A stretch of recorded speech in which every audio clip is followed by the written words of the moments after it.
The makers of Campbell's Soups present the Campbell Playhouse. Orson Welles, producer.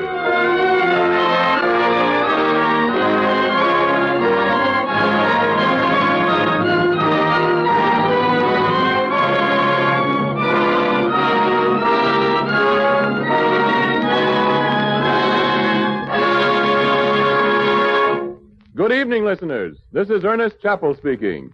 Tonight, Orson Welles and the Campbell Playhouse observe a Campbell tradition of long standing. They bring you Charles Dickens' well-loved tale of Yuletide, A Christmas Carol. 4 years ago, the makers of Campbell Soups went shopping for a Christmas present to give to all their friends. They found it in this story, Charles Dickens' embodiment of the very spirit of Christmas.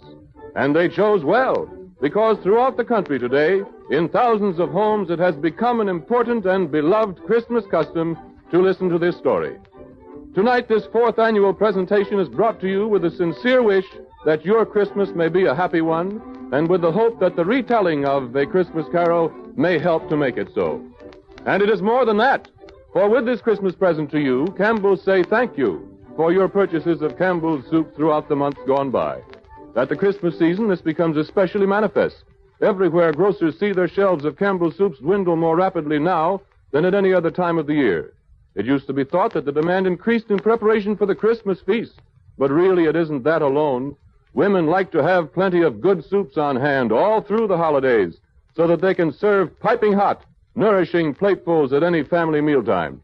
The youngsters are on the go all day long, making the most of the Christmas vacation, and soup can be ready for them in a jiffy.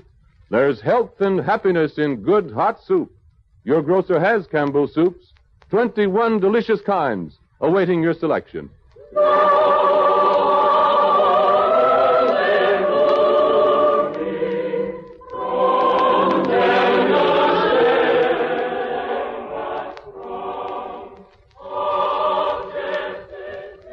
And it came to pass in those days that there went out a decree from Caesar Augustus that all the world should be taxed. And all went to be taxed, every one into his own city. And Joseph also went up from Galilee, out of the city of Nazareth into Judea, unto the city of David, which is called Bethlehem, because he was one of the house of the lineage of David, to be taxed with Mary, his espoused wife, being great with child. And so it was, that while they were there, the days were accomplished that she should be delivered. And she brought forth her firstborn son, and wrapped him in swaddling clothes, and laid him in a manger, because there was no room for them in the inn. And there were in the same country shepherds abiding in the field, keeping watch over their flock by night. And lo, the angel of the Lord came upon them, and the glory of the Lord shone round about them, and they were sore afraid. And the angel said unto them, Fear not, for behold, I bring you good tidings of great joy, which will be to all people. For unto you is born this day in the city of David a Savior, which is Christ the Lord. And this shall be a sign unto you. You shall find the babe wrapped in swaddling clothes, lying in a manger. And suddenly there was with the angel a multitude of the heavenly host, praising God and saying, Glory to God in the highest, and on earth peace, goodwill toward men. Since the days of Caesar Augustus, all people have celebrated by joy the great joy which shall be to all people. For unto us was born this day in the city of David a Savior, which is Christ the Lord. And on this day, at least in the calendar of our year, we affirm the glory of our God by the laughter of our children. Every nation, according to its character and its taste, by some gift of gaiety, has enriched the tradition of this our solemnest festival. And because America is what it is, we are the fortunate heirs of the accumulated customs of almost 2,000 years of keeping Christmas. The best songs that have been sung are sung by us. The best games that have been played, we play, and the best stories ever told are ours to tell. For storytelling has persisted as a Christmas ritual in spite of the printing press, A ceremony as hilarious and as serious as hanging the stocking, dressing the tree, and kissing under the mistletoe.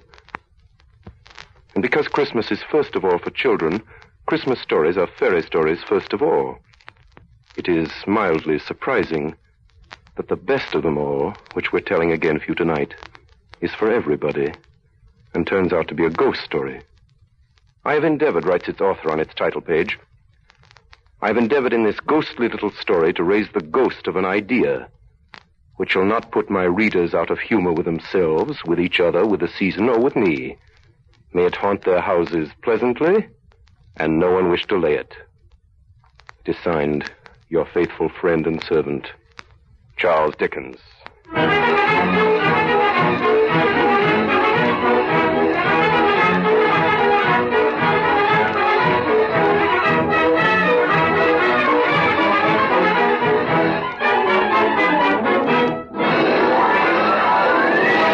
Marley was dead to begin with.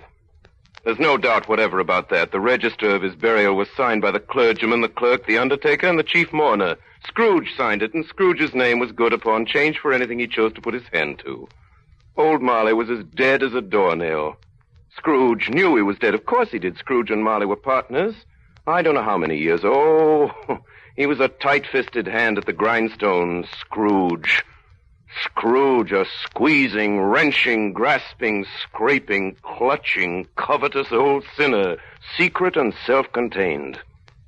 Once upon a time, of all the good days in the year, on Christmas Eve, old Scrooge sat busy in his counting house. It was a cold, bleak, biting evening, foggy withal, and he could hear the people in the court outside go wheezing up and down, beating their hands upon their breasts and stamping their feet upon the pavement to warm them. The door of Scrooge's counting house was open, but he might keep his eyes upon the clerk, Bob Cratchit, who in a cold and dismal little cell beyond worked at his ledgers. 29, 9 and carry 2, 13, 17, 7 and carry 1, and... Close the door, Cratchit. Shut out that infernal noise. Yes, Mr. Scrooge.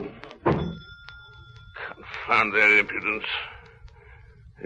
Cratchit! Yes, Mr. Scrooge. You ought to stop at Fothergill's on your way home tonight and collect that 17 shillings and sixpence he owed me since Michaelmas, and tell him I shall have the constable over here if he doesn't pay it once. Well, sir, Mr. Fothergill's wife is... What do I care about his wife? Well, I want my 17 and 6. I just thought it being Christmas... Christmas! Merry Christmas! Merry Christmas, Bob! Oh, Mr. Fred! Well, Merry Christmas! Merry Christmas to you, Uncle. Oh, Merry Christmas, Uncle. Huh? Bah. Humbug. Humbug? Christmas a humbug, Uncle? I'm sure you don't mean that. I do. Merry Christmas. What right have you to be merry? What season have you to be merry? You're poor enough. Well, come then, Uncle. What right have you to be dismal? You're rich enough. Ah, humbug. Don't be cross, Uncle. What else can I be? I live in such a world of fools.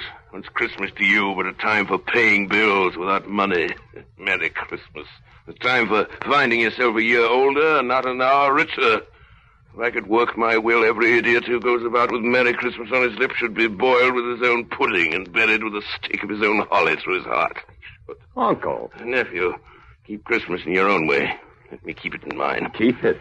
But you don't keep it. Hey, let me leave it alone, then. What do you want, nephew? Christmas gift, I have no doubt. I came to wish you a Merry Christmas, Uncle. Ah, Merry Christmas. Much good may Christmas do you. Much good has it ever done you. There are many things from which I've derived good, by which I have not profited, I dare say, Uncle. Christmas among the rest. But I have always thought of Christmas time as a good time, a kind, forgiving, charitable, pleasant time. Therefore, Uncle, though it has never put a scrap of gold or silver in my pocket, I believe it has done me good and will do me good. And I say, God bless it. God bless Christmas. Hurrah! Let me hear another sound from you out there, Bob Cratchit. You'll keep your Christmas by losing your situation. That's just you, nephew. I wonder you don't go into Parliament. Talk enough nonsense. Don't be angry, Uncle. I want nothing from you. I ask nothing of you. Why can't we be friends? Good afternoon. I'm sorry you feel that way. Well, I've tried. Merry Christmas to you, Uncle. Good afternoon. And Happy New Year, too. Humbug. Merry Christmas to you, Bob, and the missus. And to Tiny Tim. Thank you, Mr. Fred. Same to you, sir. Good day, sir. Good day, Bob. Merry Christmas, Uncle Ebenezer. Twaddle nonsense. Flummery. Talking of Christmas. Not a sixpence to jingle against another in his trousers pocket. You there, Bob Cratchit? Yes, sir. Yes, What are you doing in there? Oh, I was only putting a bit more coal on the fire, Mr. Scrooge, seeing it's so cold in here, sir. You put that coal back in the scuttle. Yes, sir. Fire. Fire indeed. I can tell you, if you use coal at that rate, you and I will be soon parting company, Bob Cratchit. Do you understand that? Many a young fella like your situation, you know. I'm sorry, sir. My fingers were getting a little stiff with the cold. Then put on your mittens. Merry Christmas! Merry Christmas! Someone at the door. See who it is. Yes, sir. Merry Christmas, sir! Oh, Merry Christmas. Yes, sir? This is the firm of Scrooge and Marley. Yes, sir. I should like to see the head of the firm, if I may. Oh, very good, sir. Step this way, please. What is it? A gentleman to see you, Mr. Scrooge. Huh? Have I the pleasure of addressing Mr. Scrooge or Mr. Marley? Well, Marley's been dead these 7 years tonight. Oh. And I'm Scrooge, though I doubt that'll be any pleasure to you, sir. I'm sure it will. Now, Mr. Scrooge, at this season of the year, it's only fitting that we who are more fortunate should raise a fund to buy the poor some meat and drink and means of warmth. You may not believe it, sir, but many thousands are now in want of common necessities, and hundreds of thousands are in want of comfort, sir. Are there no prisons? There are plenty of prisons, sir. And the workhouses? They're still in operation, I trust? I wish I could say they are not, but they are, sir. The treadmill and the poor law on full vigor, then? Both very busy, sir. I'm very glad to hear that. I was afraid from what you said at first that something had occurred to stop them in their useful course. Now, sir, what do you want with me? Well, Mr. Scrooge, a few of us are endeavoring to raise a fund for the poor and destitute. What shall I put you down for? Nothing. You wish to be anonymous, sir? I wish to be let alone. I don't make merry at Christmas time, and I can't afford to help make idle people merry. I help to support the establishments and take care of the poor. They cost enough that those who are badly off go there. Well, many can't go there, sir, and many would rather die. And let them do so and decrease the surplus population. Besides, how do I know that's true? You might know it someday, Mr. Scrooge. Not my business. It's enough for a man to understand his own business and not to interfere with other people. Mine occupies me constantly. Good afternoon, sir. Cratchit, show this gentleman out. Cratchit! Yes, sir. This way, sir, please. Oh, excuse me, sir. I couldn't help overhearing. I should like to contribute threepence. It's all I can afford. But if there are others in worse situation than I... You're a generous fellow. I wish I might say the same of your employer. Good afternoon, sir. Good day. Merry Christmas. Good afternoon, sir. And a Merry Christmas. 15, 24, 31, 1 and carry 3. 17, 22, 33, 3 and carry 3. 4, 7, 8, Cratchit! 12, 15. Cratchit! Oh, yes, sir.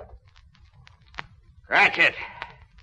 Too late to have you go to Fothergill's. He'll be closed up for Christmas like these other fools. We may as well close up this place now. Yes, sir. It is getting a little dark. Hard to see the figures. I suppose you want the entire day tomorrow, Cratchit. If quite convenient, sir. It's not convenient, and it's not fair. If I was to stop half a crown of your wages for it, you'd think yourself ill-used, I'll be bound. Well, sir. And yet you don't think me ill-used when I pay a day's wages for no work. It's only once a year. Yeah, sir. once a year. Once a year, indeed. A fine excuse for picking a man's pocket every 25th of December. I suppose you must have the whole day. I'll see that you're here all the earlier the next morning. Do you understand? Oh, I will, sir. I will. Well, good night, sir. Good night, good night. Merry Christmas, Mr. Scrooge. Bah!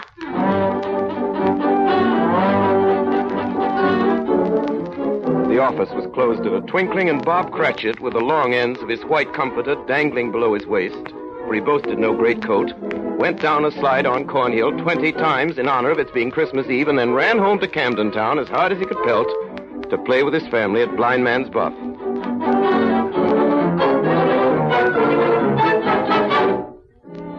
Scrooge, on the other hand, took his melancholy dinner in his usual melancholy tavern, and having read all the newspapers and spent the rest of the evening with his banker's book, went home to his dismal house. The yard was so dark that even Scrooge, who knew its every stone, had to grope with his hands. The fog and frost hung about the black old gateway of the house. Darkness is cheap, and Scrooge liked it. Before he shut his heavy door, he walked through his rooms to see that all was right. Sitting room, bedroom, lumber room, all as they should be. Nobody under the table, nobody under the sofa. Small fire in the grate of his bedroom, spoon and basin ready, and a little saucepan of gruel upon the hob. Nobody under the bed, nobody in the closet. Closed his door and locked himself in. Double locked himself in. Then took off his cravat, put on his dressing gown and slippers and his nightcap, and sat down before the fire to take his gruel. was a very low fire indeed, nothing on such a bitter night, not even enough to kindle a glow of light in the cheerless room. Scrooge stretched his numb fingers over the wretched fire.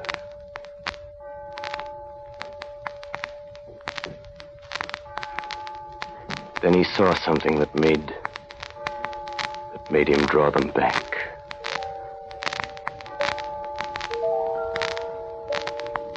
Slowly the meager embers dissolved before his astonished eyes, dissolved into a face, a ghostly face, but one that Scrooge recognized as the face of Marley. Marley, his partner, dead these 7 years.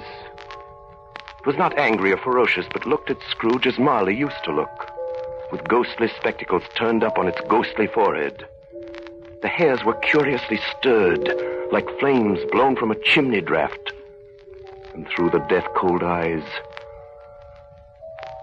Scrooge saw the buttons on the back of his coat. Humbug. Humbug. Humbug. Scrooge got up and walked away from the fire. As he turned, his glance happened to rest upon a bell, a disused bell that hung in the corner of the room. It was with great astonishment and with a strange, inexplicable dread that as he looked, he saw this bell begin to swing. Slowly at first.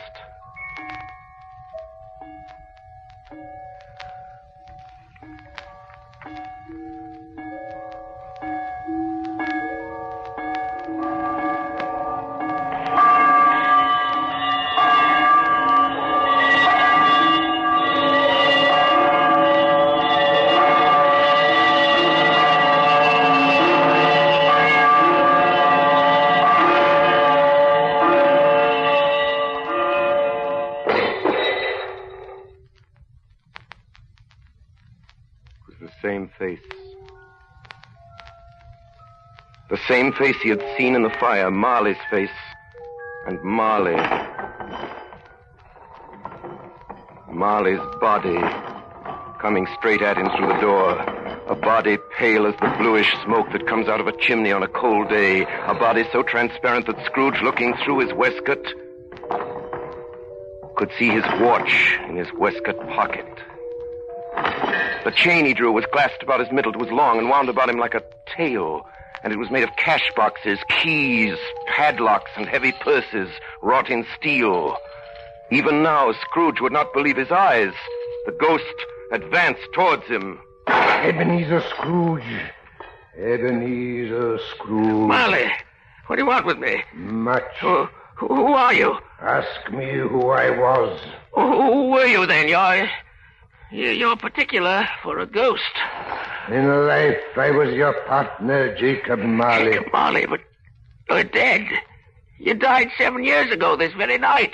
You do not believe in me, then? I do not. Why do you doubt your senses? Well, because a little thing affects them. A slight disorder of the stomach makes them cheats. You may be an undigested bit of beef, a blot of mustard, a crumb of cheese, a fragment of an underdone potato. There may be more gravy than grave about you, whatever you are.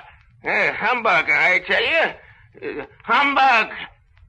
At this, the spirit, taking the bandage off from it round its head, as if it were too warm to wear indoors, its lower jaw dropped upon its breast. Man of the worldly mind, do you believe in me now? I do, Jacob, I do. Why do you walk the earth? Why do you come to me, Jacob? It is required of every man that the spirit within him should walk abroad among his fellow men and travel far and wide to witness what it cannot share but might have shared on earth and turn to happiness. Tell me, Jacob, what is that chain you wear around you? I wear the chain I forged in life. Cash boxes, keys, padlocks, ledgers, purses. I made it link by my own free will. Is its pattern strange to you, Ebenezer? Yours was as heavy and as long as this 7 years ago.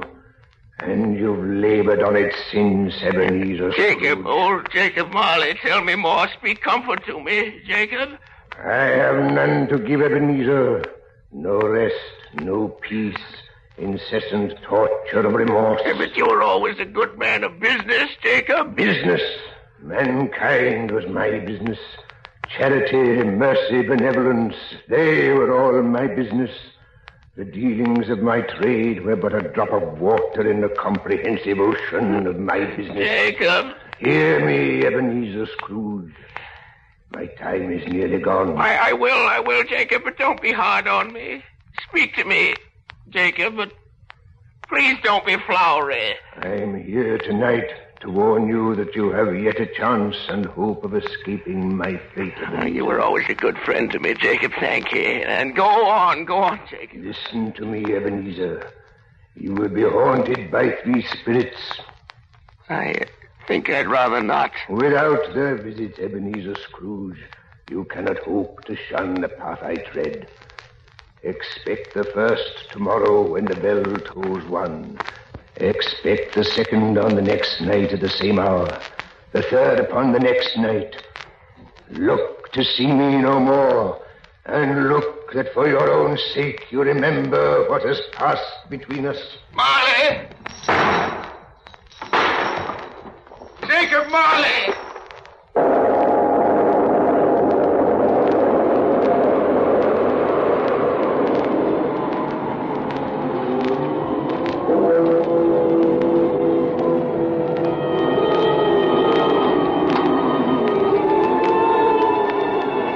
Scrooge awoke. He was lying on his bed fully dressed, when suddenly the curtains of his bed were drawn aside, and Scrooge found himself face to face with the unearthly visitor who drew them, as close to it as I am now to you, and I am standing in the spirit at your elbow. It was a strange figure, like a child, yet not so like a child as like an old man. Its hair, which hung about its neck and down its back, was white as if with age. And yet the face had not a wrinkle in it, and the tenderest bloom was on the skin. The arms were long and muscular, the hands the same, as if its hold were of uncommon strength. Its dress was of the purest white, trimmed with summer flowers. It held a branch of fresh green holly in its hand. But the strangest thing about it was that from the crown of its head there sprang a clear jet of light, by which all this was visible, and which was doubtless the occasion of its using in its duller moments a great extinguisher for a cap, which it now held under its arm. Ebenezer Scrooge. Ebenezer Scrooge. Are you the spirit whose coming was foretold to me? I am. Who and what are you? I am the ghost of Christmas past. Long past? No, your past. What business brings you here? What do you want of me? Your welfare. Ebenezer Scrooge, rise and walk with me. No, not the window. I'm mortal. I'll fall down. There but a touch of my hand, there upon your heart, and you shall be upheld in more than this. Come, follow me. Let us go.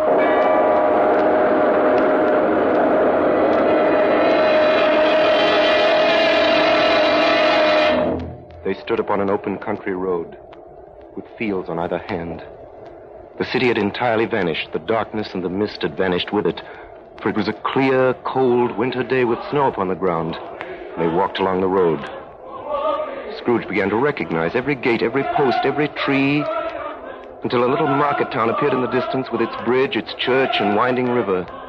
Some shaggy ponies now were seen trotting towards them with boys upon their backs or in sleighs. And all these boys were in great spirits and showed to each other that they were happy, shouting through the broad fields until they were so full of music that the crisp air laughed to hear it.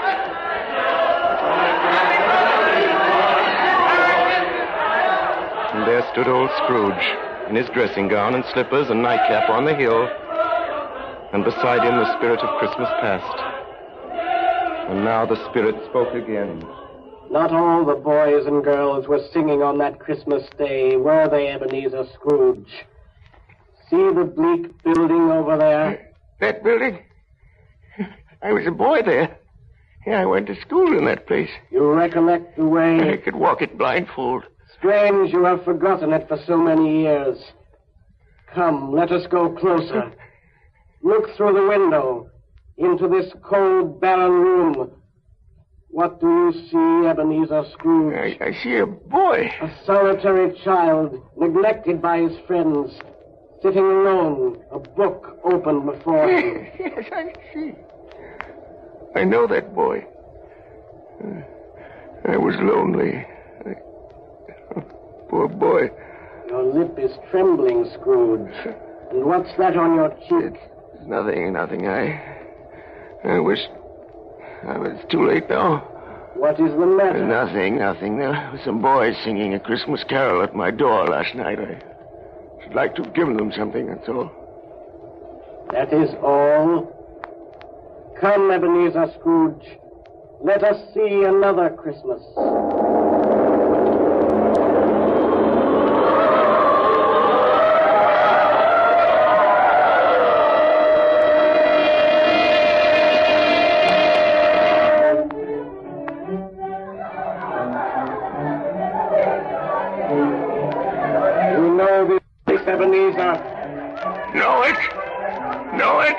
This is the counting house where I was apprenticed. Listen. Come now! Choose your partner! And it's my old master, bless his heart. My old master alive again. And we, his clerks, so full of joy on Christmas Eve. Hold hands, your partner! Bow and curtsy! Hold through! Praise the Look, Scrooge. Look at that carefree young man with the light heart and the gay smile. Do you recognize him, Ebenezer? What is the matter, Ebenezer? Nothing particular. Something, I think. No.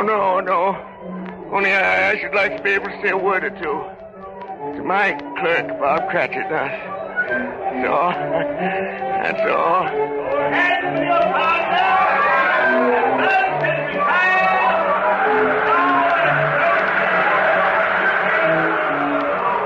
My time grows short, and we have yet another journey to make.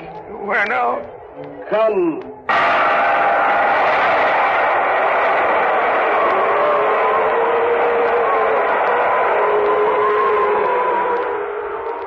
Again, Scrooge saw himself in a room that was vaguely familiar.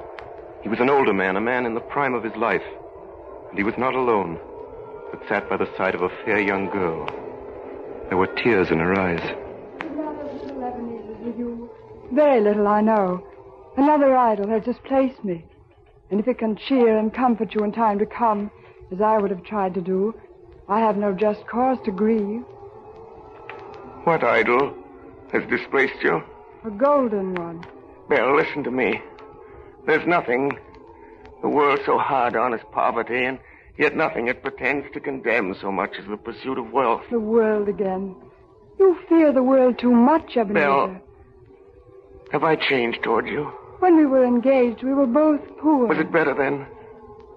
No, was it better to be poor? Better at least to be happy. You're changed. You were another man then. I was a boy. Do you blame me because I've grown wiser? Have I ever tried to break our engagement? In words, no. Never. In what then? In a changed nature. In an altered spirit. In everything that made my love of any value in your sight. So, I release you from your promise. Belle, I love you still. Oh, at first it may cause you pain to lose me. A very brief pain. But soon it will be dim, like a half-remembered dream. An unprofitable dream. And you will be glad to be awake from such a dream. May you be happy in the life you have chosen, Ebenezer. For the love of him you once were.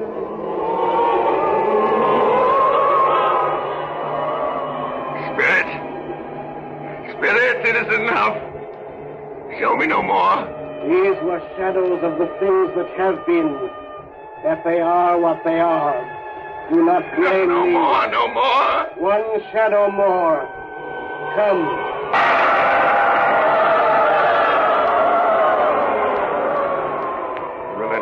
ghost pinioned him in both his arms and forced him to observe what happened next. They were in a room not very large or handsome, but full of comfort. All around them were the voices of children talking and laughing. And before the winter fire sat a beautiful young girl so like the last that Scrooge believed it was the same until he saw her, the girl he had been betrothed to, now a handsome middle-aged woman sitting with her husband at their own fireside. Do you see this man, Ebenezer Scrooge? This man might have been you. And that girl might have been your daughter, Ebenezer Scrooge. She might have called you father. She might have been a springtime in the haggard winter of your life. Spirit, let me go. Show me no more. Listen now while they speak, Ebenezer.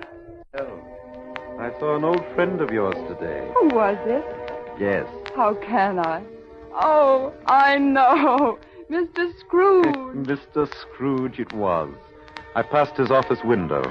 It wasn't shuttered, and there was a candle inside, so I couldn't help seeing him. His partner lies at the point of death, I hear.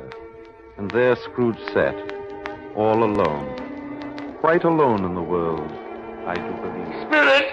Spirit, reward me! Haunt me no more! Leave me! Take me back! Take me back!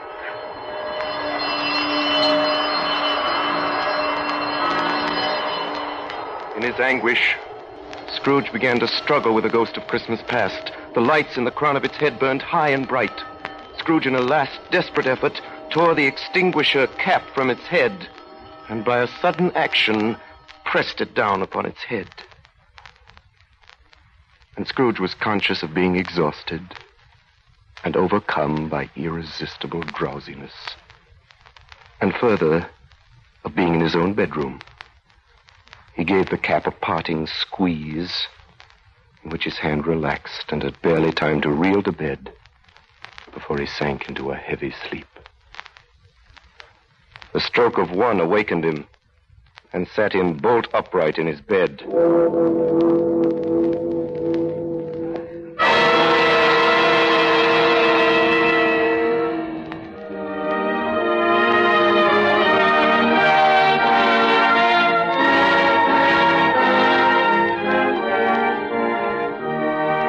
We pause now for station identification. This is the Columbia Broadcasting System.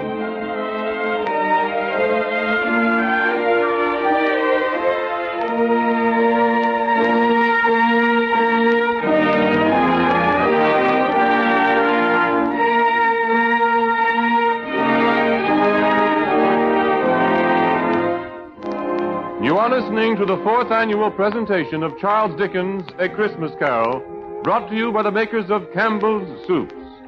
We return you now to the Campbell Playhouse and Orson Welles.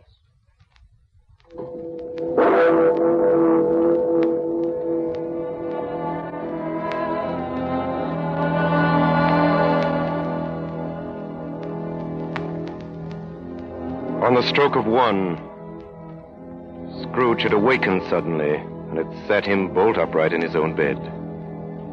He remembered the words of Marley's ghost and wondered from which direction the second specter would appear. He drew aside the curtains and established a sharp lookout all around the bed.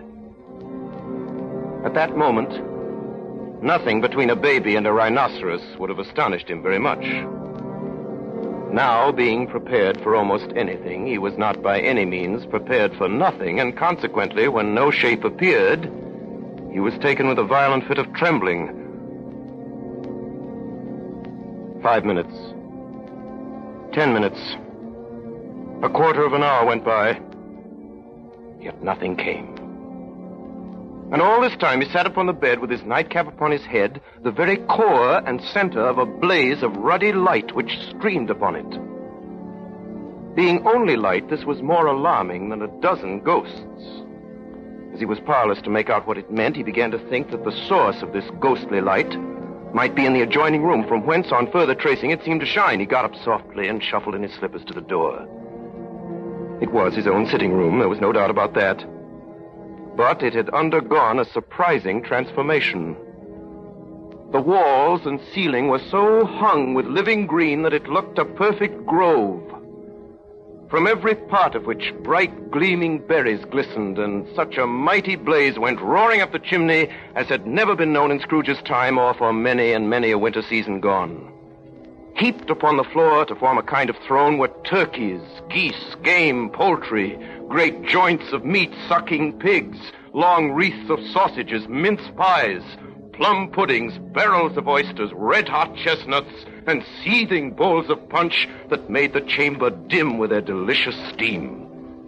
And in easy state upon this couch, there sat a jolly giant, glorious to see, who bore a glowing torch in shape not unlike Plenty's horn, and held it up high up to shed its light on Scrooge as he came peeping round the door. Come in, Ebenezer Scrooge. You know me better, man. Yeah. I am the ghost of Christmas present. Look upon me. You've never seen the like of me before. Spirit, conduct me where you will. I went forth last time on compulsion and learned a lesson which is working now. If tonight you have anything to teach me, let me profit by it. Touch my robe, Ebenezer Scrooge. Touch my robe.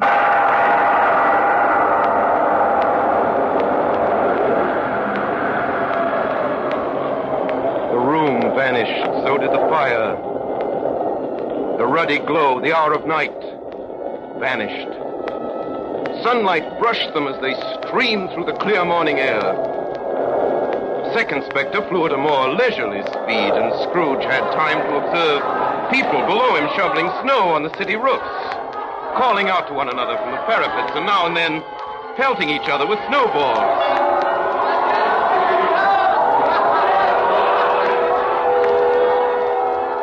In the streets below them, the poulterers' shops were still half open, and the fruiterers were radiant in their holiday glory. Scrooge and his ghostly guide circled the tall spires as the steeples called good people all to church or chapel.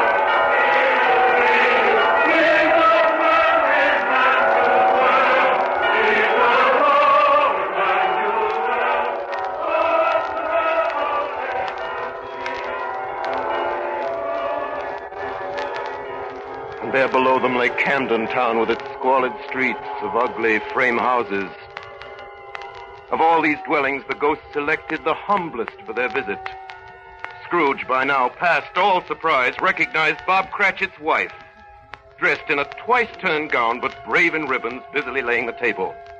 Assisting her was Belinda Cratchit, second of her daughters, also brave in ribbons, while Master Peter Cratchit plunged a fork into the saucepan of potatoes.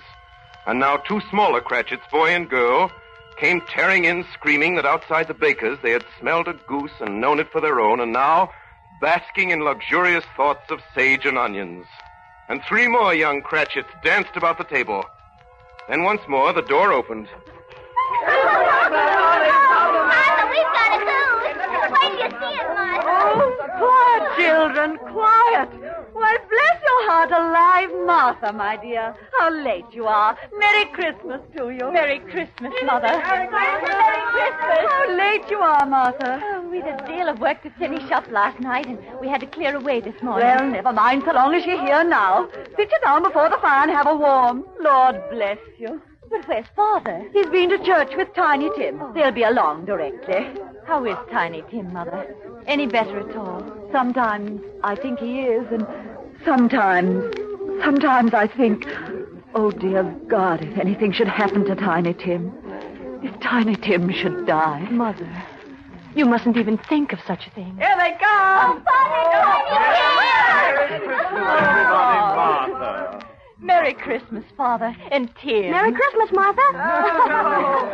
And there was Bob Cratchit, with at least 3 feet of comforter, exclusive of the fringe, hanging down before him in his threadbare clothes, darned up and brushed to look seasonable, and Tiny Tim upon his shoulder. Poor Tiny Tim. He carried a little crutch and had his limbs supported by an iron frame. How did little Tim behave in church, Bob? Oh, I like church, Mother. Oh, they sang the nicest hymns, and the people were so kind to me. It was such fun riding home on Daddy's shoulder. He behaved as good as gold and better. Somehow he gets thoughtful sitting by himself so much and thinks the strangest things you ever heard.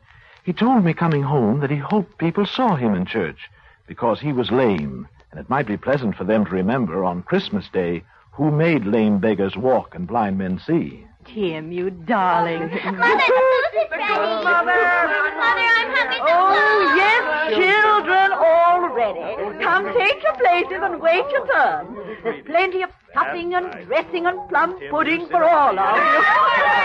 Now, Martha, you take care of Tiny Tim. That's right. And see that he eats plenty. He must get strong and well. Now shall we say grace? Yes, Bob. Our Father who art in heaven, we thank thee for the daily bread which in thy mercy thou dost give to us.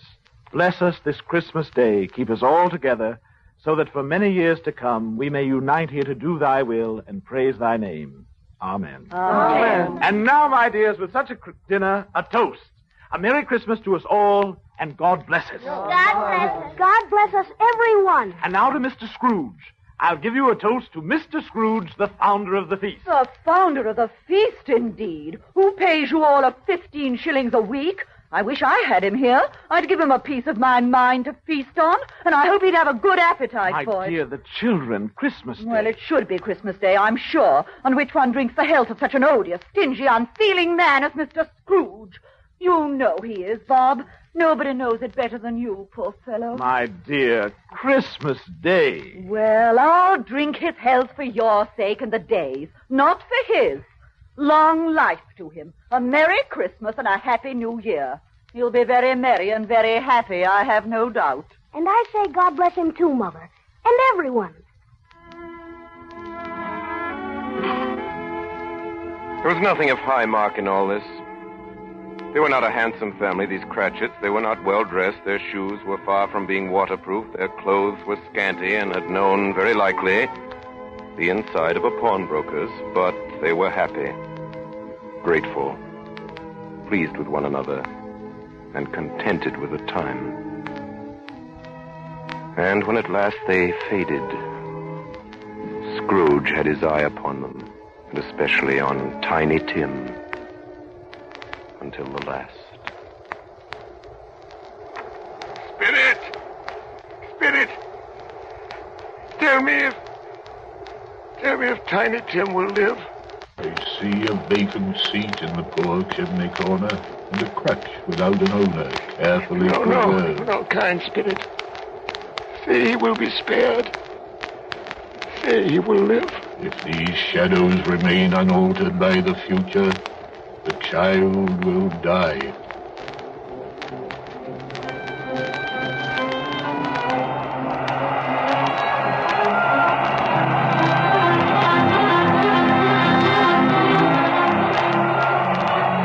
Many calls Scrooge made that night with the ghost of Christmas present.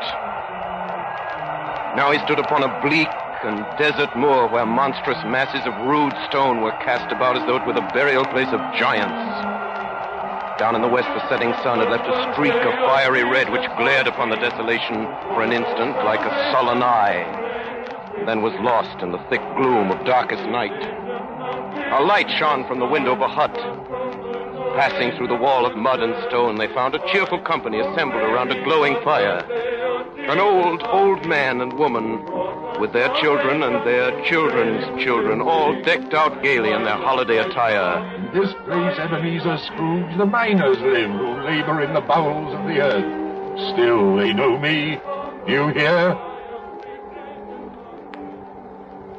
Spirit did not tarry here, but bade Scrooge hold his robe. And passing on above the moor, they sped on. Whither? Not to see. To see. To Scrooge's horror, looking back, he saw the last of the land. Below him were the waves breaking upon a frightful range of rocks. But built upon a dismal reef of sunken stones, some league or so from shore, there stood a solitary lighthouse. Great heaps of seaweed clung to its base, and storm birds, born of the wind, rose and fell about it like the waves they skimmed. Again the ghost sped on above the dark and heaving sea, on and on until they lighted on a ship. They stood beside the helmsman at the wheel, the lookout in the bow, the men who had the watch, dark, ghostly figures in their several stations.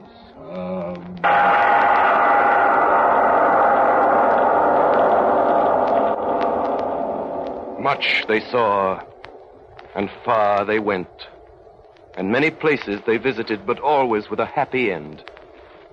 The spirits stood beside sick beds, and they were cheerful. On foreign lands, and they were close at home. By poverty, and it was rich.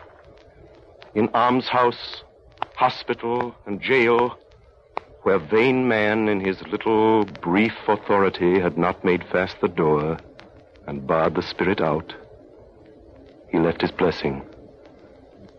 It was a long night, if it were only a night.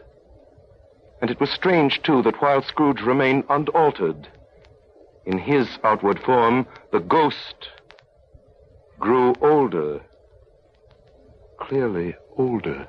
My life upon this globe is very brief, Ebenezer. It ends tonight. Tonight? Tonight at midnight. Hark, the hour is come. Not yet. There are still more things I wish to learn. These you will learn from still another spirit. Still another spirit, Ebenezer.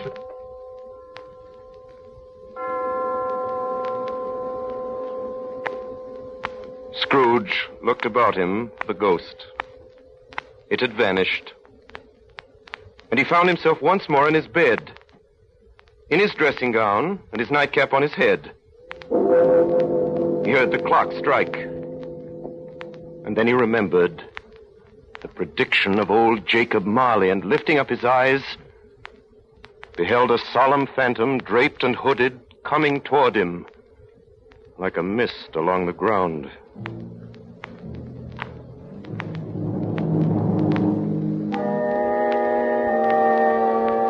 The spirit slowly, gravely, silently approached. In the very air through which it moved, it seemed to scatter gloom and mystery. I am the ghost of Christmas yet to come. Ebenezer Scrooge, I am about to show you the shadows of the things that have not happened, but will happen in the time before us. Ghost of the future! I fear you more than any specter I've seen. Lead on! Lead on! The night is waning fast, and it is precious time. Scrooge followed in the shadow of its dress, which bore him up, he thought, and carried him along. And suddenly, they were in a room which Scrooge seemed to remember having seen before, where a woman and a child were. Oh, my son, my little son, Tiny Tim. I loved him so. Mother, dear, you mustn't. It's almost time for Father to be home. Don't let him see you crying. Yes, Mother. He's late tonight.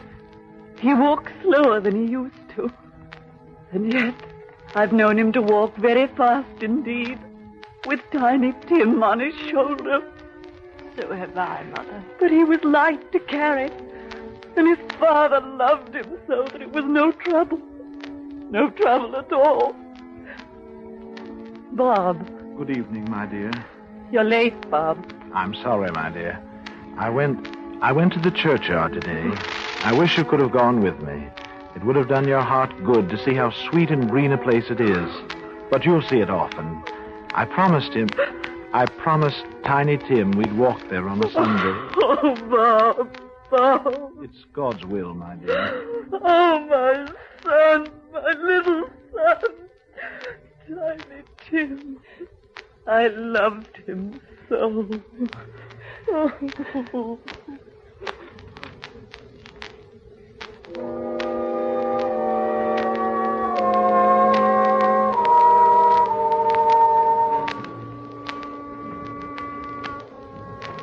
Scrooge tried to break through the shade that held him to talk with Bob Cratchit, to speak some word of comfort, but the sleeve of the ghost of Christmas yet to come passed in front of him and shut the family from his view.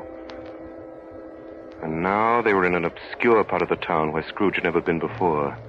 The ways were foul and narrow, the shops and houses wretched, the people drunken, slipshod, ugly. The whole quarter reeked with crime, with filth and misery. Deep in this den of infamous resort, there was a low-browed, beetling pawn shop where iron, old rags, and bottles were bought. And there was an old charwoman standing at the counter. Undo my bundle, Joe. I hope Scrooge didn't die of nothing catching, eh? Don't be afraid. I ain't so fond of his company that I'd take a chance at that.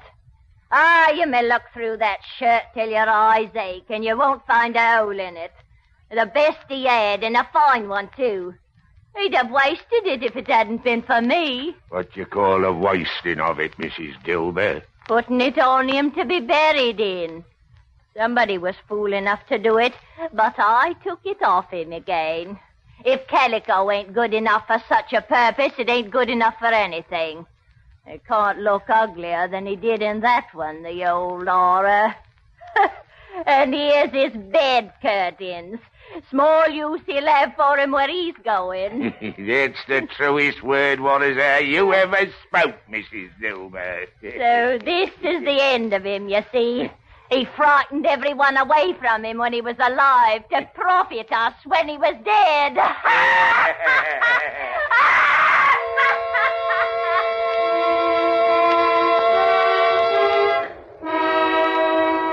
The phantom spread its dark robe before him for a moment like a wing, and withdrawing it revealed another place, a churchyard walled in by houses, overrun by grass and weeds, choked up with too much burying, fat with repleted appetite. A worthy place. The spirit stood among the graves and pointed down toward it, and following the finger, read upon the stone of the neglected grave his own name. Ebenezer Scrooge. Spirit, am I the man who lay dead upon that bed? The spirit pointed from the grave to him and back again, and the upper portion of its deep black garment was contracted for an instant in its folds, as if it had inclined its head. Ebenezer Scrooge. And then Scrooge saw an alteration in the phantom's hood and dress. It shrank, collapsed, and dwindled into a bedpost. Yes, and the bedpost was his own, the bed was his own, the room was his own, best and happiest of all. The time before him was his own to make amends in. Running to the window, he opened it. He put out his head. No fog, no mist, clear, bright, jovial, stirring cold. Cold, piping for the blood to dance in. Golden sunlight, heavenly air, sweet fresh air, merry bells. Oh, glorious, glorious. Oi! What's the day? Hey, what's that, sir? What day is it, my fine fella? Today? Why, it's Christmas Day. Christmas Day? Christmas Day! That I haven't missed it. The spirits have done it all in one night. All in one night. I don't know what to do. I'm as light as a feather. I'm as happy as an angel. I'm as merry as a schoolboy. Merry Christmas to everybody. Happy New Year. Happy New Year to all the world.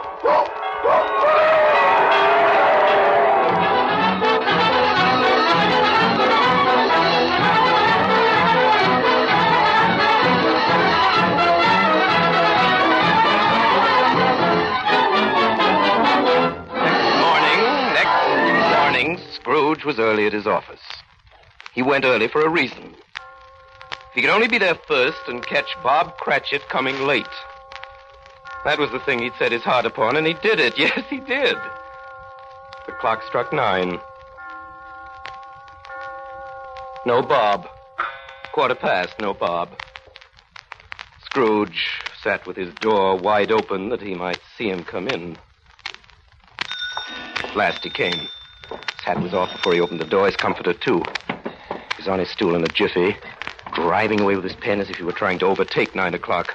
8 and 7 and 15, carry the 1, 24, carry the 2, 31 and 5, 36, 4 and 7. Hello? You, Cratchit. Yes, sir. Cratchit? Step this way, Cratchit, Yes, please. Yes, sir. Cratchit. What do you mean by coming in at this time of day? I'm very sorry, sir. I am behind my time. Here you are. Yes, I think you are. It's only once a year, Mr. Scrooge. It shall not be repeated. I was making rather merry yesterday, sir. And I'll tell you what, my friend. I'm not going to stand this sort of thing any longer. Therefore, Bob Cratchit, I'm about to raise your salary. Are you quite yourself, sir? No, thank heaven, I'm not quite myself. Merry Christmas, Bob. Merry Christmas, my good fellow. A Merry Christmas, and I've given you for many a year. I'll raise your salary, and we'll see what we can do for Tiny Tim and the rest of your family. We'll discuss it this very afternoon over a Christmas bowl of smoking bishop, Bob. Make up the fires, make 'em up, and buy another coal scuttle before you dot another I. Bob Cratchit!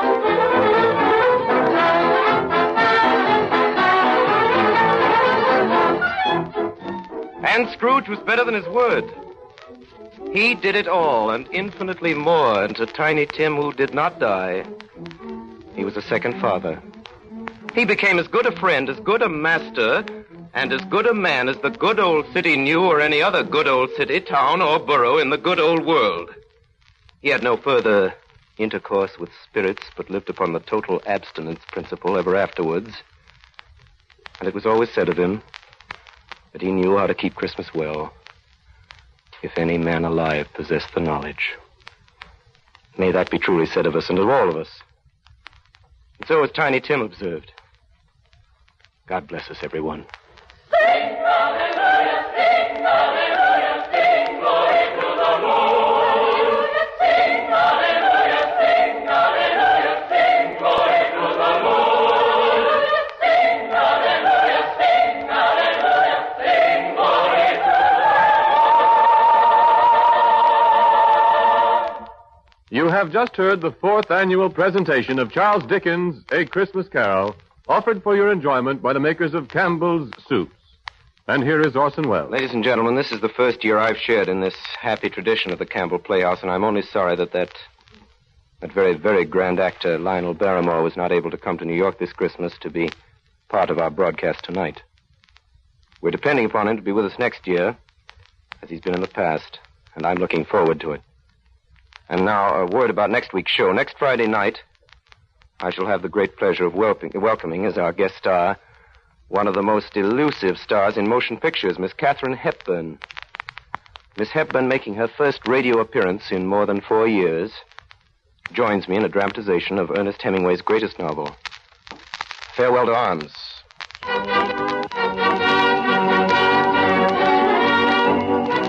Ladies and gentlemen, the night before Christmas, and all through the Campbell Playhouse, not a creature is stirring that doesn't wish you a Merry Christmas. This goes for all of us, for my sponsor, for myself, for all of us, from Johnny Dietz, who runs the machinery in the control room, to Miss Hess, who types the Campbell Playhouse scripts. Merry Christmas. Merry Christmas from all of us to all of you. Merry Christmas. Benny Herman and his band of merry melodians wish you a Merry Christmas. Ora Nichols and her demon crew of sound technicians wish you a Merry Christmas.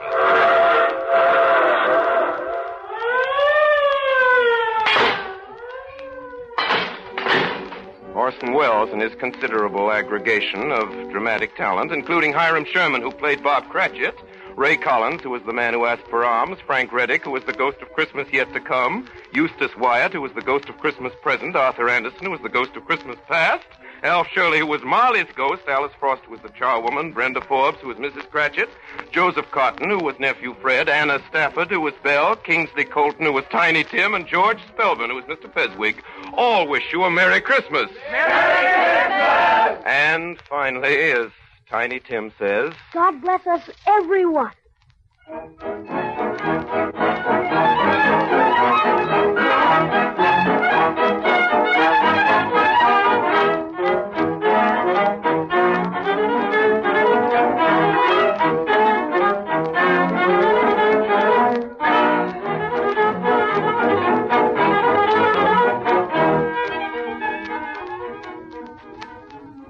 Don't fail to listen in next Friday night when Orson Welles brings to the Campbell Playhouse Miss Katharine Hepburn in his own dramatization of Ernest Hemingway's great novel, A Farewell to Arms. This is Ernest Chappell wishing you all a very Merry Christmas on behalf of the makers of Campbell's Soups.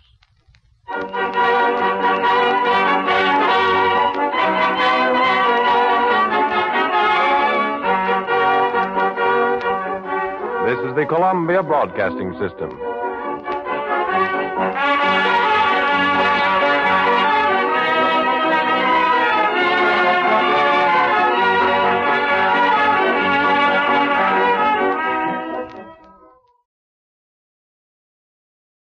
Remember, a Hallmark card when you care enough to send the very best.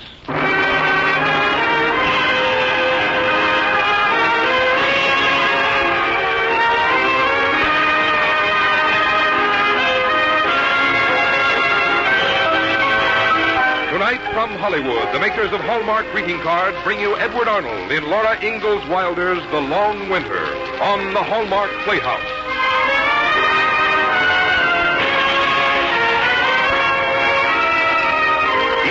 Hallmark will bring you Hollywood's greatest stars in outstanding stories chosen by one of the world's best-known authors, the distinguished novelist, Mr. James Hilton.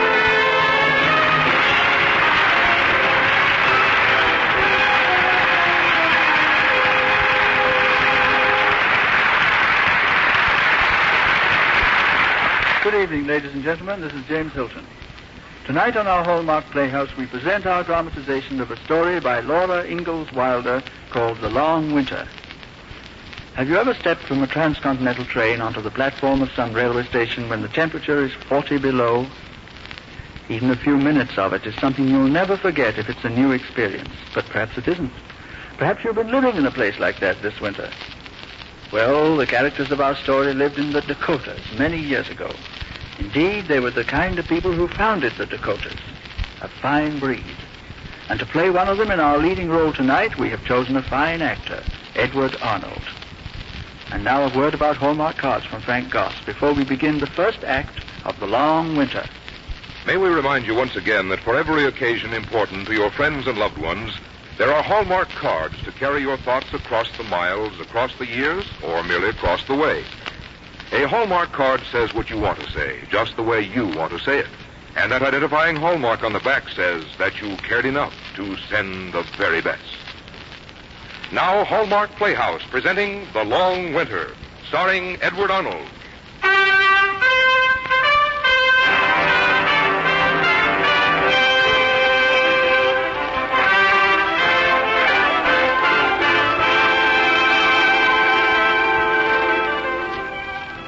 As Laura made her way toward the old Buffalo Wallow south of the Ingalls claim shanty, she could hear the cheerful whirring sound of the mowing machine.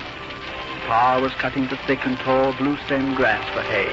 The sky was high and quivering with heat over the shimmering Dakota prairie. In early August, it was hard to believe that wind and snow and ice could ever drive the sun out of the sky, wither the grass, and freeze the pond.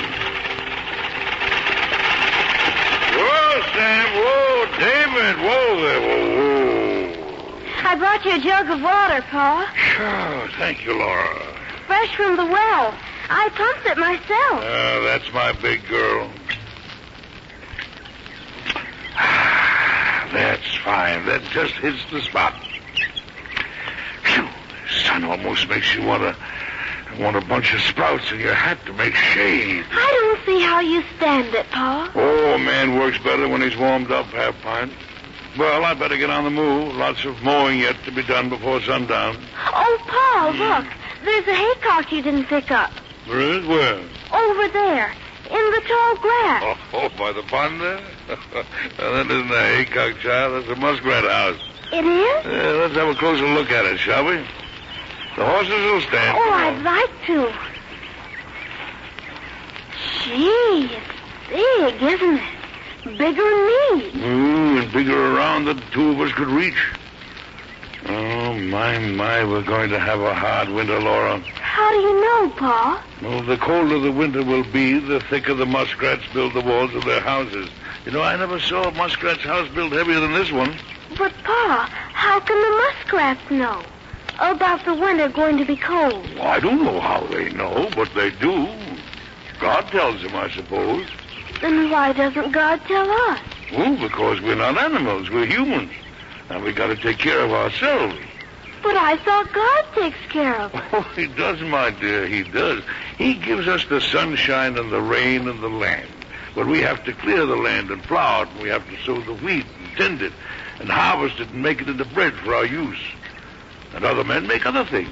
They work in shops and in factories. Some plan and invent, some supervise and manage. And all together, we have built a great nation here in America. But each of us as an individual can do as it pleases, will it? Can't muskrats do what they please? No, my dear. Just look at that muskrat house. Now, muskrats have to build that kind of a house. They always have, and they always will. But folks build all kinds of houses. And if their houses don't keep out the weather, it's their lookout. Man's free and independent. Oh. Well, come along now, little half-pint. Come along. Your mother will be wondering what's become of you. And I got to make hay while the sun shines. Lots of hay. We're going to have a long winter.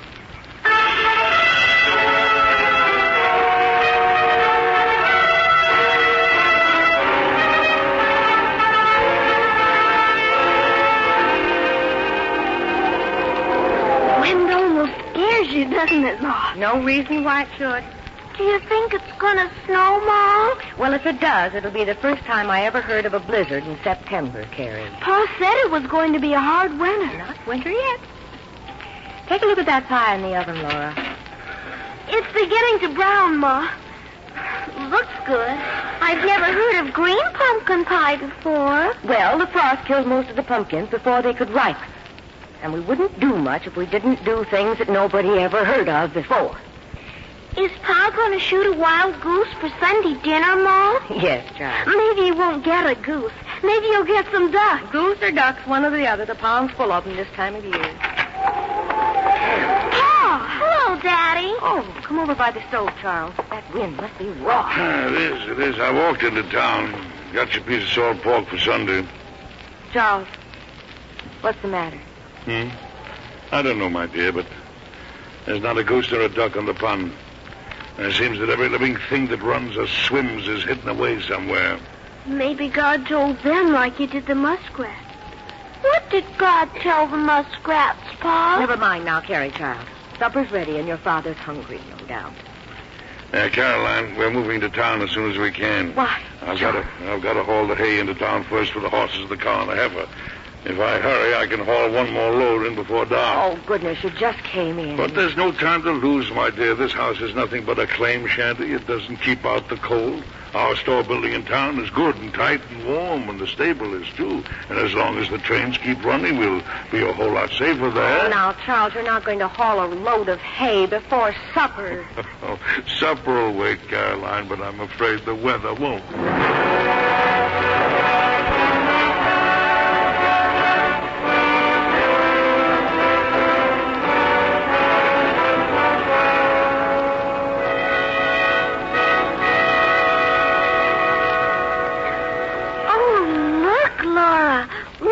The window.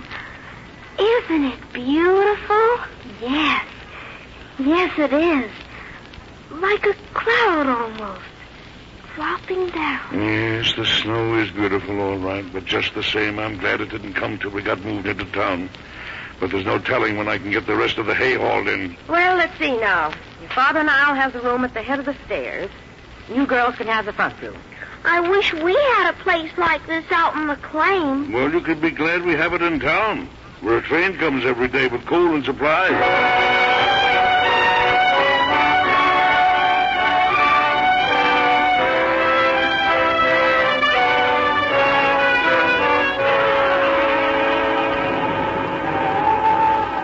I don't see what good it is to be in town. We haven't been out of the house hardly in a month. Now, Laura. You Jiminy crickets. Oh, this is a humdinger. Oh, must be 40 below or better out there. Pa, your whiskers are all white, so you look like an old man. No wonder. I had to dig my way into the stable again.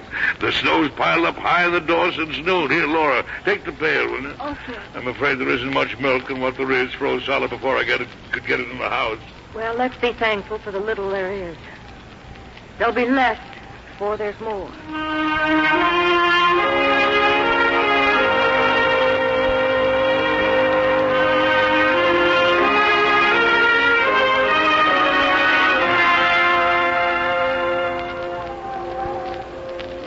Things don't look too bright, my dear. There's no coal left at the lumber yard. Folks burn so much in this cold weather, and old Eli didn't have much on hand. What are we going to do, Charles? Oh, we're lucky, Caroline. Why, because we got lots of hay, and we'll burn that. Burn hay in the cook stove, Pa? Sure, why not? How, Pa? Well, we'll twist it. We'll twist the hay into sticks. It's not easy, I can tell you, but it'll help out till the trains get through. Come on, Laura, I'll show you.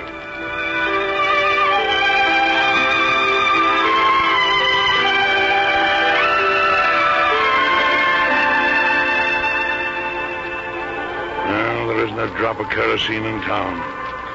Loftus hasn't got a bit of meat or flour left in the store. Armando Weiler let me have his last bucket full of wheat, though. Well, we'll just have to make that do. Laura, child, fetch in a couple of handfuls of beans. Still a few left in the barrel. And 5 potatoes. Plenty of them, thank goodness. All right, Ma. You know, I wish there was a grist mill in town. You can't just boil the wheat, can you, dear? Oh, but Charles, we have got a grist mill. Yes? Sure. Hand me that old coffee grinder. We'll get along until the train gets through. Oh, my dear. You're wonderful. Yes, we'll get along. Together, I know we will.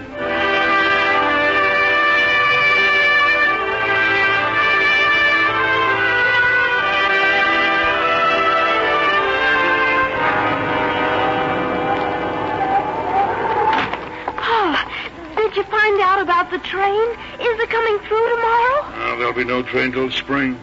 Not till the warm winds come. Till the Chinook starts blowing. Charles. As fast as they clear the track into the Tracy City cut, it fills in again. The crew has given up. Oh, but they can't do that. Well, we'll starve. Or freeze to death. Now, Caroline, we've been through harder times than this together, and we've always made out. Like you've always said, it takes courage to open up a new country. And faith in the Lord. You should hand me my fiddle. Here you are, Pa. Now then, I want you to sing, all of you. Sing like you've never sung before. We want the Lord to know that the Ingalls have courage and faith. The Lord our rock, in Him we hide, shelter in the time of storm. Secure whatever may betide, our shelter in the time of storm.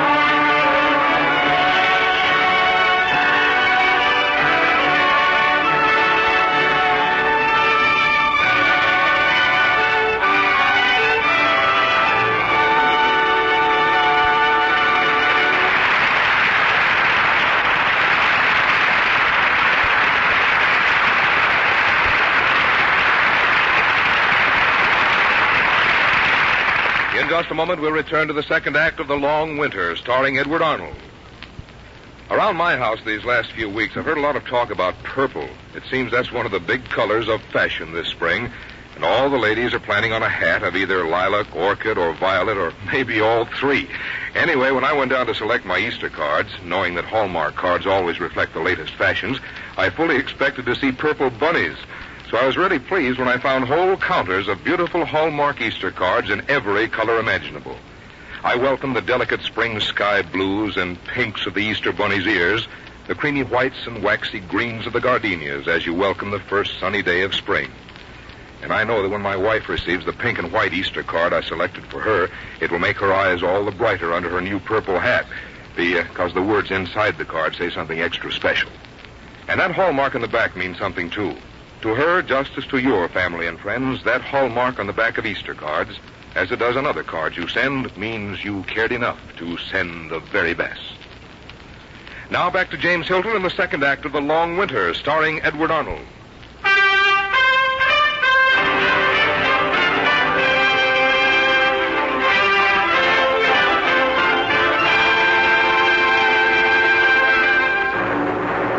pioneers who settled our Midwestern prairies were tough. They were determined, and they had faith. Charles Ingalls and his family were of this breed and blood, but even they found the Dakotan winter a challenge, the long winter that seemed as if it would never end.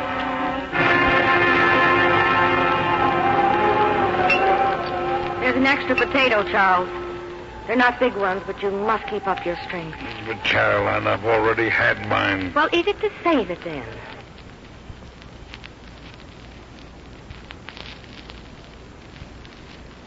We don't want it, do we, girls? Oh, no, thank you, Pa. Truly, I don't want it. Sure.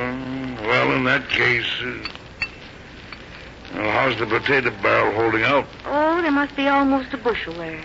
But the wheat's almost all gone, isn't it? Oh, we'll manage somehow. Already it's the end of January, then February is a short month, and March will be spring. Yeah, there's nothing like pork grease to bring out the flavor in a potato.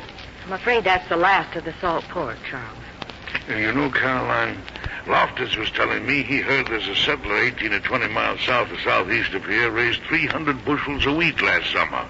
And he's wintering in his claim shanty. Oh, Charles, you're not going... Well, Loftus says he'd buy the wheat if somebody could go after it. He's the only man in town who's got the money to pay for it. I hope you're not thinking of starting out on such a wild goose chase. Well, a man might do it. With a couple of days of clear weather and a snowfall to hold up the sled. No. Oh, no, Charles, no. A blizzard might come up any time. And there are no roads, no marks of any kind. Well. Charles, where are you going? Oh, I'm going over to Loftus' store. The Wilder brothers will probably be there, and maybe some of the others. I won't be long.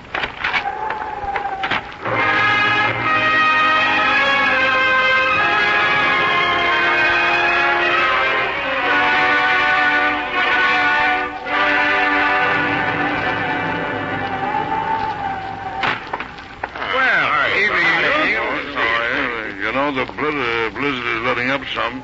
Might be clear tomorrow. Hey, Loftus, are you still willing to put up the money for that settler's wheat? I said I would, didn't I? Don't know who's to go after it, though. I will. What? Well, there's folks starving in this town, Almanzo. Now, at 40 miles. We haven't had more than one clear day at a time since this thing started. Hey, you'd be lucky to make it in a day. Well, you're a storekeeper, Royal. A farmer has to take chances, and I'm a farmer. There's no telling when this weather will let up and folks in this town have to eat in the meantime. Ingalls is right, Royal. I'm going with him. Now, wait a minute, Almonte. Need time. Count out your money, Loftus. Got it right here. $300. I'll pay up to $1.50 a bushel. Well, I'm afraid you'll have to pay whatever we can get the wheat for. We appreciate your town spirit, though, Loftus. We'll get as much as we can for as little as we can. If you can get through. And if you can find the settler. And if he's got the wheat, and if he'll sell. We'll take that chance.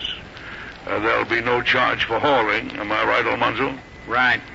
When do we leave, Ingalls? Just before sunup, as the weather clears.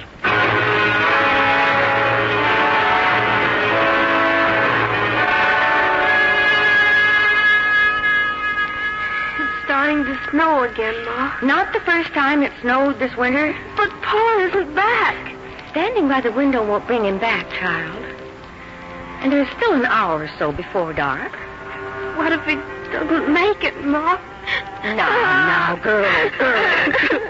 You wouldn't want your pa to see you like this, would you? You'll be all right now. I know it.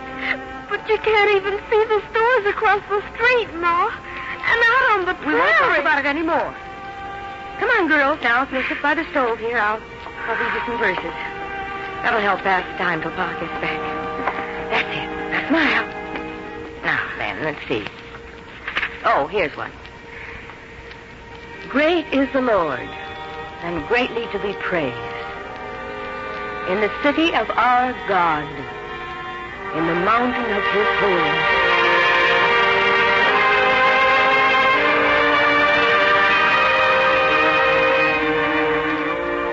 When I can read my title clear to mansions in the skies, I'll bid farewell to every fear and wipe my weeping eyes. My light's getting so poor I can't see to read anymore. potatoes must be about done anyway. Well, we'll set the table, girls. Father will be hungry when he gets back. He's frozen, I'll bet. Maybe I better get some more hay sticks for the fire. Shall I, Ma? Yes, as long as you don't have to twist anymore. Oh, no. Pa twisted a lot of them last night, remember? Yes. Ma! Ma, it's Pa! He's back! I can see him! He's putting the horse in the stable! Oh, Lord, be praised.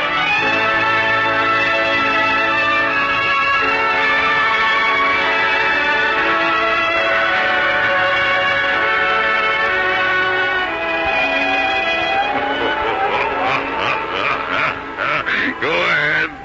Howl your fool head off. You can't get at us. You've tried all winter, but we'll beat you now. How much wheat did you and Almanzo bring back, Charles? 60 bushels at $1.25 a bushel.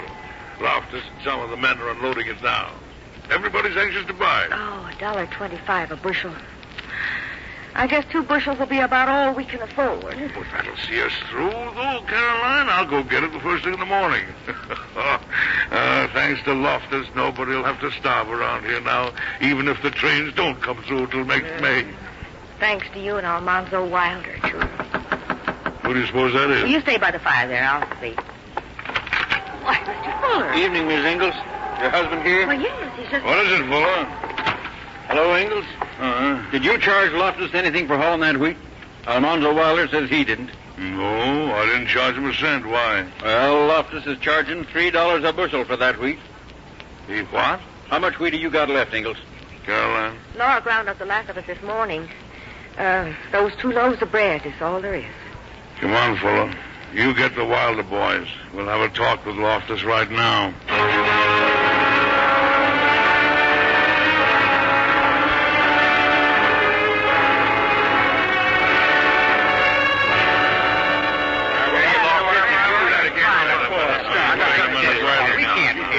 Let me handle this. Well, Loftus? $3 a bushel is what I said. It's my wheat, isn't it? I paid good, hard money for it. Well, you paid $1.25 a bushel. That's my business. Yeah, we'll show you whose business it is. You so much as touch my property, and I'll have the law on you. That wheat's mine. And I got a right to charge any price I wanted for it. That's right, Loftus, you have. This is a free country, and every man's got a right to do as he pleases with his own property. But remember, Alonzo, and I didn't charge you a cent for hauling that wheat. Well, why didn't you? I stood ready to pay any reasonable charge for hauling. But $3 a bushel. Ingalls and I didn't make that trip to skin a profit off folks that are hungry. Almanzo's right, Loftus. You know, there's not enough money in the mint to pay for that trip. We didn't make it for you. We made it for my wife and our 2 little girls and for all the other folks in this town who need that wheat to keep alive. Look at it this way, Loftus. We're all in this thing together. We've all got the same purpose. There's lots of land here for everybody. The soil is rich, we know that. But what chance could one man have alone in a Dakota prairie? Against the wind, the snow, the rains, and the drought? Together we can lick it. And we are licking it, Loftus. We're building wealth and strength here. Not for ourselves, but for all America. So that those who come after us will have richer lives, more abundance, greater security. Good heavens, Loftus, you're one of us. You're not a selfish man. You're a free, independent American, living in a great democracy, working in a great cause. Not for yourself alone, but for all men. I can't put it any plainer, Loftus, or more honestly. You can buy the wheat for just what it cost me, $1.25 a bushel.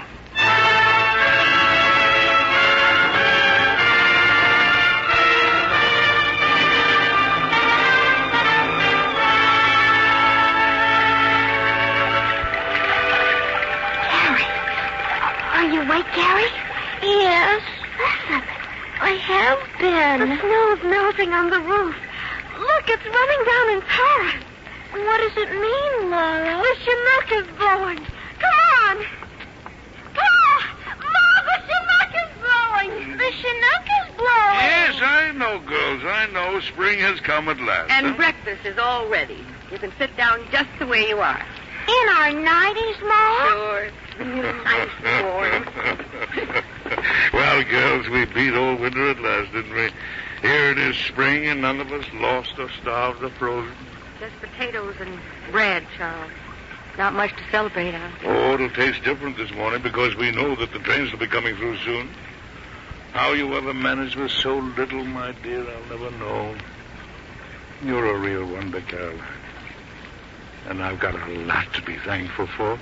I'll bet the muskrats are glad the winter's over, too. Will God tell the muskrats that spring is here, Pa? Oh, I bet he whispered in their little ears better than a month ago. We thank thee, dear Lord, for all the many blessings received at thy hands, for the land you have given us to work, and for the happiness we enjoy as a family. Bless our nation, our home, and our lives, and this food to our use. We ask it in the name of our Savior, Jesus Christ. Amen.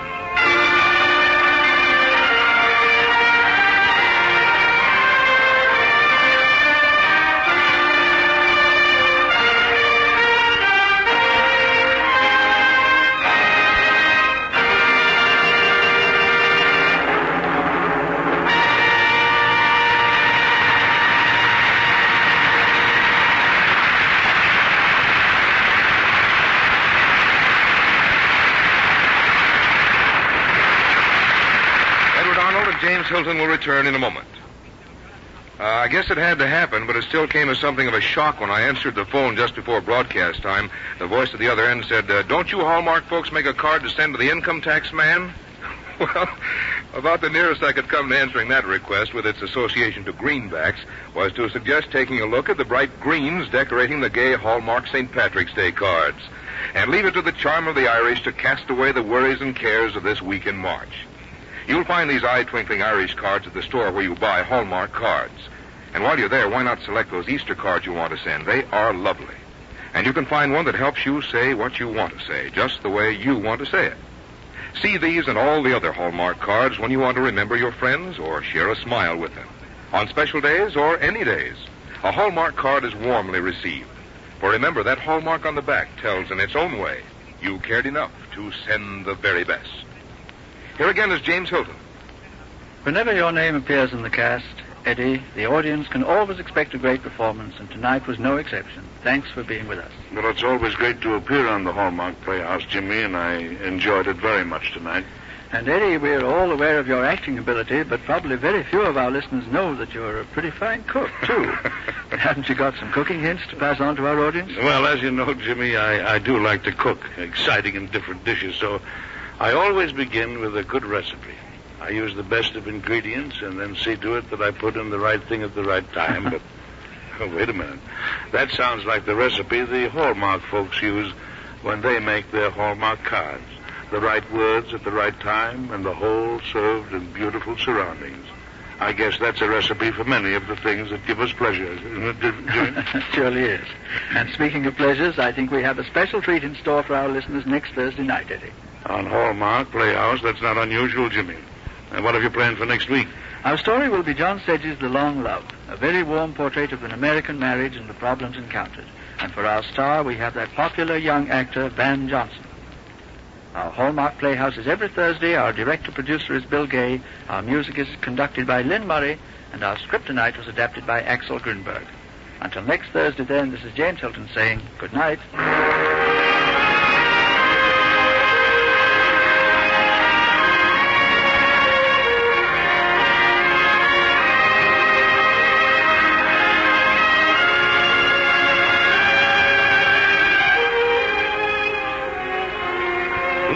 Hallmark cards that are sold only in stores that have been carefully selected to give you expert and friendly service. Remember, Hallmark cards when you care enough to send the very best. Edward Arnold will soon be seen in the Paramount picture Dear Brat. The role of Caroline tonight was played by Lorene Tuttle. Anne Whitfield was Laura. Norma Jean Nilsson was Carrie. Also in our cast were Ted Osborne, Lamont Johnson, Sam Edwards, and Parley Bear.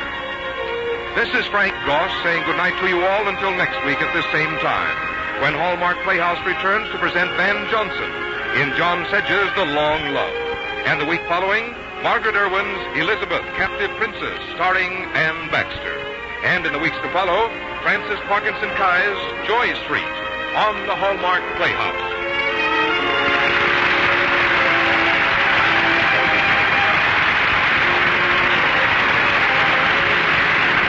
This is CBS, the Columbia Broadcasting System. This is KMBC, Kansas City, Missouri. Lux presents Hollywood.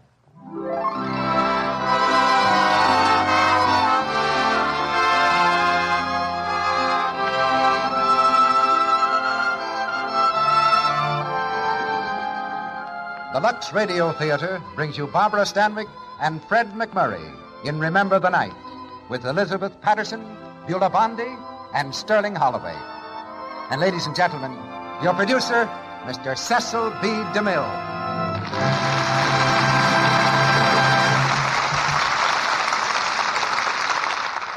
Greetings from Hollywood, ladies and gentlemen. Fine acting, a good story, and superb direction each contribute to the success of a motion picture. And we'll have to combine all three to explain the resounding success of the current Paramount picture, Remember the Night. As it happens, I take a personal pride in the success of this picture, because Mitchell Lyson, who directed it, served his apprenticeship with me. Consequently, it's with a special bow in Mitch's direction that I introduce our radio adaptation of his screen hit, Remember the Night. A triumphal return engagement for the same two stars who played it on the screen, Barbara Stanwyck and Fred McMurray. And with them, we have Beulah Bondi, Elizabeth Patterson, and Sterling Holloway of the picture cast. Remember the Night is a play you'll remember, and Lux Toilet Soap is a product you'll remember. When our feminine listeners remember to think of their appearance, and that's at least, part of the time, they know Lux Toilet Soap is a real aid to loveliness. Just why Barbara Stanwyck and Fred McMurray have never been teamed before is one of Hollywood's unsolved mysteries. But the results in this picture call loudly for more of the same. So we were very insistent on having these stars of the picture in our production tonight. Barbara dropped in to visit my Northwest Mounted Police set, but I sent her home right away to get her script of Remember the Night. And I had to break into something to get Fred McMurray. I had to break into his vacation in Mexico. It was the same vacation which we interrupted a few weeks ago to bring him back to this microphone. However, he took our persecution very amiably and buckled right down to work. Ordinarily, I don't suppose a courtroom is the most promising place in the world for a love story, especially if the party of the first part is the prosecutor and the party of the second part is the girl on trial. But Remember the Night is delightfully original from beginning to end, with a love story that begins in a law court. So once more, it's curtain time in the Lux Radio Theater as we start Act One of Remember the Night, starring Barbara Stanwyck as Lee Leander, Fred McMurray as John Sargent, with Beulah Bondi as his mother, Elizabeth Patterson as Aunt Emma, and Sterling Holloway as Willie.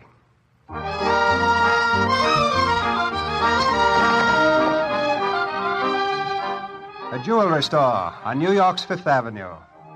In the glittering showcases, 1,000 precious stones sparkle in their brilliant settings. Although it's just a few weeks before Christmas, there's only one customer in the store this afternoon, a pretty girl in costly furs. On her wrist is a diamond bracelet, placed there by an enthusiastic clerk. He smiles happily, sensing the sale is practically complete. Glorious, madam, isn't it? One of our most beautiful bracelets, really. Yes, it is beautiful. You won't regret taking it, madam. I'm sure I won't. What's the price, please? Only $5,000. $5,000, that's reasonable. You won't find another one like it in New York, madam. Shall I have Mr. Meyer make out the papers? Just a moment, please. I think I'd like to see one or two more before I make up my mind. That one in the lower tray, please. Let me see that. Oh, of course, madam. Personally, I prefer the one you're wearing, but this one's quite beautiful, too. The emeralds set the diamonds off very nicely. Now, if you'll just place this one on your... Madam, where... Why, she's gone. Mr. Meyer, she's gone. Police! Don't, what is it? Oh, that girl. She went out the door while my back was turned. She went out with a $5,000 bracelet. Calling car number 17. Pickup girl, about 23 years. Dark complexion, silver fox furs. Vicinity 5th Avenue, 54th Street. Search for diamond bracelets stolen from Meyer and Company. That is all. Hello. Oh, this is Officer Cassidy reporting to headquarters. Say, we picked up that girl on call 17. Yeah. Caught her cold with the goods in a hock shop over on 3rd Avenue. She was trying to pawn the bracelet. Yeah. Okay. I'm bringing her in now.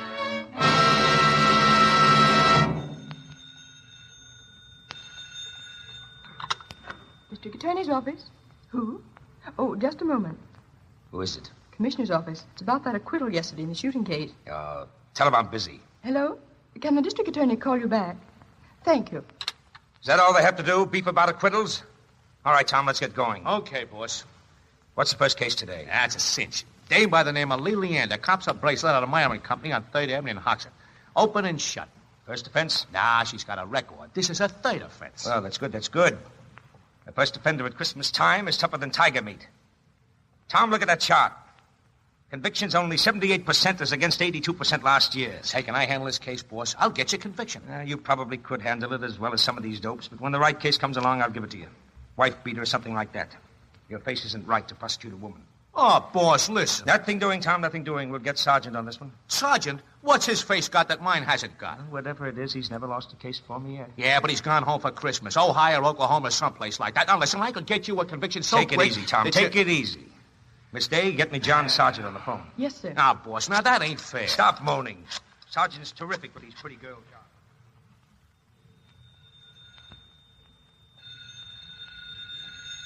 Oh, Mr. Sergeant. Mr. Sergeant. Phone's ringing. Well, answer it, will you? Try to get packed up in here. Okay, I'll answer. Hello. Hey, wait a minute, Rufus. Huh? Listen, if that's the office, tell him I've already left. Okay. Hello. Yes, sir. Yes.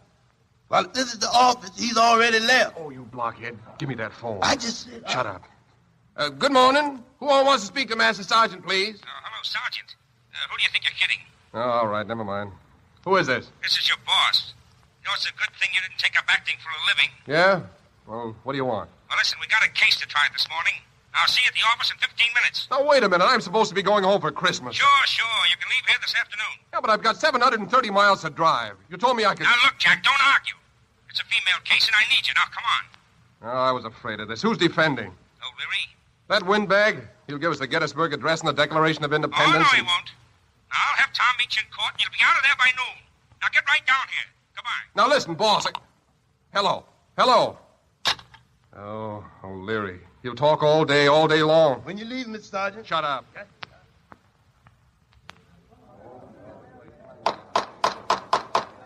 Quiet, please.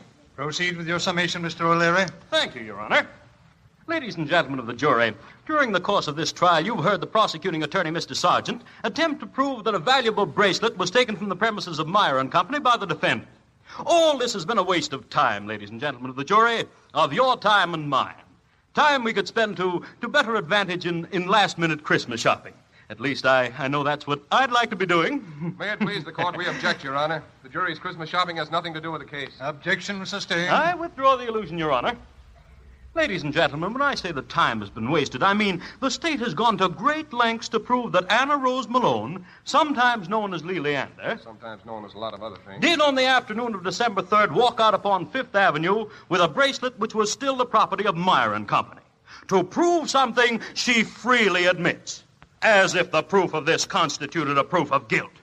Since the dawn of civilization, ladies and gentlemen of the jury, since the beginnings of jurisprudence, wise men and women have refused to be hoodwinked by circumstantial evidence. The contents of a whiskey bottle... Hey, Jack, I don't like a smile on that jury's pen. All juries get soft-hearted at Christmas, Tommy. If you ever get a case to prosecute and you see that peace on earth, goodwill toward men look come in their eyes, get a continuance. Even if you have to fall down and tell the judge you ate green apples. That a young woman walking out of a store with something not her own is necessarily an evildoer. Oh, how flimsy is this argument. How unfair. But on it, and because of it, you have been asked to take away the liberty of a fellow human being. Now, the truth is simple. The bracelet was removed during a temporary loss of will and consciousness, now known as schizophrenia, but formerly known as hypnotism. Holy mackerel, that's a sweet one. Hypnotism. Shut up, Tommy. You mean you're not going to object? Shut up. He's just postponed the case till after Christmas. Yeah? How do you figure that? Hypnotism. Oh. Yes, I said hypnotism, and that's exactly what I meant. Ladies and gentlemen of the jury, I want you to gaze upon this girl's face. Is this the face of a hardened criminal? An outcast from society? No. But the prosecution would have you believe that she willingly and in her right mind stole a bracelet. Ladies and gentlemen, let me tell you what really happened. The truth. This girl, this poor unfortunate creature, went into that jewelry store, not to buy, not to steal, but only to look. A salesman showed her the bracelet, urged her to clasp it around her wrist, begged her to examine it under a more powerful light, and then excused himself. The bracelet is under a powerful light. The young girl stares at it closer. The great central stone flashes blindingly in her eyes. Blue, green, purple, orange, closer, still closer. Suddenly, the colors are gone. Everything is dark. A breath of cold air brings her to her senses, but what's this? Where is the jewelry store? Where is the light she was standing under? What is she doing on Fifth Avenue, blocks away from Meyer and Company? She doesn't know. She can't remember. Her mind is a blank. And why? Why? This girl, this poor, unfortunate creature, was a victim, an unwilling victim of hypnosis. Your Honor, the defense rests. All right, now, Tommy, watch. Your Honor. Yes? Your Honor, the hypothesis of hypnotism is a very interesting one. Let me be the first to admit it. But unfortunately, I am no Svengali, nor are you, ladies and gentlemen of the jury.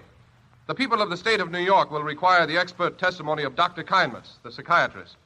For this purpose, the people will request a continuance be granted till after the Christmas holidays. We object, Your Honor. The defense is already summed up. The case was practically closed. Objection overruled. But, Your Honor... The defendant will remain in custody, subject to giving a $5,000 bond. And all jurors, parties, and witnesses are instructed to return to the court Tuesday, January 3rd. Court adjourned, and a very Merry Christmas to you all. Just a minute, Sergeant. That was a dirty trick you played on me. Means another day in court.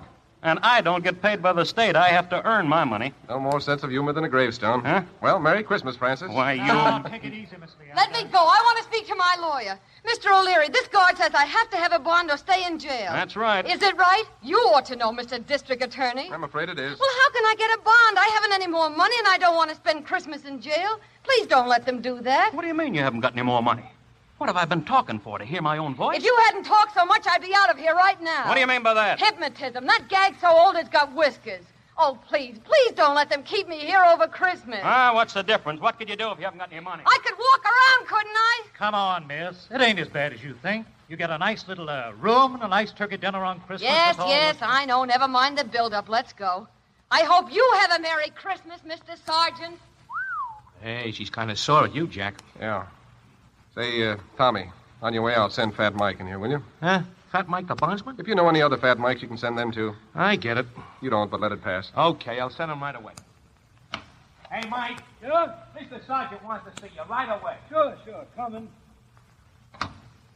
Hello, Mr. Sergeant. You want to see me? Yeah. What'll you charge for 5,000 bail from now till January 3rd? Did they pin something on you, pal? No, it isn't for me. It's for the young woman who's in here today. Oh, I see. How much? For a friend of yours? Nothing. Not a red Samilka. I didn't ask you for any favors. Favors? It's a privilege. You still living at the same place? Yeah. Why? How soon you want her out? Right away. Okay, she's out. Thanks. So long.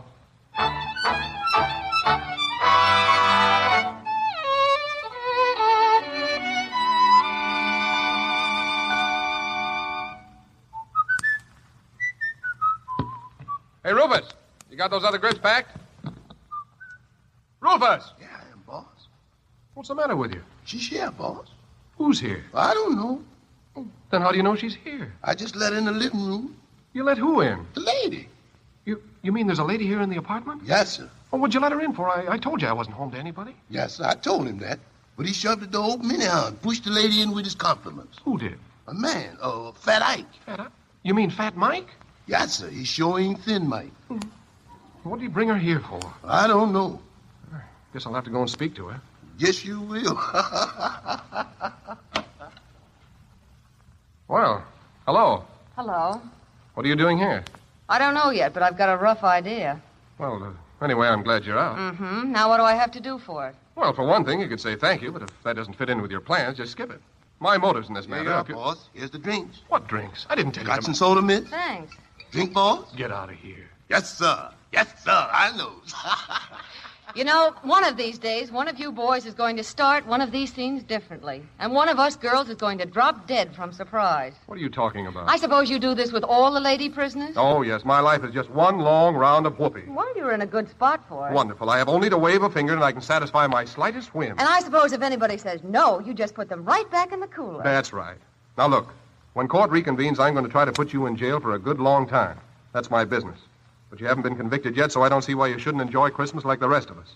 That's why I told Mike to get you out. And bring me up here. I did not tell him to bring you up here. Then why did that gorilla bring me up here? Because he's got a mind like a sewer. Thanks. Now, look. I'm very glad to have been of service to you. Now, if You mean I don't have to stay here if I don't want to? You most certainly do not. Oh, then I'll stay. But I won't be forced. Now, wait a minute. You know, there's nothing as dangerous as a square shooter. If all men were like you, there wouldn't be any nice girls left. Yes, well, all this is leading into a very interesting subject that I haven't time to pursue at the moment. I'm going away on a little trip, and it's quite a drive, and I haven't had my dinner yet. Oh, you mean you want me to go? Well, yes. Where? Where what? Well, I was on my way to a nice, comfortable jail with 3 meals a day and turkey for Christmas, and now Don't you live someplace? No. Well, where have you been living? In a tree? I had a room at a hotel, but they locked me out. Oh. Well, how much do you owe this hotel? $126.40. Oh. Well, that doesn't solve any problem. Look, why don't you just put me back in the clink? That solves lots of problems. Well, for one thing, I'm not sure I can't. And, well, that wasn't the idea. Have you had dinner? Not yet. Now, come on, then. I'll take you to dinner, and we'll figure something out. You really didn't want me to come here at all, then? I'm sorry to say I did not. I see. Well, shall we go? Here's your hat, boss. Going out, huh? Yes, I am. Hot dog. But don't forget you got to see your ma. Shut up.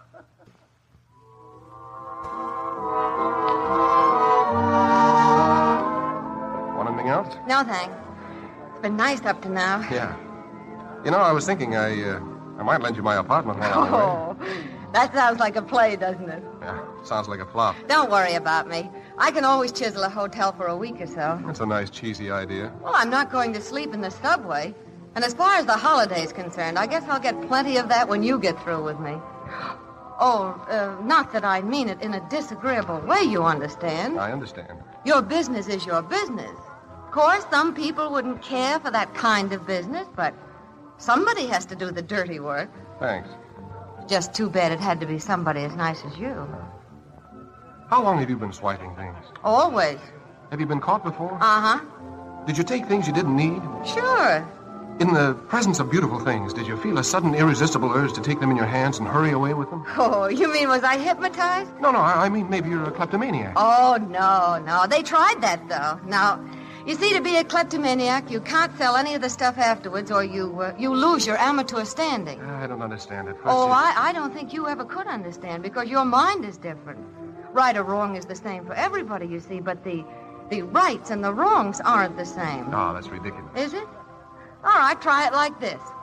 Suppose you were starving to death. Yeah? And you didn't have any food, and you didn't have any money, and you didn't have any place to get anything. Mm-hmm. And there were some loaves of bread out in front of a market, and, well, now remember, you're starving to death, and the man's back was turned. Would you swipe one? You bet I would. That's because you're honest. You see, I'd have a 6-course dinner at the table d'hote across the street and then say I'd forgotten my purse. Get the difference? I think you're way smarter. Yeah, that's it. We're smart. Very smart. Well, we're all finished. Waiter, check, please. Right away, sir. Well, Miss Leander, I've got a couple of extra bucks I don't need. Here's my Christmas dinner I promised you, and a room and a couple of breakfasts. Oh, thanks. Thanks a lot. Check, sir. Oh, here you are. Oh, will you ask the band to play my Indiana Home? Oh, yes, sir. I'll ask them. Thank you. Why do you want them to play that? Because that's where I'm going. No. Are you a Hoosier? Yeah, Wabash, Indiana. That is a farm just outside of Wabash. Wabash, Indiana? Oh, no wonder I liked you.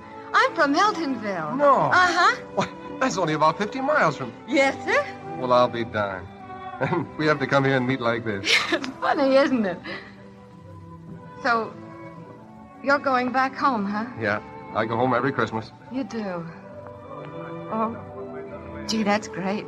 My mother still runs the farm. She does all right, too. She raises partridge, Wyandottes, Poland Oh, Chinas. we never had anything that swell. We never did either till lately. How long since you've been home? Never. Why? I ran away. Well, I don't know what the circumstances were, of course. Not so hot. Well, time takes care of those things. Do they write to you? I had a letter from my mother when my father died. Oh, your mother's alive then? I hope so. That song, it's awful pretty, isn't it? Kind of does things to you. Yeah. Say, look, how would you like to go home for Christmas? What? I mean it. I could drop you off at your place and pick you up on my way back. Home? Oh, gee, I don't know. Oh, come on, it'll do you good. What do you say? All right. Unless, aren't you afraid? Afraid of what? How it might look. Rising young district attorney and me. Oh, I didn't think of it. I know. You never think of anything wrong, do you? That's what makes you such a swell guy.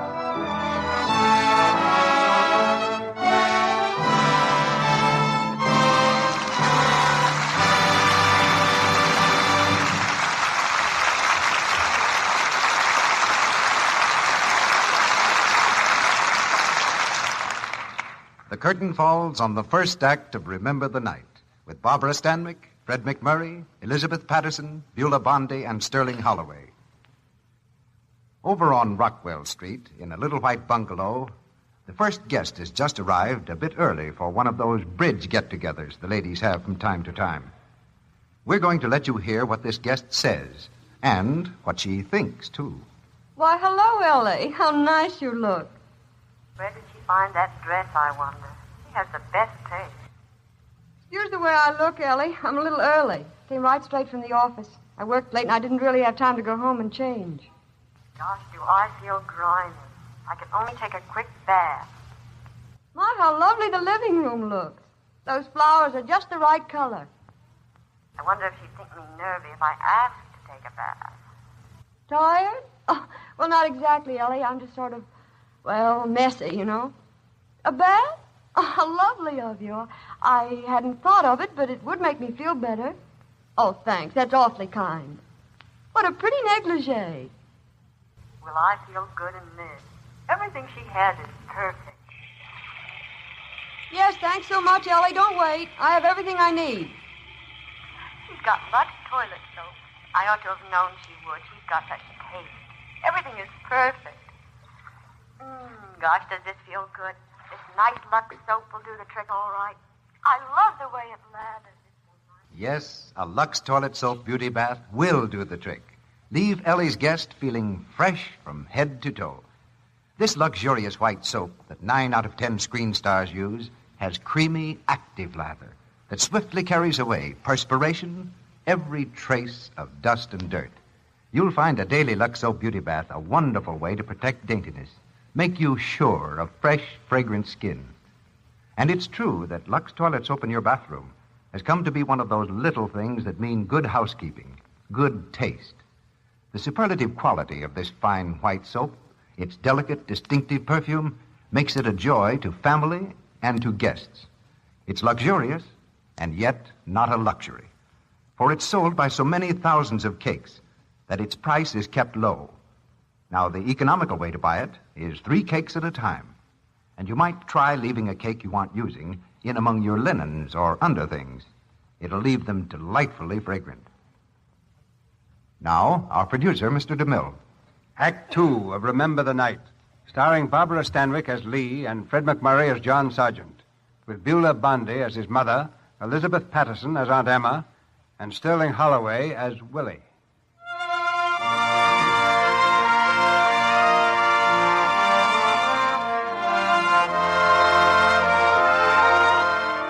Westward, along the snow-banked highways from New York, more than 20 hours of steady driving have brought Lee Leander and Jack Sargent to Eltonville, Indiana, and the front gate of Lee's former home.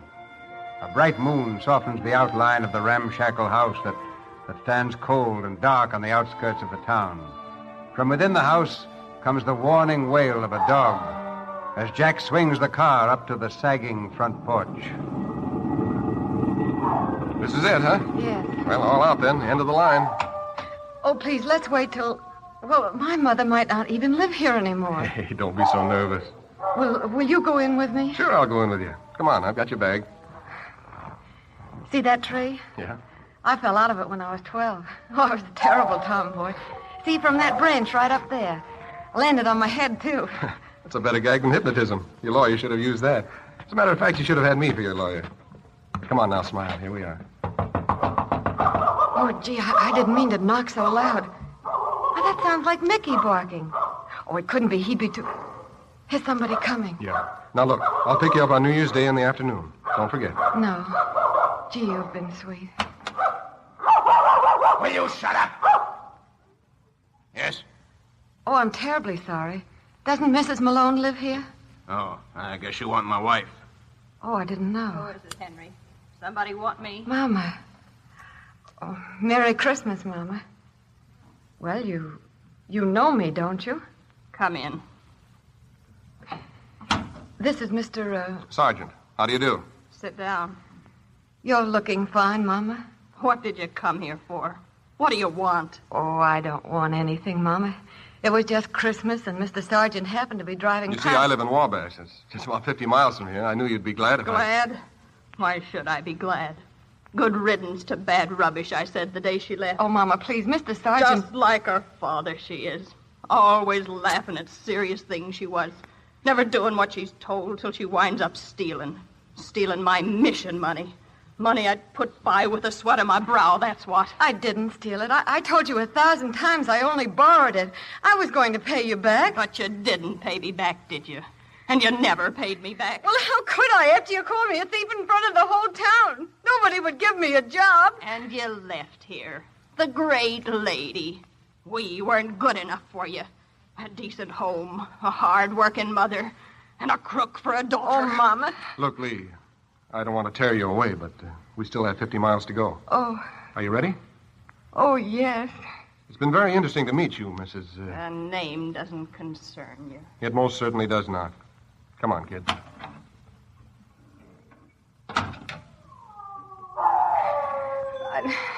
I've forgotten how much that woman hates me. And how much I hate her. That's a terrible thing to say, isn't it? No. But ever since I was little, she was always so right and I was always so wrong. Thanks for getting me out. I'll stay anywhere. Any old place will do if I'm far enough away from her. Hey, take it easy. I wish I'd broken my neck when I fell out of that tree. It's a little too late to think about that now, isn't it? You won't make me stay in Nelsonville?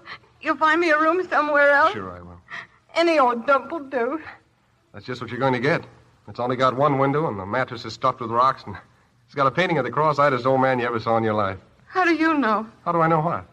Oh, that my grandfather was cross-eyed? You mean you're taking me home with you? Why not? Oh. Well, forget. Now what?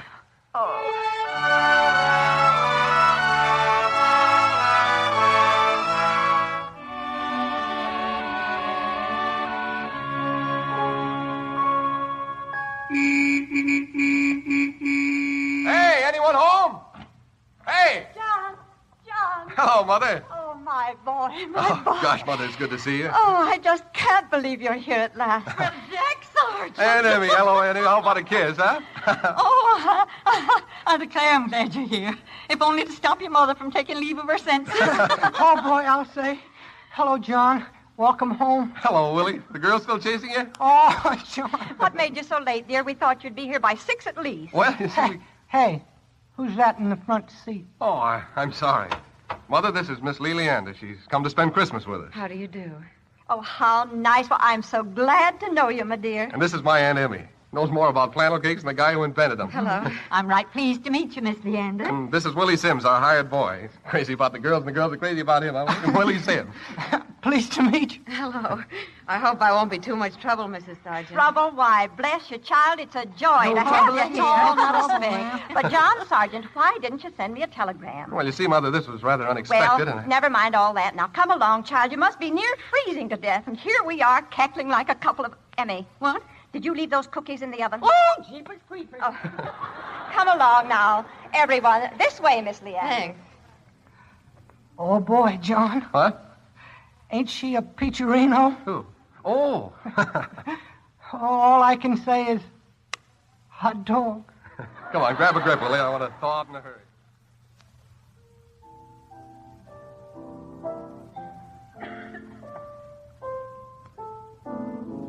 Go on, Jack. Now, don't stop. Play that other piece you used to do so good. I can't remember it anymore, Mother. Oh, well, try, dear. Don't you think he plays nice, Miss Leander? You don't have to answer that, Lee. I had $14 worth of piano lessons once, and they've never forgotten it.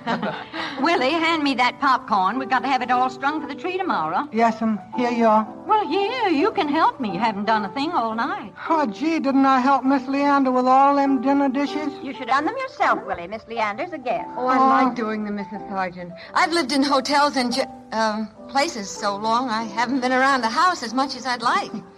Your folks dead? Willie. Ma'am? Oh, I don't mind. My father's dead. My mother's remarried. Well, that's too bad, my dear. I always say it's so hard on the children. It just isn't the same with a new parent. Go on, Jack. Now, just one more piece. No, that's all the next year, Aunt Emmy. Oh, please, dear. I'll play you a piece if you want. Oh, that'd be fine. Oh, gee, can you play? Well, I used to play in the dime store. What would you all like? It doesn't make any difference. I can sing The End of a Perfect Day. Now, Willie. Well, I can. So can everybody else, Willie. The End of a Perfect Day. I think I remember it. Oh, boy. Give us a downbeat, please, Miss Leander. When you come to the end of a perfect day and you sit alone with your thought while the chimes ring out with a carol gay for the joy that...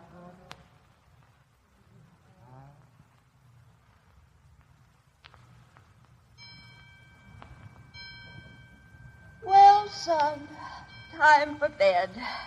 Gracious, the evening's gone fast. The rest went up long ago. Wait, Mother. There's one thing you must be curious about. What, dear? Miss Leander. Yes? I don't know whether to tell you this or not, but I don't like to bring somebody under your roof without you knowing exactly who she is. Oh, John, I think I can guess. What? Oh, no, not at all, Mother. She isn't even a friend of mine. Well, she certainly should be. I think she's charming. She is charming, Mother, but... She reminds me of your father's cousin, Winifred, who died when her second was born. The lovely, sweet thing. I was just saying to Emmy... Wait a minute, Mother. Unfortunately, the girl's a crook. I'm going to put her in jail when we get back to New York. What? But in the meanwhile, she had no place to go for Christmas, so Oh, the poor lamb. You'll do no such thing, John Sargent. Why, that girl's as honest as all outdoors. I can tell by just looking at her face. Well, if she did take some little thing, I'm sure it was entirely by mistake. She's probably a hypochondriac. Hypochondriac, huh? Well, she might be at that. She hasn't really taken things, has she, dear? You're just making a bad joke now, aren't you? No, Mother. I'm afraid this isn't even her first offense. But that doesn't mean she wasn't unhappy and lonely and a human being like the rest of us. Well, the poor thing probably didn't get enough love as a child. Do you remember how bad you were? Well, not really bad, but do you remember the time you took my egg money I was going to buy a new dress with? And then how hard you worked to pay it back when you understood. You made me understand. Oh, it was love, dear, that made you understand. Well, I do hope she enjoys her stay here. Now, we must do everything to make her happy and comfortable and to feel like one of the family. Do you think we ought to lock up the silver? Well, good night, son. Good night, Mother. Merry Christmas. Merry Christmas, dear.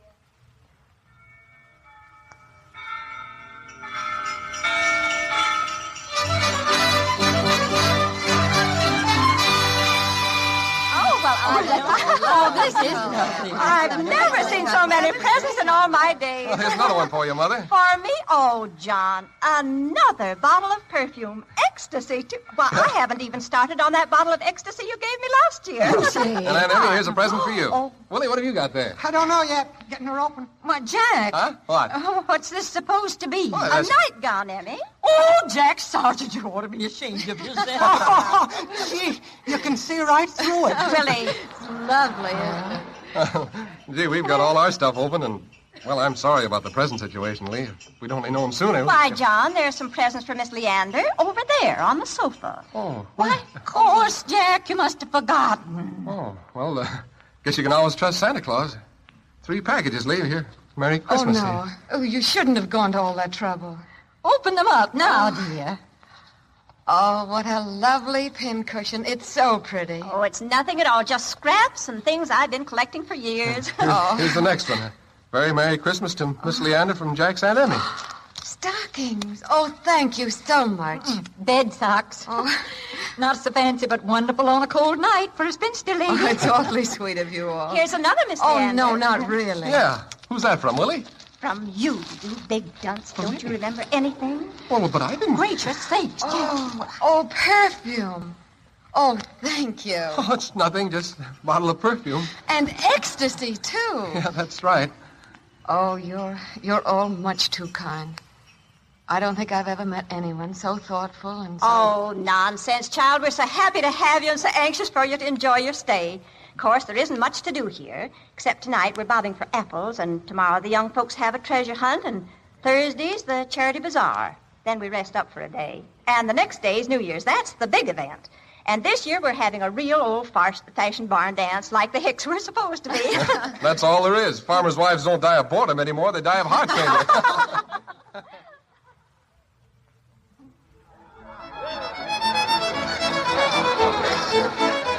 I declare this is the best barn dance we've ever had. Yes. Oh, they dance beautifully together, don't they? It reminds me... What? Who? Jack and Miss Leander. Like they were made for each other. If you're hinting that John's in love with her, well, he isn't, Emmy. Fiddlesticks, Lucy, fiddlesticks. She's in love with him, too. I tell you they're not. You don't know anything about these things, Emmy. Lucy Sargent, if you're referring to the fact that I never married, I'd like to point out that you don't have to be a horse to judge a horse show. If ever I saw 2 people in love... They're not. They can't be. They just can't be.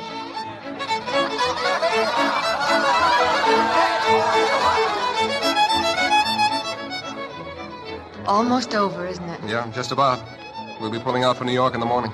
And the 3rd will be one day nearer. The 3rd? Mm-hmm. Oh, you mean that 3rd? When my case comes up again. I haven't thought of it. I have. But you've all been so sweet no matter what happens after we get back. It won't matter so much. I'll have some wonderful memories. So will I.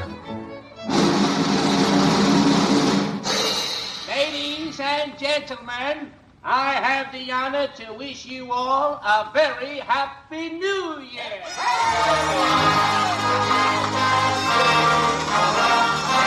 Happy New Year, Lee. Happy New Year, Jack. You know, it's an old-fashioned custom, but people always kiss each other. Well, at this time. I know it.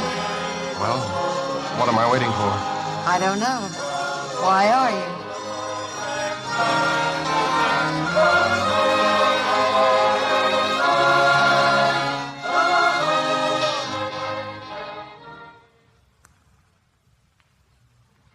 Well, 6 o'clock comes right early, children. You better get your sleep. What time's breakfast, Aunt Emmy? Time you leave early. What'll it be, flannel cakes or fried mush? Well, how about it, Lee? Oh, I think we'll ride better on the mush. Fried mush, then.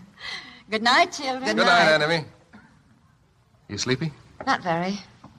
How about a good night cigarette? Well, I'd love it. I'll meet you downstairs. Swell. I'll be waiting for you. Just a minute, Jack. I was just... Oh, Mrs. Sargent. I'm sorry to disturb you, dear, but you'll be in such a rush in the morning. Oh, no, you're not disturbing me. Come in. Thank you. First of all, I want you to know how glad we've been to have you here, and how much I hope you've enjoyed your stay. You'll never know how much. And then, Well, I want you to know how sorry I am that you're in trouble and how much I hope it'll come out all right. I didn't know you knew about that. Oh, you poor child. You can be sure I never would have mentioned it now, only, well, has Jack ever told you anything about his childhood? No, why? We were very poor after my husband died. In fact, we had nothing. Jack had to do chores before school and after school, and then after chores, he studied in the evening so he could go to college. Then he had to work his way through college and through law school. Oh, I don't mean there's anything unusual about it, but I'm only trying to tell you that he worked very hard to get where he is. Very, very hard. And, well, he's my son, and I wouldn't want anything or anyone to spoil it for him now. I see. But I don't see why anything should spoil it for him, do you? He's in love with you. Oh, no, he isn't in love with me. He's never had any more interest in me than, well, some panhandler he'd buy a meal for. Are you sure? Of course I'm sure. He kissed you tonight. Well, not exactly ugly. Oh, he might have had a little fever for me, but it isn't going any further, and it hasn't been any place either. I see. He's no fool. And even if he was, I wouldn't hurt him or you, Aunt Emmy, or even Willie. Thank you, dear. And good night. But you do love him, don't you? I'm afraid so. I knew you did.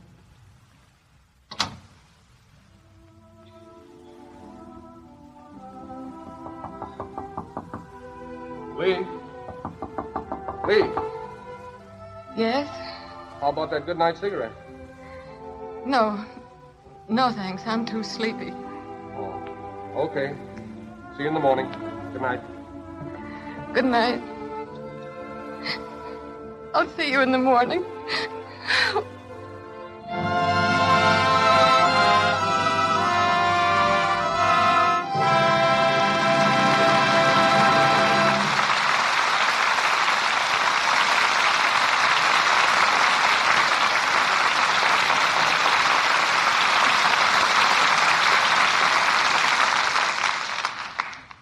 The curtain falls on the second act of Remember the Night with Barbara Stanwyck, Fred McMurray, Elizabeth Patterson, Beulah Bondi, and Sterling Holloway.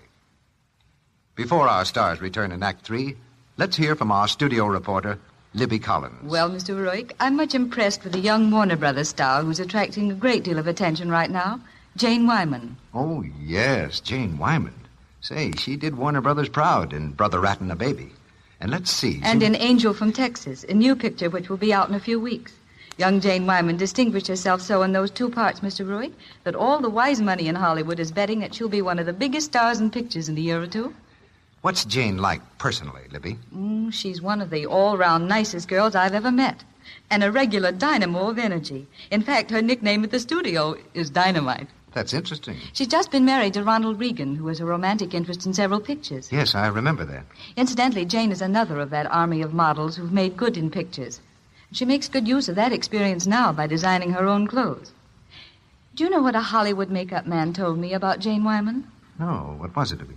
That she's one of the most naturally beautiful girls in Hollywood. And so I thought what she has to say about complexion beauty ought to be especially interesting. Well, I think you're right about that, Libby. What does she say? She says she thinks the most important single thing a girl can do for her complexion is to use Lux soap every night at bedtime for an active lather facial.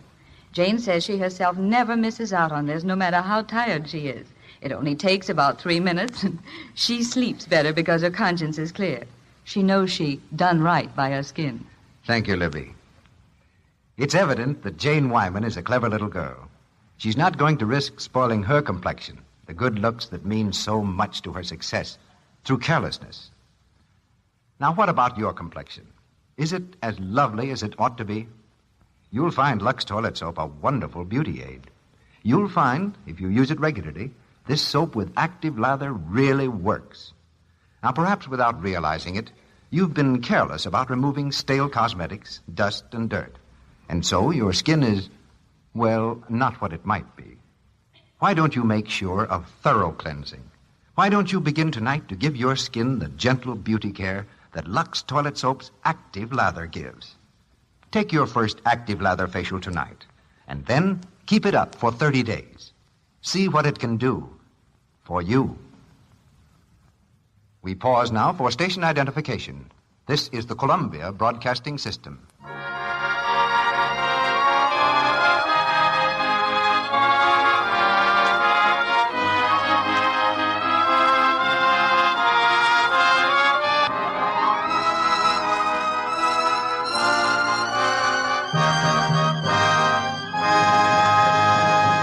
The curtain rises on the third act of Remember the Night.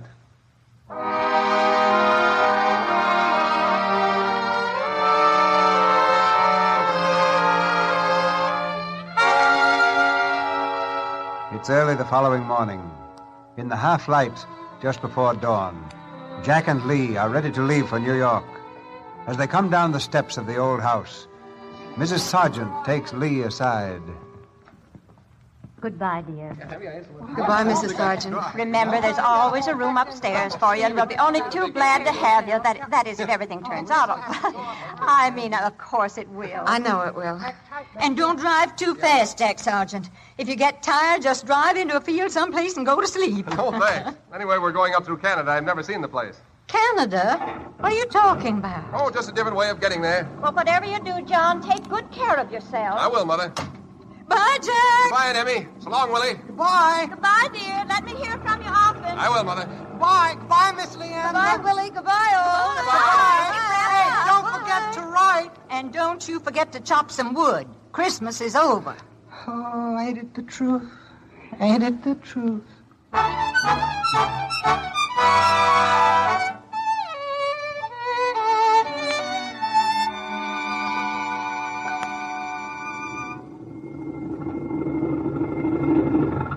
What's the idea of stopping? Lee, do you know where we are? Of course. We're in Canada. We should be. We crossed the border 3 hours ago. No, you don't get it. Look, this is Canada. Over there's the United States. Stay here, Lee. Don't go back. Oh, stop talking nonsense. It isn't nonsense. I'm not a policeman. I can't make you go. Is your conscience gnawing at you? What do you think it was when I got bail for you? Oh, that seems like 80 years ago. I didn't even know you were against me.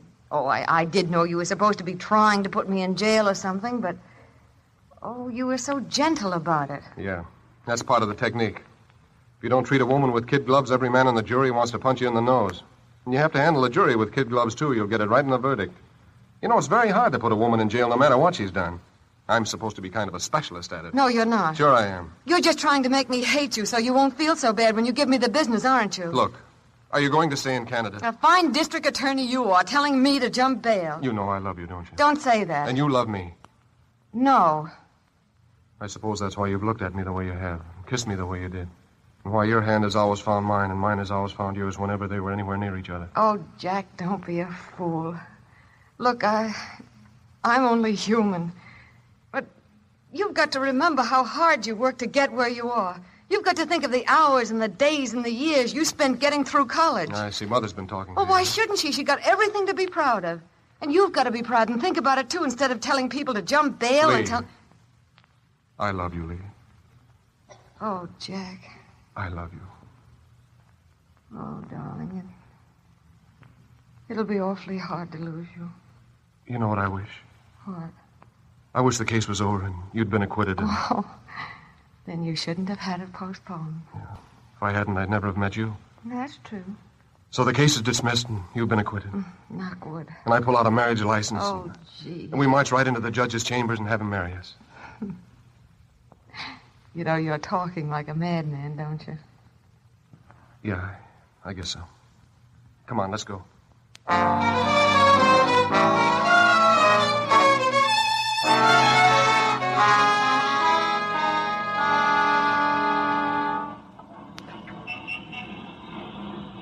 Jack, the courtroom's less than a block away. Or don't you care if the jury and the rest of them see you with me? Oh, so I'm not good enough to be seen with you, huh? You don't love me anymore. I never loved you. Were you just toying with me? Oh, shut up. You'll have to develop more courtesy and respect for your future husband, or I shall fall back in strong measures. A woman, a dog, and a hickory tree, the better you beat 'em, the better they be. Oh, quit it, will you? All right. What? I can't argue with you. Imagine being married to a man who argues for a living. But you know all this isn't right. Can't you see the papers? District attorney marries girl crook. I'd only hurt you, Jack. But you won't be a crook. You'll be acquitted. How do you know? Well, I don't know, but I think you've got a good chance. You wouldn't do anything to make them acquit me, would you? What could I do? I don't know, but you could throw the case Listen, if you...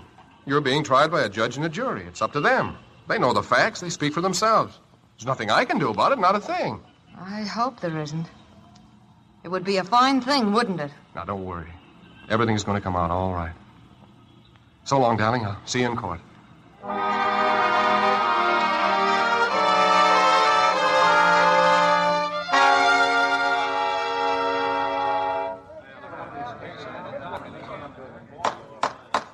You may proceed, Mr. Sergeant. Thank you, Your Honor. Now, well, if this jury will let me, they've been mumbling to themselves all morning. I'll take care of the jury, Mr. Sergeant. Thank you. Now, Miss Leander, I believe you have testified that you were hypnotized at the time you left the jewelry store and walked up Fifth Avenue. Didn't you? I...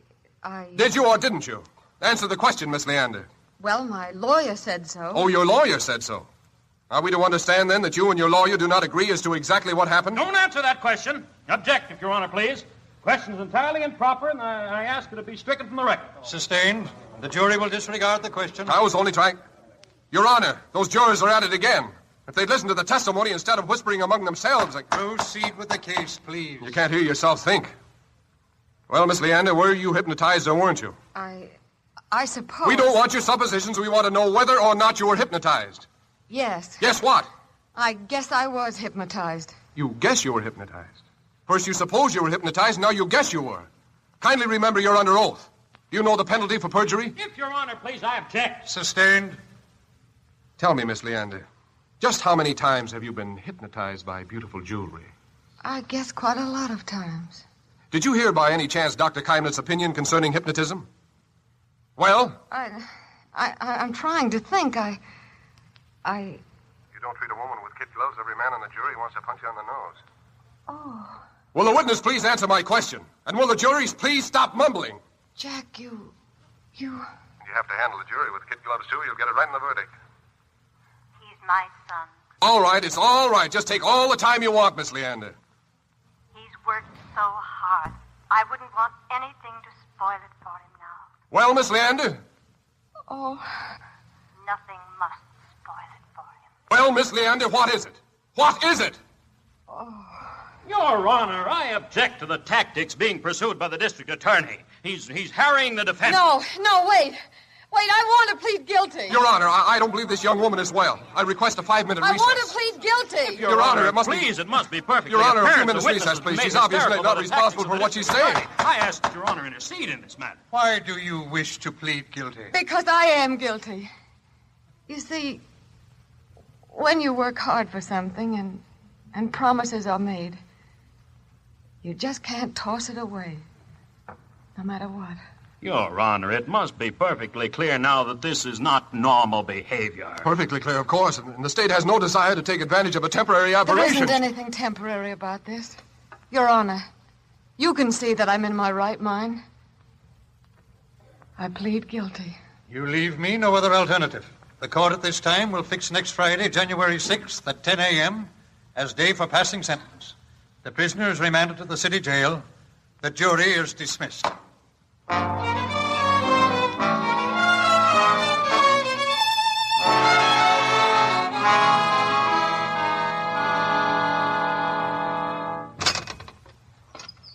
Mr. Sergeant, to see you, Miss Leander. All right. This way, Mr. Sergeant. 10 minutes. Thanks.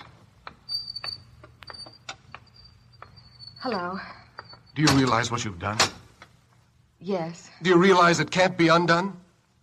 Yes. You understand there's no appeal, nothing but jail. How long will I get? Oh, how do I know? Maybe not very long, but if you'd kept your trap shut, you wouldn't be in here at all. There wasn't anything else to do. You're so strong, and you argue so well, and I love you so much. Yeah, you certainly proved that. I'd always do what you wanted, even if it wasn't good for you. I'd never have a chance against you, and you'd never have a chance with me. Like just now when you were trying to lose the case. Oh, aren't you ashamed? Oh, stop it. Oh, I know what you were trying to do. Save little Jackie's career from the bad, bad woman. Don't you think I'm the best judge of what's good for me and what I want most in this world? No. And while you were making your big gesture, did you stop to think how much you'd be hurting me? Do you think I'll stop loving you just because they lock you up with a bunch of hoodlums and hopheads for the next few years? I'm not much better. Well, you were good enough for me. Will you come and see me sometime? Come and see you.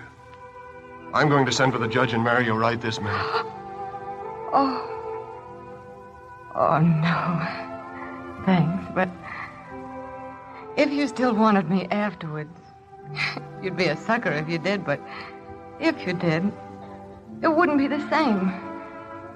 I'd be all square, and you would have had plenty of time to think things over. I don't have to think. I'll be waiting for you, Lee. No matter how long it is, I'll be waiting. Jack, will you stand beside me and hold my hand when I'm sentenced? You know I will.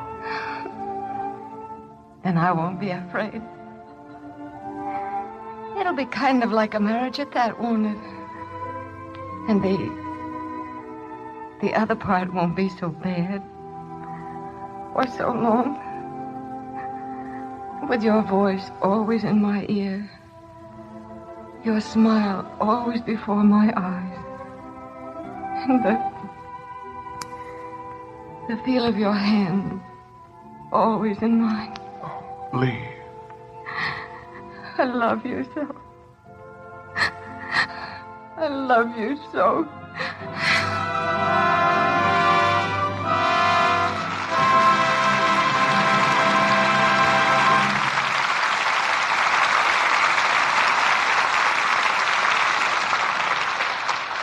Lee Leander and John Sargent will meet again in the not-too-distant future. Right now, we meet Barbara Stanwyck and Fred McMurray again as they take a curtain call. CB, I think Fred ought to run for district attorney. A jury would be putty in his hands. Oh, not me, Barbara. I'd be scared to death making speeches in front of a lot of people. Oh, you'd get over that, Fred. There's a trick to it. You pick out one person in the audience and talk to him. Forget about the crowd. Oh, that doesn't work, CB. Oh, you can't be sure until you try. I've tried it.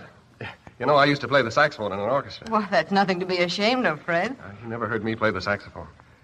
Well, what I was going to tell you was that whenever one of us did a solo, we had to stand up. But I couldn't do it because I was so scared my teeth chattered. You ever played the saxophone with your teeth chattering, CB? Fred, I'm ashamed to say I've never played a saxophone. With or without my teeth chattering. Well, somebody told me about that trick of looking at one person and forgetting about the crowd. So one night when my saxophone solo came along, I picked out a girl that was dancing just in front of the orchestra, and I played the saxophone right to her. Did it work? No, she stuck her tongue out at me. Guess she must have been a music lover. Well, seriously, Fred, I enjoyed doing Remember the Night with you both for the screen and here in the Lux Radio Theater this week. And now I want to say just a word about Lux Soap. I think it's a grand complexion care. I wouldn't be surprised if I said something like that before, CB, but it's still true because I still use Lux Soap just as I have for years. I'll never get tired of hearing you say that, Barbara. What's the play for next week, CB? Next Monday night, our play is the great motion picture hit, Love Affair.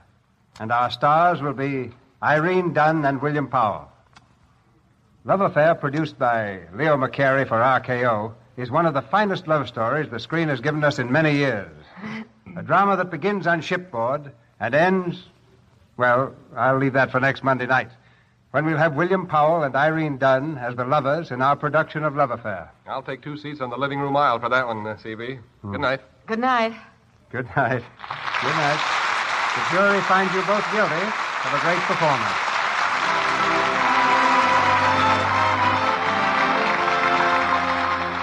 Our sponsors, the makers of Lux Toilet Soap, join me in inviting you to be with us again next Monday night when the Lux Radio Theater presents Irene Dunn and William Powell in Love Affair.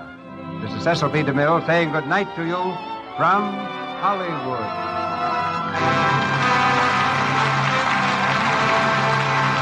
Heard in tonight's play were Lou Merrill as O'Leary, Jack Carr as Rufus, John Fee as Judge, Edward Marr as Tom, Wally Mayer as District Attorney, Celeste Rush as Mother, Arthur Q. Bryan as Mike, Walter White as Clerk, Sidney Newman as Cassidy, Ann Lee as Secretary, and Warren Rock as a policeman. Our music was directed by Louis Silvers, and your announcer has been Melville Ruick. This is the Columbia Broadcasting System.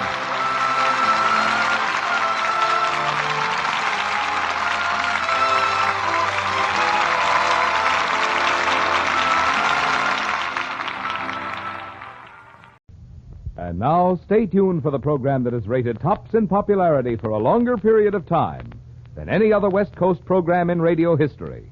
The Signal Oil program, The Whistler. Transcribed by the Signal Oil Company for Christmas Eve to enable the entire production staff of The Whistler to spend Christmas Eve at home with their families.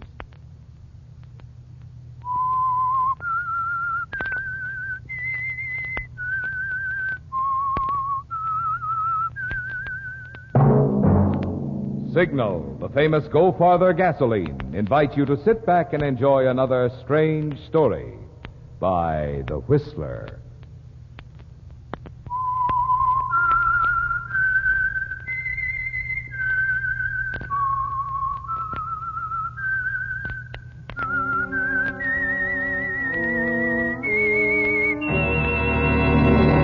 I am the Whistler, and I know many things, for I walk by night. I know many strange tales hidden in the hearts of men and women who have stepped into the shadows. Yes, I know the nameless terrors of which they dare not speak. And now, for the Signal Oil Company, the Whistler brings you a most unusual story.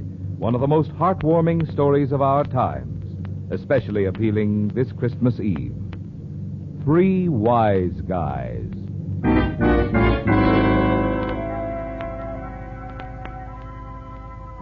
'Twas the night before Christmas, and all through the house, not a creature was stirring, not even a mouse.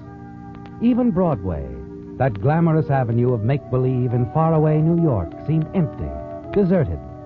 Most cafes and eating places were closed, but the doors of an occasional refuge for those hardy souls who prefer to walk alone were still open. Such a place was Good Time Charlie's Bar on 49th Street, where on another Christmas Eve, a series of unusual events began, ending in one of the most unusual stories Good Time Charlie had ever listened to. At the moment, Charlie is listening to the voice of a man named Al. As is well known to one and all, Charlie, I am not one to complain. But it strikes me that Broadway would bring very little tonight on the open market. I know you 10, maybe 15 years, Al. Until now, I don't know there is an open market. For the past 12 months that I know of, I am 100% legitimate. Honest, legitimate Al. Want another rock candy and rye? Without the rock candy? I very seldom indulge in alcoholic beverages. But in answer to your question, yes. Haven't seen you for a year, Al. Want to run over that part again where you tell me you're playing it straight for the past 12 months? As of last Christmas Eve, I am a 100% honest ticket scalper. I do not make a killing, but I get that good, warm feeling that comes with being 100% legit. It feels good to play it straight? Cozy. You want to tell me about it, Al? I do not mind if I do, Good Time Charlie. It all begins a year ago tonight, right here in your strictly high-class drum. Blondie Swanson was here with me, remember? Yeah, I think I do remember, Al. Now, Blondie Swanson is one of the gentry which operates on that side of the law as very few calls right, though Blondie himself always feels this is a matter of opinion. But Blondie is not concerned with his racket a year ago tonight. You are busy chauffeuring the bar, Good Time Charlie, so maybe you do not notice the sad scene. Yep, it is last year, just about this same time, when Blondie comes in here, his big frame pretzeled with grief. Hello, Al. Well, hiya, Blondie. I see you are not so happy tonight. Why not join me in a medicinal rock candy and rye, without the rock candy? I am fighting off a touch of grip. Okay, Al. I got a bad case of memories tonight. If rye can pack away the grip, maybe it can take a load off my memories. Hey, Charlie, 2 more rock candies and ryes, without the rock candy. I'll slide them down. Are these conversational memories, Blondie, or shall we give them to Clint?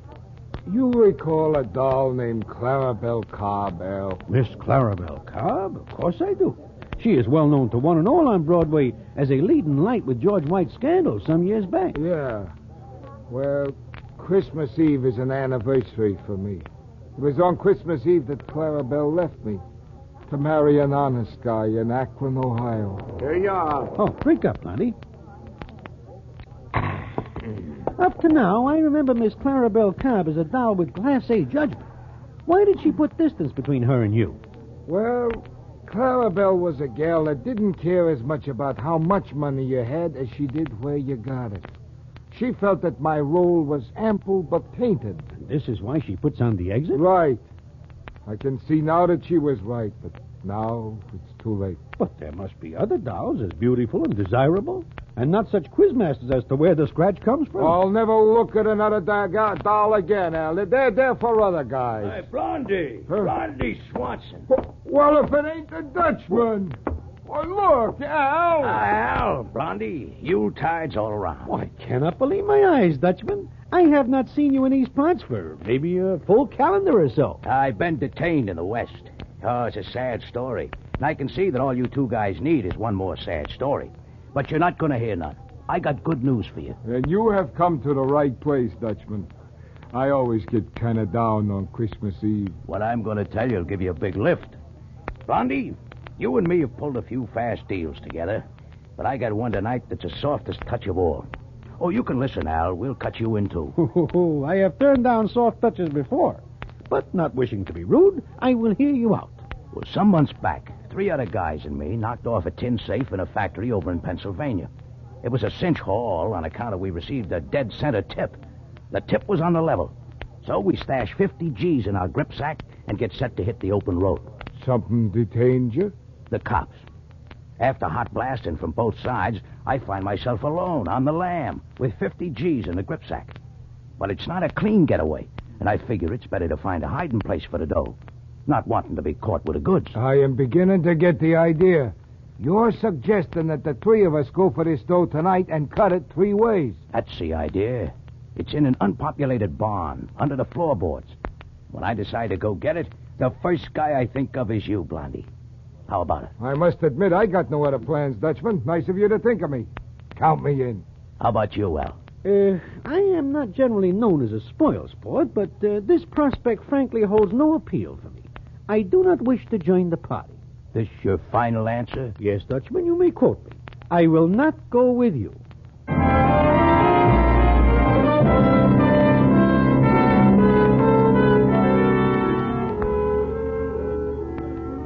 Well, good time, Charlie. That's the way it went. I am certain I will not leave your bistro that night. I am negative to the whole scheme, and I'm nixing it loud and clear to one and all. So imagine my surprise at some later point to find myself warm and cozy in the back seat of the Dutchman's ancient velocipede, dogging it through the snow-covered countryside. The whole setting is so peaceful, I am catching small doses of snooze. But in between times, I cannot help but overhear the up-front conversation of Blondie and the Dutchman. You sure this is the right road, Dutchman? Certainly, I'm sure. I can fly this road blind if necessary. You are not flying blind now, so you must have noticed that the radiator is percolating again. I think we better stop and take on another load of snow. Guess we'll have to. But I sure hate these delays.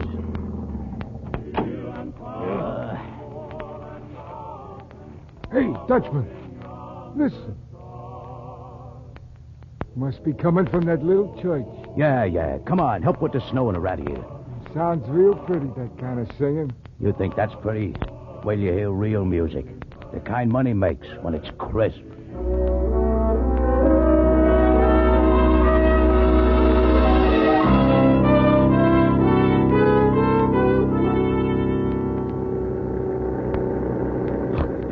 Hey, Blondie, Dutchman, where are we? In Pennsylvania, Al. Not far from that barn where I stashed the factory payroll. How can you tell? I, for one, see very little but darkness around and about. I got to agree with Al, Dutchman. I got a feeling we're lost. Maybe we better give the whole scheme up. You two give up easy. I tell you, I know for certain we're close to that barn. I can tell by that big fat star I've been following for the last few miles. Oh, yeah. I am seeing a small light ahead. But I observe if this is a star, it is hanging very low to the ground. I still got a feeling we are lost. Why don't we go back to Good Time Charlie's, which is a lot easier to find? I don't care how low this star is hanging. I know it's leading me straight. I'm running this show, so you two better seal up. There, look. I'm right as rain. This is a barn. I do not wish to start an exchange of words, but that star you follow turns out to be nothing more than a light from the window of said barn. Okay. So somebody's living in the barn. I'll take care of them if they're too hard to get along with. I vote for getting out of here. I am not dressed to call on strangers myself. Come on, and cut the gab. Besides, maybe there's only animals in the barn. I don't see no human footprints in the snow, except ours. Look. I'll be doggone. Look through that window, Blondie. Is that a doll in there? Let me see. Yeah, she's a doll. Not only that, I don't think she's feeling in the pink either. Well, now that we are here, let us go inside and see if there's anything we can do for her. I don't care nothing about a sick doll. I want to lay my mitts on that grip sack with a 50 G's in it. Come on.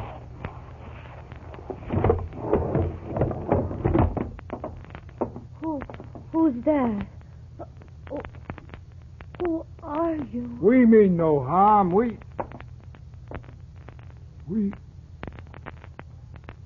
Well, if it ain't Miss Clarabelle Cobb in person.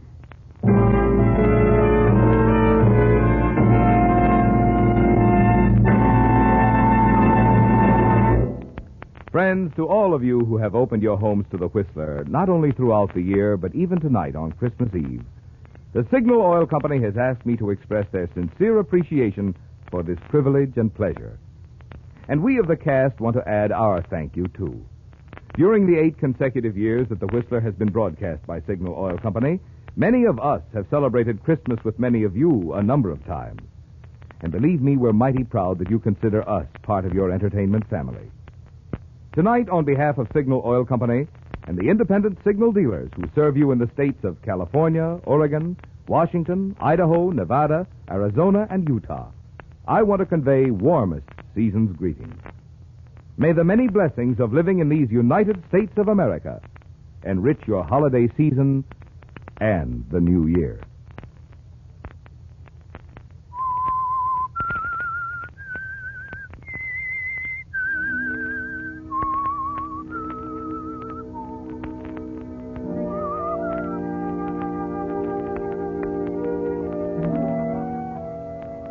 Yes, Al, that isolated barn in the snow-swept Pennsylvania countryside, so far removed from Good Time Charlie's bar, where you're now enjoying Charlie's rock candy and rye without the rock candy, held a surprising development for you, Blondie Swanson, and the Dutchman, didn't it? The three of you had driven there that Christmas Eve a year ago to claim the $50,000 payroll the Dutchman had hidden there. The presence of Miss Clarabelle Cobb in the barn at your arrival was something not even her ex-boyfriend, Blondie Swanson, could fathom immediately. And you were even more puzzled than Blondie, weren't you, Al? Only the Dutchman seemed to have the faintest understanding of what it's all about. So you turned to the Dutchman. Dutchman, I am not understanding all this. Why do you not inform us? Listen, Al, you and Blondie better clear out of here for a while. Take a walk in the snow. I guess I'll have to take care of this doll. Huh? Look, Dutchman, I haven't seen Clarabelle for a long time. If you think I'm going to leave her now and go for a walk with Al, you are nuts. Besides which, Dutchman, this doll is clearly at grips with some strange malady. I do not think it is polite the three of us should visit in this manner at this time. Listen, I came here to get 50 G's, not a sick doll and a lot of lip from you two. This won't take long, so blow. But, Dutchman... I'm getting fed up with you, Blondie. I know what I'm doing. I've delivered 7 of the 8 kids my wife's had. And I never needed no doctor. This one'll be a cinch. Now, will you get out of here?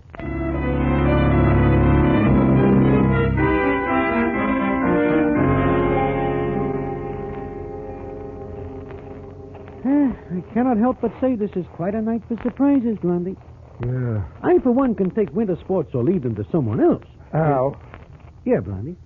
We could take the Dutchman's car there. You think Clarabelle will be better off if we get her a doc? Well, I am new in this racket, Blondie. But if you want an inexperienced opinion, I will say... What was that? What? Dad! Well, Blondie, I am new in this racket, but if you want an inexperienced opinion, I will say Miss Clarabelle Cobb is a cinch mother. Come on, let's get back to the barn.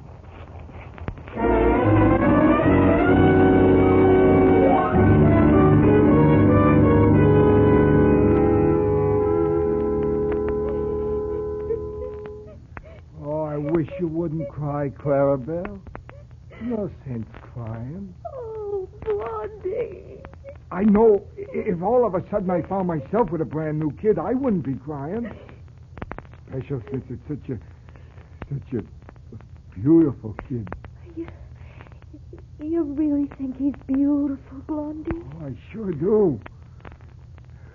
He's sleeping, huh? Uh-huh. Bless his heart. If he only gets a break. Oh, don't worry about him, Clarabelle. A beautiful kid like that, they love him in Akron. Oh, Blondie, there's so much I want to tell you. Yeah, but maybe you ought to sleep now yourself, huh? Not till I tell you, Blondie. You gotta know about everything. Why I'm staying here in Dr. Kelton's barn. About Joe, my husband. He's in such trouble, Blondie. He's in jail. Come on, Al. Let's go find the gripsack. I know right where it is.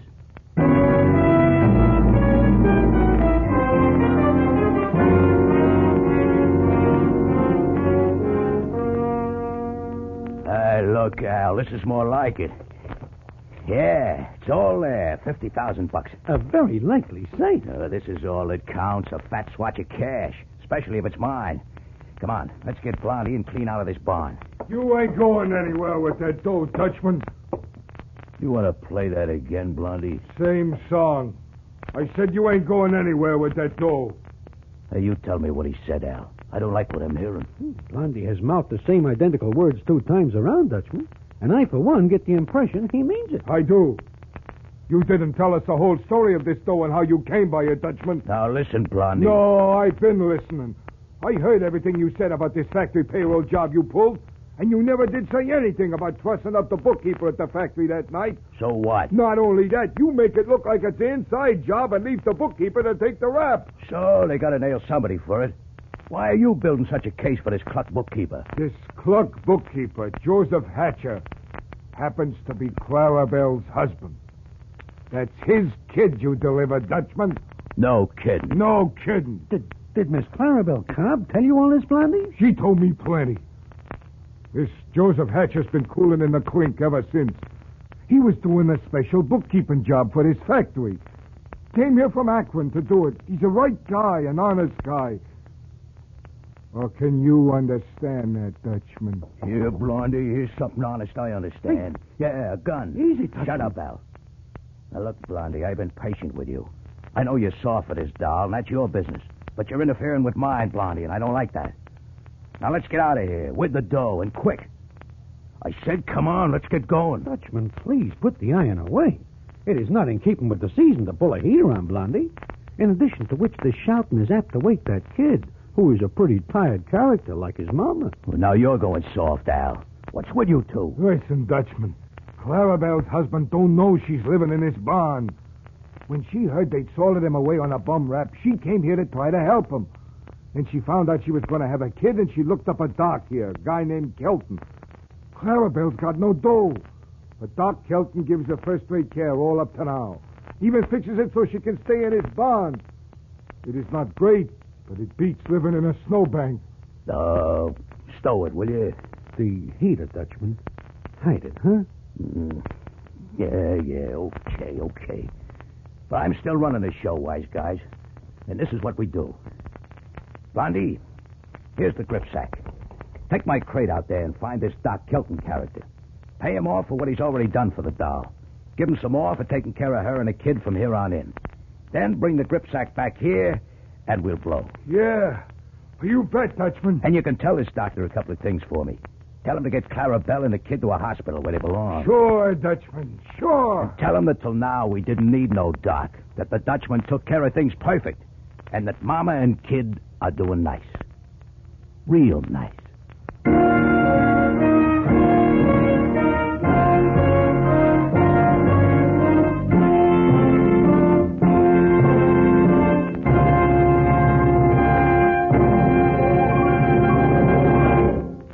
For all of you who play canasta or have been thinking of taking up the game, there's a little Christmas gift for you at your nearest Signal service station.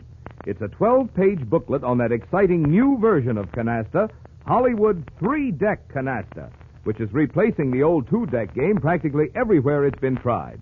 In fact, Robert Lee Johnson, the only Pacific Coast member of the National Canasta Laws Commission, says of this game, "You'll never know how much fun cards can be until you've played this exciting new 3-deck game. It has completely replaced 2-deck canasta with all my friends in Hollywood." And friends, the booklet I mentioned is written by the man who devised this new game, so the rules are both complete and authentic. Right now, in fact, this booklet is being sold by leading department stores in 32 states. But you needn't buy a copy. One is waiting for you free while the supply lasts at any Signal service station.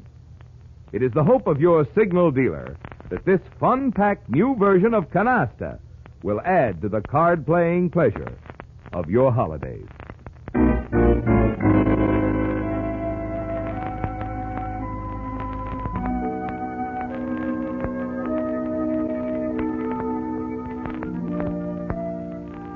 It was almost midnight on Christmas Eve at Good Time Charlie's bar on West 49th Street, as Al continued his amazing account of the story of that other Christmas Eve that crossed the lives of Blondie Swanson, Miss Clarabelle Cobb and her newborn son, the Dutchman, and his gripsack containing $50,000. As Al continued talking to Good Time Charlie, a faraway look came into his eyes. So, you see, Good Time Charlie, it is no more than small wonder that since all this takes place a year ago this very night, me, Blondie, and the Dutchman have settled down to 100% legitimate endeavors. Yeah, sure, and why not? A three-way split on almost 50 stolen G's is a cinch beginning to this straight and narrow. You are laboring, as they say, under a misapprehension, Good Time Charlie. I see now where it is only fair I tell you the rest of this story.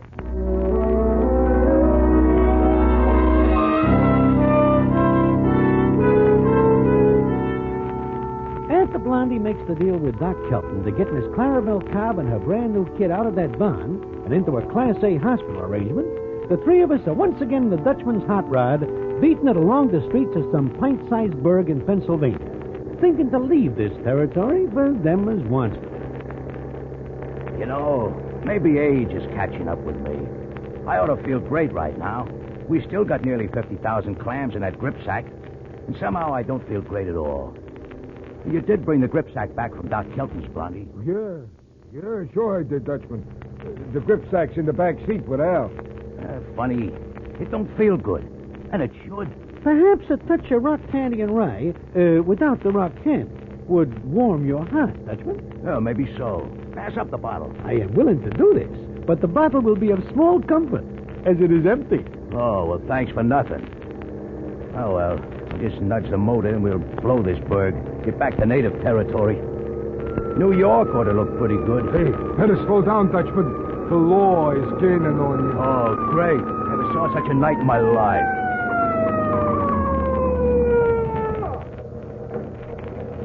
That red light back there was no Christmas tree ornament. You should have stopped. Sorry, officer. And you're in a church zone clearly marked for 20 miles an hour. 40 is too much. Was hurrying home for Christmas, officer. Carrying toys for the kiddies in this tub, huh? I'll bet. I better have a look around. Uh-huh. Oh, what's in this gripsack? Oh, why, nothing, officer. As empty a gripsack as you'll ever run into. Yeah. No need to open it. It's empty. Well, you're right about that, mister. There's nothing there. Yeah. Huh? Easy, Dutchman. But you sure? It's empty? Sure, I'm sure. Weren't you? Oh, yeah, sure. Sure, I was sure. I just wanted you to be sure. Carrying nothing but empties, huh? You guys empty this bottle all by yourselves? This bottle is once full of medicine, officer. I myself have been warding off a touch of the grip. I am now in the pink, as the saying goes. Oh, wise guys, huh? 3 wise guys. You know, if it weren't practically Christmas, I'd haul you in. Go on now, get out of our town. Oh, yeah, and Merry Christmas, three wise guys. Yeah, same to you.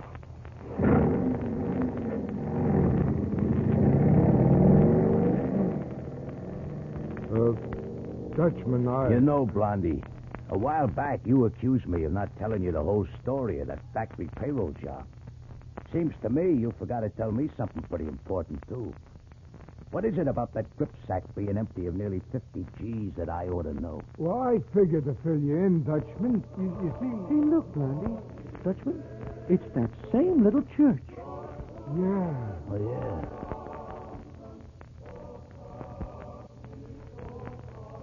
You know something? It's a miracle. I don't know yet what happened to that nearly 50 G's in the grip sack, but if that copper had caught us with that dough, we'd be on our way to the clink right now. An astute observation. Yeah. Well, you see, Dutchman, when I called on Doc Kelton tonight, I left all the dough with him, the whole 50 G's. I told him to give it back where it belongs. I told him enough more that the doc is sure he can spring Clarabelle's husband out of jail. So him and Clarabelle and the new kid can be together. Say, this Doc Kelton is a right guy. Oh, I'll say he is. Well, he even agreed to give us a head start for the Pennsylvania border before he notifies the law. This is a right guy. Yeah, and we better oblige the Doc and ourselves by making a border ahead of the cops.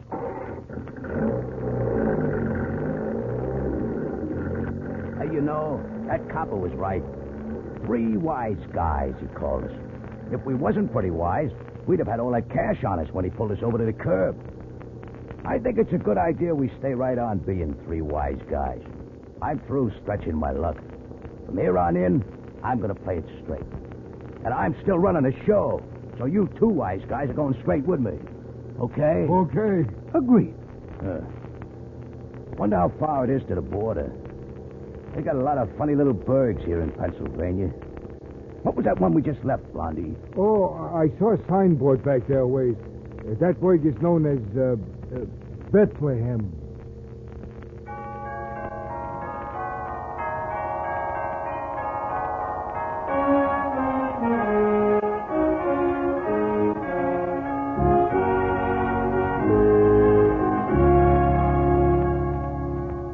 And so, on a night before Christmas, in Bethlehem, Pennsylvania, 3 wise guys were strangely touched by the spirit of the season. A spirit born in another Bethlehem nearly 2,000 years ago. And tonight, on the eve of another Christmas, may we hope that this same eternal spirit will someday bring to wise guys throughout the world the understanding that the future of the peoples of earth rests in goodwill toward all men.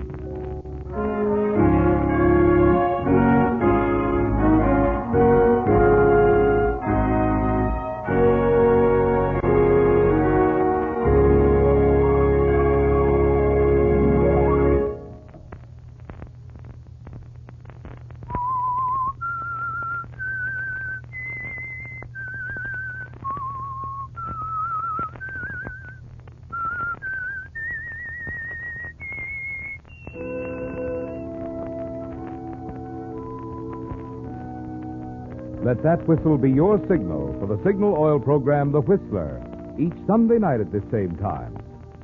Signal Oil Company has asked me to remind you. This week, it's especially important to drive at sensible speeds, be courteous, and obey traffic regulations, so some avoidable accident doesn't mar the holiday season for you.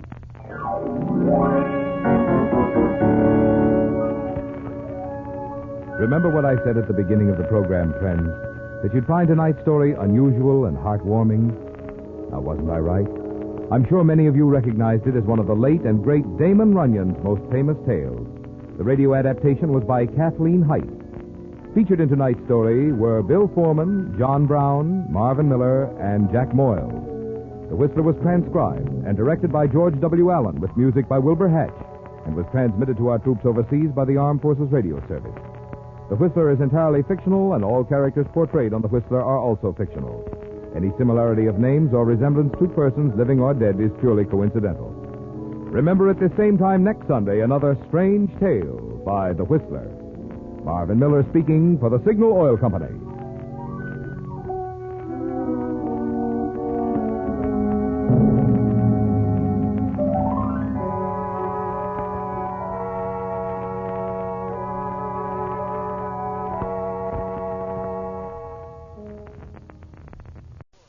Lux presents Hollywood.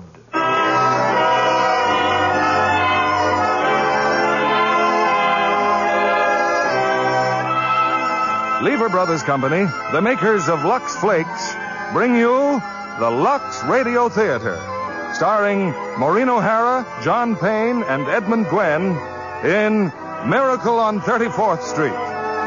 Ladies and gentlemen, your producer, Mr. William Keeley.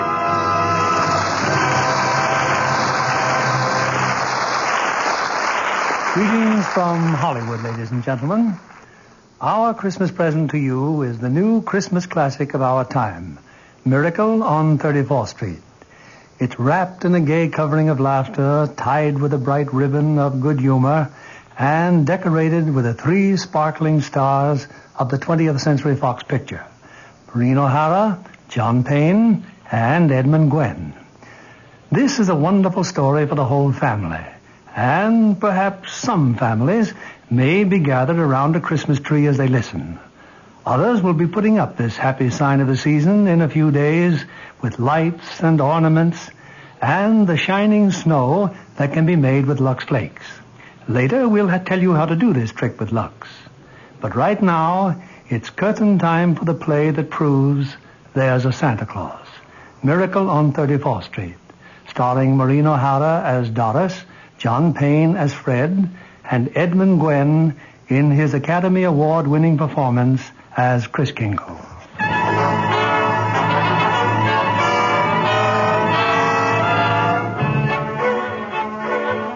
It's Thanksgiving Day in New York City. On a broad avenue adjoining Central Park, an annual event is being joyfully awaited. The spectacular parade presented by Macy's department store to herald in the Christmas season. Away from the crowd are 2 of Macy's public relations experts. He's simply wonderful, Mrs. Walker. Just look at him on that float. The most realistic Santa Claus we've ever had. Why, he didn't even need any padding, did he? Padding? Why, didn't you notice his tummy? So round, so firm, so fully packed. Well, now that everything's under control, where on earth did you find him? I don't know. I just turned around and there he was. And to think that the man whose place he took was intoxicated. With a breath that would knock over a reindeer. Oh, just think if Mr. Macy had seen him. What if Mr. Gimble had seen him? Competition between our stores is tough enough. Well, the parade's starting. Let's stand at the curb. Not I, Mr. Shellhammer. I'm going home to relax. Anyway, I can see it from there. I live just around the corner. Oh, so you do. Well, I'll see you tomorrow, Mrs. Walker. And congratulations on finding the best Santa Claus in Macy's history.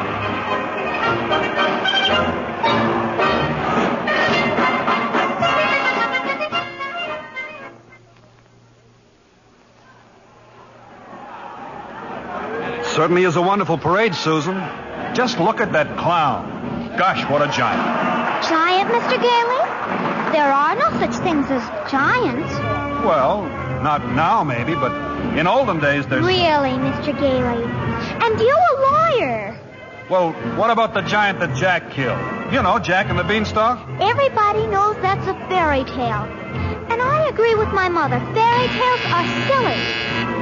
Come in. Good afternoon. I'm Susan's mother. My name's Nancy. Oh, hello, Mother. I'm watching the parade. Mr. Gailey invited me. Hello, darling. Susie's told me quite a lot about you, Mrs. Walker. She told me quite a lot about you, too. The man in the front apartment. Well, this is all part of a plot, Mrs. Walker. I'm very fond of Susie, but I also wanted to meet you. At least you're frank. There goes Santa Claus. Oh, don't even mention the name. Why not, Mother? Well, that Santa Claus you see is a last-minute substitute. But why?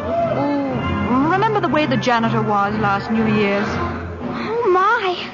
Tight as an owl. I see Susan doesn't believe in Santa Claus either. That's right. She never has. Well, that's the end of the parade. Mother, I've been thinking. It's Thanksgiving, and there are only 2 of us. Couldn't we invite Mr. Gailey? Oh, please don't bother. I'll just have a sandwich or something. But we have such a big turkey. Please, Mother, please. Well, I...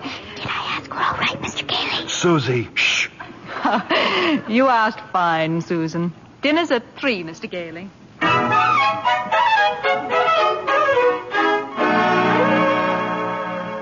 Hello, Mrs. Walker. Yes, Mr. Shellhammer. Your maid said you were at Thanksgiving dinner, but I just had to tell you.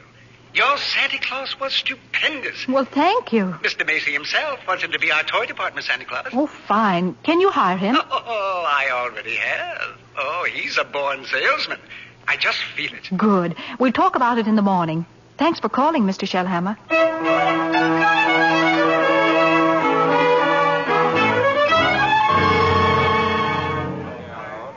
Here he is, Mr. Shellhammer. Here's Santa Claus. Oh, thank you, Alfred. Thank you.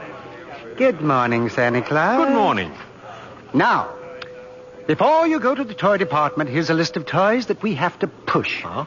You know, things we're overstocked on. Now, you'll find that a great many children will be undecided as to what they want for Christmas. And when that happens, you immediately suggest one of these items. Do you understand? I certainly do. Fine, that's fine. Now, take the list, and Alfred here will show you to your throne in the toy department. And don't you forget, you're working for Macy's.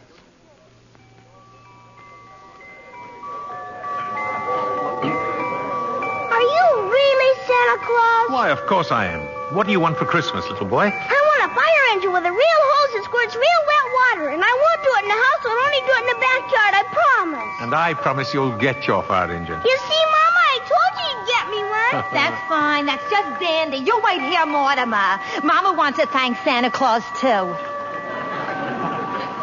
Yes, madam? So what's the matter with you? No. What's the trouble? I told you before, didn't I? The kid wants a fire engine, but there isn't one to be had anywhere in town. Macy's ain't got any. Gimbel's ain't got any. Nobody's got any. My feet are killing me, and you say, okay, he gets the fire engine.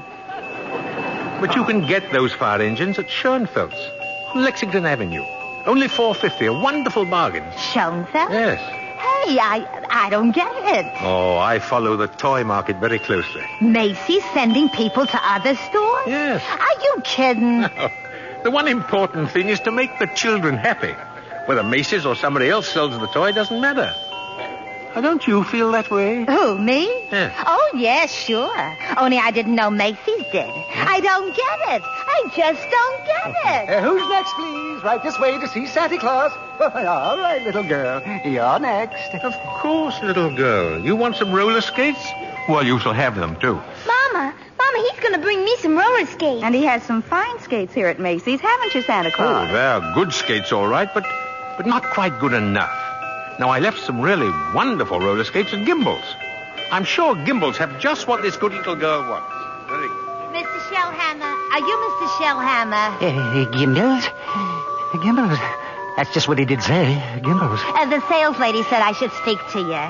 Gimbel's. I just wanted to congratulate you and Macy's on this wonderful new stunt you're pulling. Gimbel's. Imagine a big outfit like Macy's putting the spirit of Christmas ahead of the commercial. Gimbel's. From now on, I'm going to be a regular Macy customer. All right, Mortimer, we're going. Gimbel's!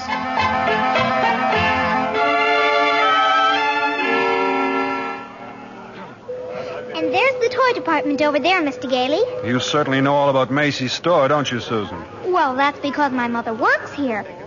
But I still think it's silly bringing me here to see Santa Claus. Well, I just feel that when you've talked to him, you might... Okay, Mr. Gailey. I'm certainly willing to try.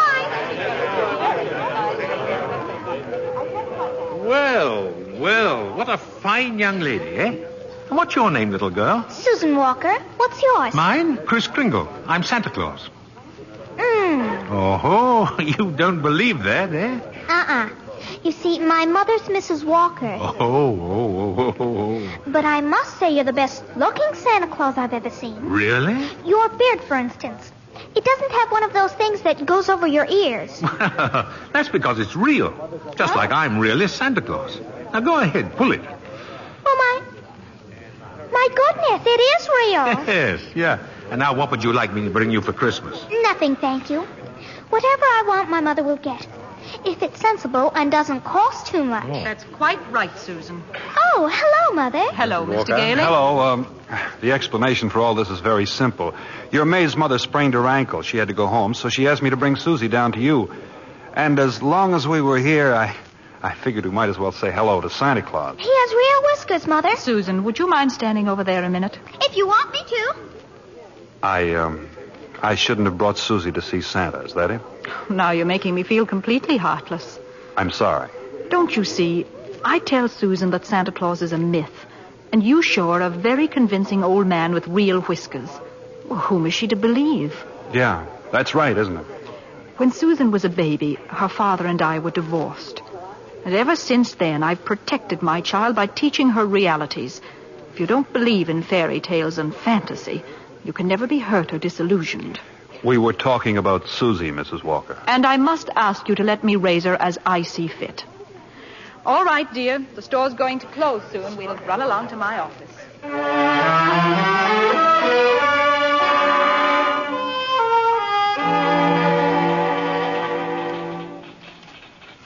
Alfred said you wanted to see me, Mrs. Walker. Oh, yes. Come in. I'd be grateful if you would please tell Susan that you're not really Santa Claus, that there actually is no such person. Oh, but Mrs. Walker, not only is there such a person, but here I am to prove it. No. You misunderstand. I want you to tell her the truth. Now, what's your real name? Kris Kringle, and I always tell the truth. Susan, I'll bet you're in the first grade. Second grade. I mean your real name. Well, that is my real name. My goodness, the second grade? Very well. I have your employment card right here. I'll look it up on that. That's a very cute dress you have on, Susan. It's from Macy's. We get 10% off. Oh. So, you always tell the truth, do you? Mm-hmm. Look at your employment card. Name, Kris Kringle.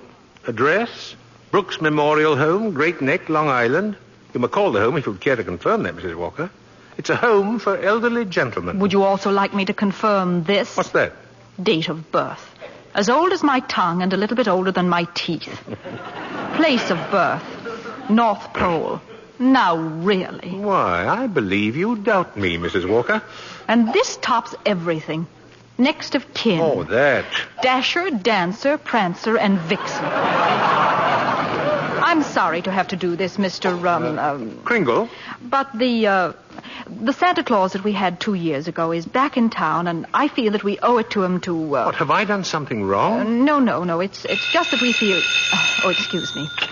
Hello? This is Mr. Shellhammer, Mrs. Walker. Drop whatever you're doing. Mr. Macy wants to see us immediately. Oh, I'll be right up. I'm afraid I'll have to be very abrupt with you. I have to see Mr. Macy. You'll be paid for the full week, Mr. Kringle, and I'll send your check to that address. Come right in, Mrs. Walker. Mr. Shellhammer. Thank you, Mr. Macy. Now, about this new policy you two initiated. Macy's Santa Claus sending customers to Gimbel. Well, I can explain everything, Mr. Macy. You don't have to explain a thing. Just look at my desk. 42 telegrams and over 500 phone calls. Grateful parents expressing undying gratitude to Macy's department store. Why, you don't say. From now on, not only will our Santa Claus continue in this manner, but every salesperson in the entire store. You mean that if we haven't got what the customer asks for, we're to send him where he can get it. No high-pressuring and forcing a customer to take something he doesn't really want. I think that's wonderful, Mr. Macy. Why, we'll be known as the helpful store, the friendly store. The store that places public service ahead of profits. And consequently, we will make more profits than ever. As for you, Mrs. Walker and Mr. Shellhammer, you'll find a more practical expression of my gratitude in your Christmas envelope. Oh, thank you. Thank you. Yes. And tell that wonderful Santa Claus I won't forget him either. As a matter of fact, I'll tell him myself in the morning. Yes, indeed, Mr. Macy. Good night. Good night. Good night, Mr. Macy. And thank you again, sir. Oh, imagine a bonus. Yes. Well, what's the matter with you? Mr. Shellhammer, I just fired him. Who? Santa Claus. No, you couldn't have. But I did. He's crazy, Mr. Shellhammer. He really thinks he is Santa Claus. I don't care if he thinks he's the Easter Bunny. Find him.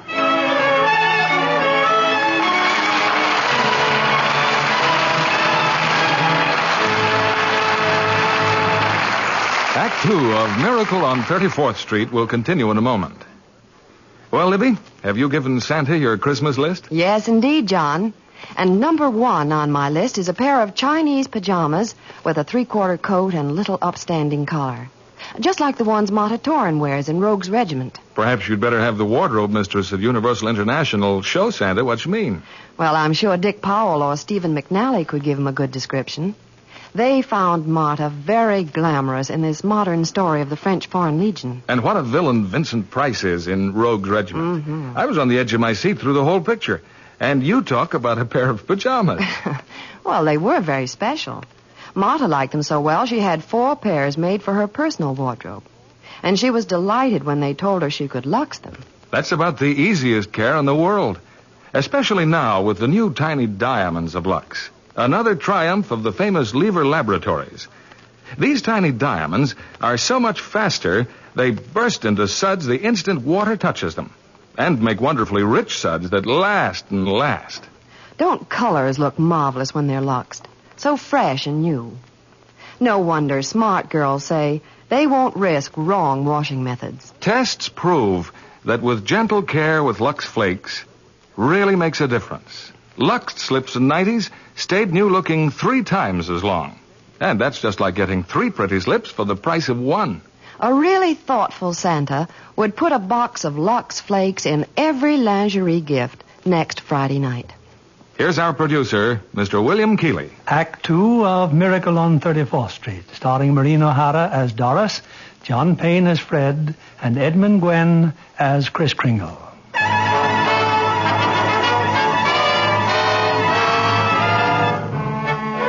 It was a frantic few hours that Doris spent last night, rushing out to the Brooks Memorial Home in Long Island and assuring Kris Kringle that Macy's wanted him back as Santa Claus.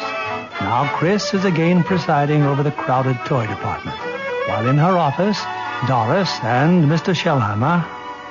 Don't you understand, Mr. Shellhammer? That old man with the nice white whiskers insists that he is Santa Claus. Why, he's out of his mind. What if he should have a fit or something? Oh, no, I've got to tell Mr. Macy. Yes, but maybe he's only a little crazy. Anyway, you can't be sure until he's examined. We'll send him to Mr. Sawyer. Sawyer? In personnel. He's paid to examine employees, isn't he? And now, by the way, what do you think of this? What is it? A full-page ad Macy's is running in tomorrow's newspapers. Macy's is running it. But it's all about the other stores, Gimbel's and Saks. I know. Mr. Macy's idea to help our customers find what they want. It's revolting, isn't it?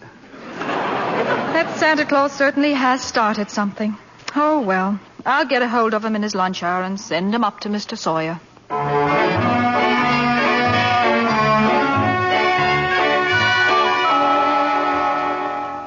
So I changed my clothes, Mr. Sawyer, and came right up. Oh. Well, then that's your own beard, huh? Oh, yes. Interesting complex in back of that. Why do you carry a cane? Always carry a cane, Mr. Sawyer. Well, that is when I wear street clothes. I carved this cane out of a runner from one of my old sleighs. What's that? With a fine, solid silver top. Oh. Who was the first president of the United States? Oh, give me a difficult one. Like who was vice president under James Monroe? I'm conducting this examination. The answer is Daniel D. Tompkins. Oh. Yes. You're a rather nervous man, aren't you, Mr. Sawyer? Tell me, do you get enough sleep? My personal habits are no concern of yours. Now, what hand am I holding up? Right hand. How many fingers do you see? 3. Oh, dear. You bite your nails, too.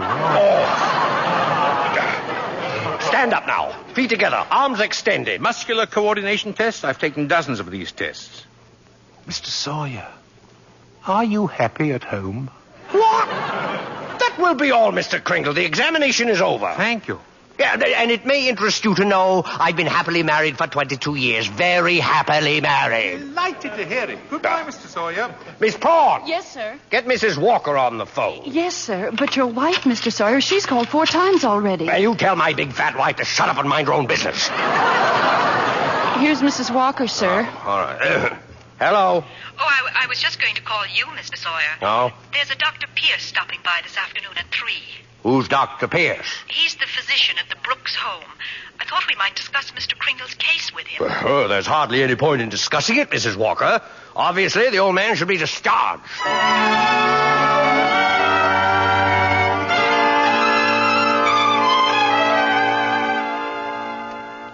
So, Dr. Pierce, Kringle should be dismissed immediately and sent to a mental institution. Oh, now, just a minute, Mr. Sawyer. He's deluded, saying that he's Santa Claus. It's a delusion for good. I found he only wants to be friendly and helpful. His whole manner suggests aggressiveness. Look at the way he carries that cane. Mrs. Walker, naturally, I can't discharge that loony, so when he exhibits his maniacal tendencies, please realize the responsibility is completely yours. Well, I'm right back where I started. Mrs. Walker, I assure you, Kris Kringle has no maniacal tendency. But if there's the slightest possibility of us causing any trouble... What trouble? All that needs happen is a policeman ask his name. Kris Kringle, clang, clang, and Macy's Santa Claus lands up in the psychopathic ward. Well, you can prevent that very simply. Now, there must be someone here at the store who could rent him a room. Then they could both come to work together. Just as soon he avoided that long train ride to Long Island anyway. You mean sort of take custody of him? Mm-hmm. Do you think that Mr. Kringle would agree to that? Oh, I'm sure he'll agree. Well, in that case... Now, let me see. Who do I know who could rent him a room?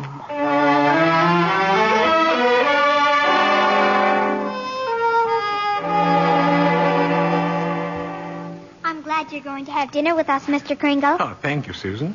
I'm also very glad you're going to live next door with Mr. Gailey. Oh, why? Because you're nice to talk to. Oh, I say, what a fine young man that Mr. Gailey is, eh? Just think, allowing me to share his apartment, a mere stranger. He did it because Mother hinted to him. Oh, well, anyway, I'm very grateful. Shall I tell you what I did in school today? By all means. Any games? Yes. And a very silly game, too. Oh? They played zoo, and each child was supposed to be an animal. Oh, but Susan, they were just pretending. But that's what makes the game so silly. Oh. Well, of course, in order to play games, you need imagination. Oh, that's when you see things, but they're not really there, huh? Oh, yes. Yes, but, you know, to me, imagination is a place all by itself. Now, you've heard of the French nation. Mm-hmm. And the British nation. Yes. Well, this is the imagination. A very interesting place, too. Now, how would you like to be able to make snowballs in summertime, eh? What? Or be the Statue of Liberty in the morning, and in the afternoon, fly south with a flock of geese? Well, I'm quite sure I'd like it, but... Oh, it's very simple. Very. Well, anyway, look here. The next time they play zoo, you can be a monkey.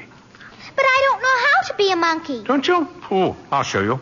Now, first, you bend over a little, like this, see? Now, let your arms hang loose, see? Like this? Yes, that's fine, fine. Now, put your hand over here and start scratching, see? Yeah. That's it. That's it. That's excellent, Susan. That's as fine a bit of scratching as I've ever seen. Yeah. Now you start chattering. Chattering? Yes, now listen. See? And keep scratching. Now then, look here. We'll do it together, see? Chatter and scratch and chatter, see? That's fine, Susan. Fine. You're doing beautifully. Beautifully, yes.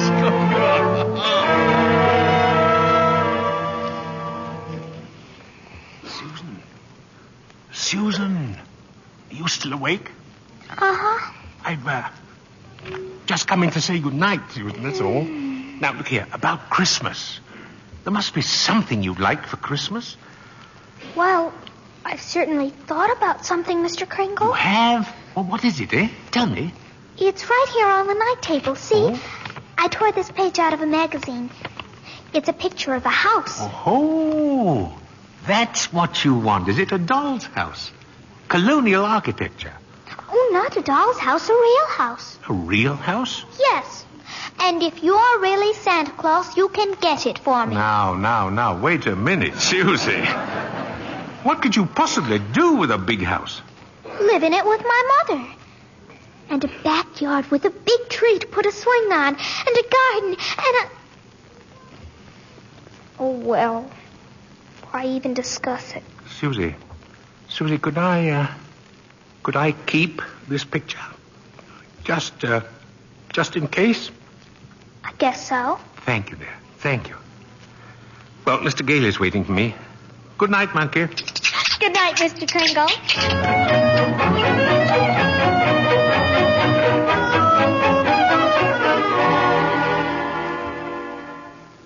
Take whichever bed you want, Mr. Kringle. You're very kind, really. Tell me, Mr. Gale, what is it you just do for a living, huh? Oh, I'm a lawyer. Haslip, Sherman, and Mackenzie. Oh. And you like living here in the city? Well, it's convenient. But someday I'd like to get a place on Long Island. Huh. Not a big house, just one of those junior partner deals around Manhasset. Oh, one of those little colonial houses, eh? Yeah. A little colonial house would be swell. Good, yes. You're quite fond of Mrs. Walker, aren't you? A lot of good it does me. She lives in a cast iron shell that's just a little difficult to penetrate. Oh. Well, you must try a little harder, Mr. Gale. You know, Mrs. Walker and that child are a couple of lost souls. And it's up to us to help them, see? No? Yeah, Oh, well, shall I turn out the light? No. I'm not going to be cheated out of this. You know, all my life I've wondered about it, and now I'm going to find out. Tell me, does Santa Claus sleep with his whiskers outside or inside the cupboard? Oh, outside, of course. Outside, by all means. The cold air makes them grow. Oh, thank you very much.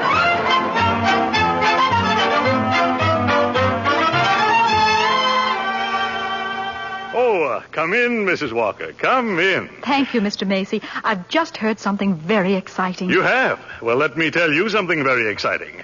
Our policy of being kind to customers has tripled our sales. Now, what do you think of that? That's wonderful, Mr. Macy. And Gimbels thinks it's wonderful, too. Gimbels? Gimbels are adopting the same policy. Well, is that so? And it gives me an idea. As long as Gimbels are doing the same thing, why not some pictures for the newspapers? Pictures? Yes. You and Mr. Gimbel shaking hands. Shaking hands? R.H. Macy and Gimbel? Well, yes. Yes, why not? With Santa Claus. It's a great idea, Mrs. Walker. Macy and Gimbel shaking hands.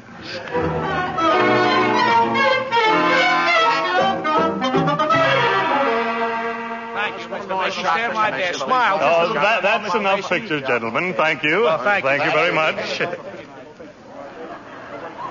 Well, Mr. Gimbel? Come on, R.H. Now we'll go over to my store and get some really good pictures. Oh, just a minute. I have something here for Santa Claus. Here you are, Mr. Kringle. A check in appreciation of all you've done. Mr. Macy, why, that's most kind of you. I didn't think you were that generous, R.H. That's quite a check. What are you going to do with it, Mr. Kringle? Well, I have a friend, a Dr. Pierce. He needs a new X-ray machine. You buy the machine through the store. 10% discount. Nonsense. Come over to Gimbel's. We'll furnish it at cost. Oh, keep it up, gentlemen. Keep it up. At this rate, my friend will have a whole new hospital.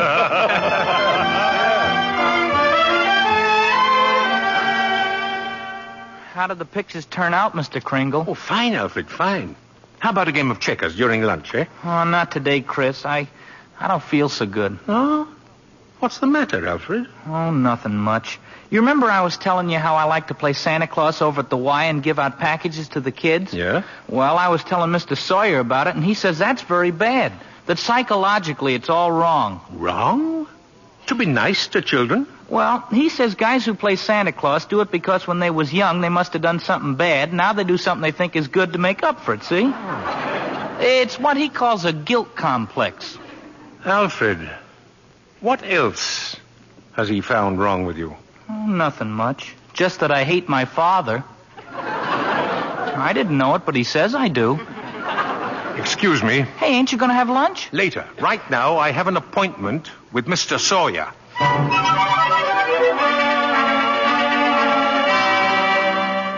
What do you mean breaking into my office like this? Are you a licensed psychiatrist? What business is it of yours? I have great respect for psychiatry and great contempt for meddling amateurs who go around practicing it. Oh, shut up. You ought to be horsewhipped. Taking a boy like Alfred and filling him up with complexes and phobias. I think I'm better equipped to judge that than you. Just because Alfred wants to be kind to children, you tell him he has a guilt complex. Yes. Having the same delusion you couldn't possibly understand. Oh. And don't you wave that cane at me. Either you stop analyzing Alfred, or I'll go straight to Mr. Macy and tell him what a contemptible fraud you are. Get out of here. Get out of here before I have you thrown out. There's only one way to handle a man like you. Maybe this'll knock some sense into you. Oh, help! Oh, my head! My head! Oh! Good day, Mr. Sawyer. Miss Prawn! Get me the police! Get me Mrs. Walker! Get me the psychopathic ward in Bellevue Hospital!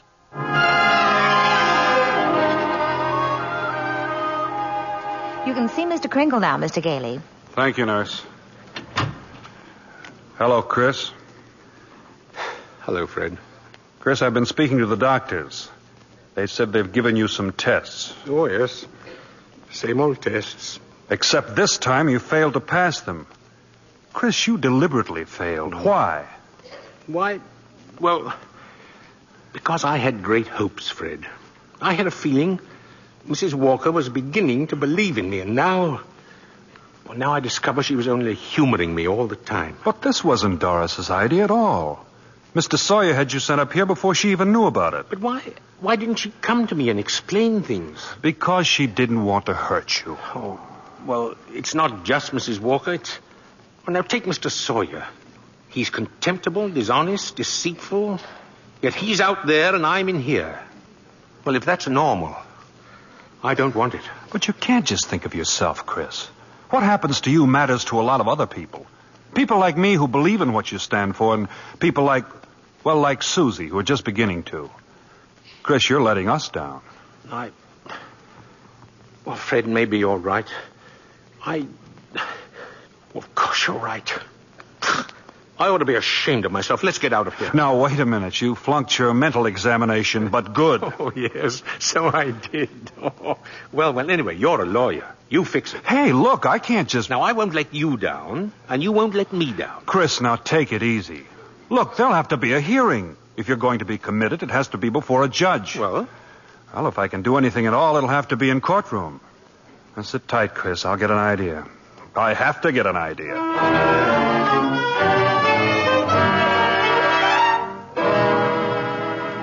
You sent for me, Mr. Macy? I certainly did, Mr. Sawyer. I brought my family to the toy department to see our Santa Claus, and our Santa Claus isn't there. He's in Bellevue. Yes, Mr. Macy. Because he's a lunatic. Yes, sir, a lunatic. Lunatic, my foot. Now, you listen to me, Sawyer. You get that case dropped right away, or you'll have another lump to match the one he gave you. But it's out of my hands. Mr. Kringle goes to court in the morning. Well, just see that he's back in the toy department by afternoon. Now, get out of here.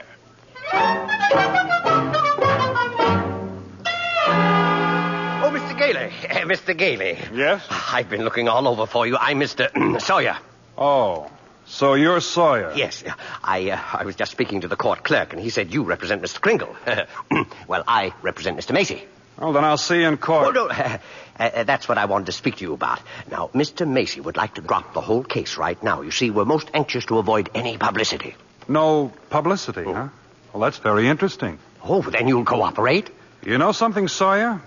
You've just given me the idea I've been searching for. Oh, good. If I'm going to win this case, I'm going to have public opinion and plenty of it. And publicity's just the way to do it. Thanks. And so long, Mr. Sawyer. Mr. Gailey? But Mr. Gailey!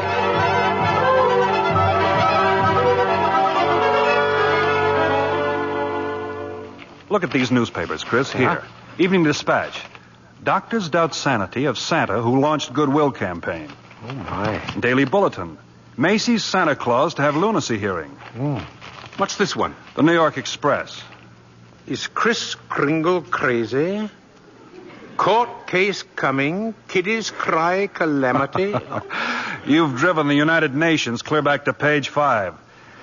Well, get a good night's sleep, Chris. We go before Judge Harper at 10 tomorrow morning.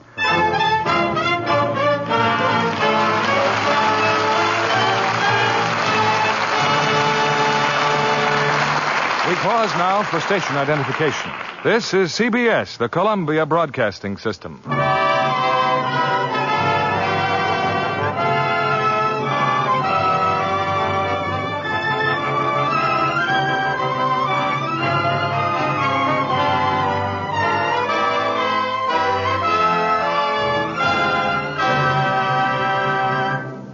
Our stars will return with Act 3 of Miracle on 34th Street in a moment.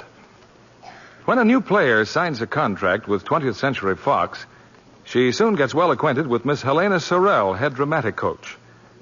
Helena, do you like to watch your pupils perform in the picture? Oh, of course, John, because I take a personal interest in them.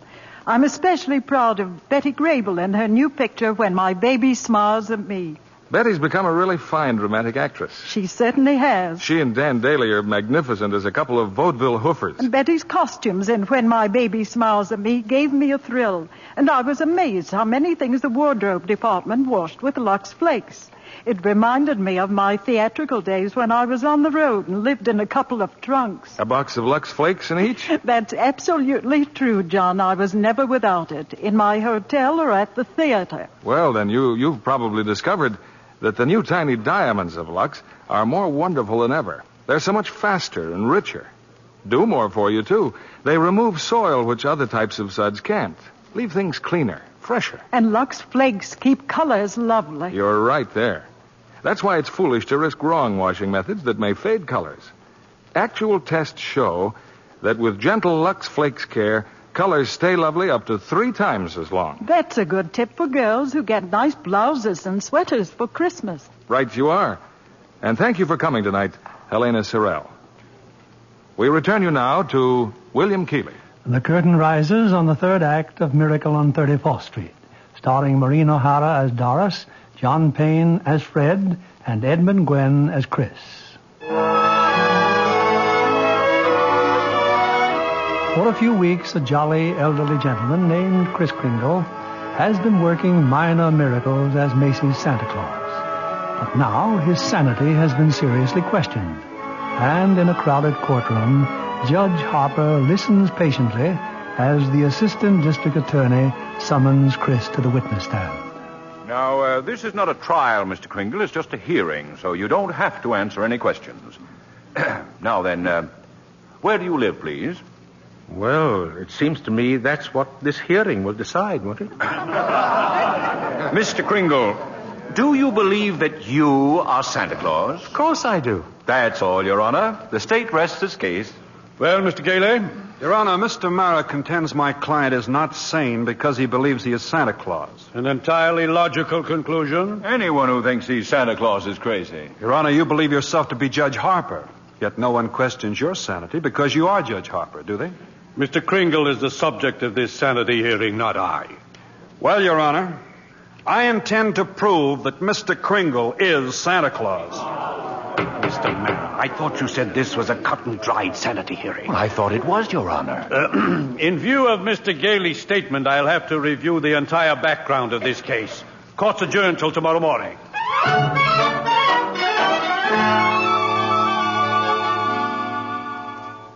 Hello, Doris. I'm sorry I'm late, but get ready. We're really going to celebrate tonight. What are we celebrating? Well, didn't you read the papers? Santa's mouthpiece throws bombshell in New York Supreme Court. Oh, Fred, you're not really serious about this. You can't possibly prove that Kris Kringle is Santa Claus. Well, you saw Mr. Macy and Mr. Gimble shake hands. That wasn't possible either. What does your firm have to say about it? Hayslip and Mackenzie and the rest of them. That I've jeopardized their prestige, and either I drop this impossible case or they'll drop me. You see? So I beat them to it. I quit. Fred, you threw away a career because of a sentimental whim?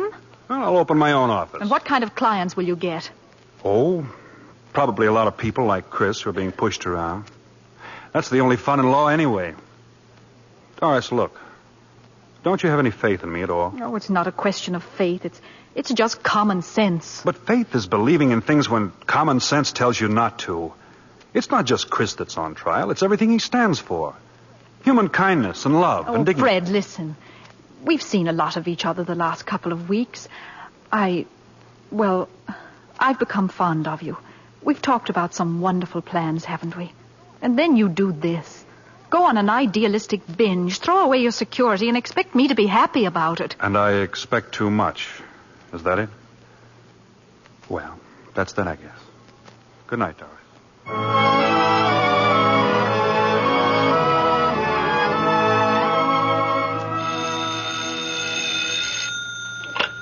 Hello.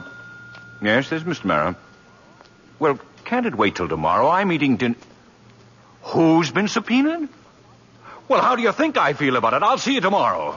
Who's that, dear? R.H. Macy's been subpoenaed. Oh, my. Those reporters.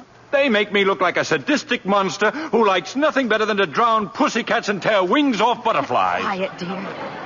Tommy's still awake. Oh, yeah. It'd just break his heart if he knew what his daddy is doing. I'm doing my job as assistant district attorney. Well, I'm not so sure, but that I agree with them.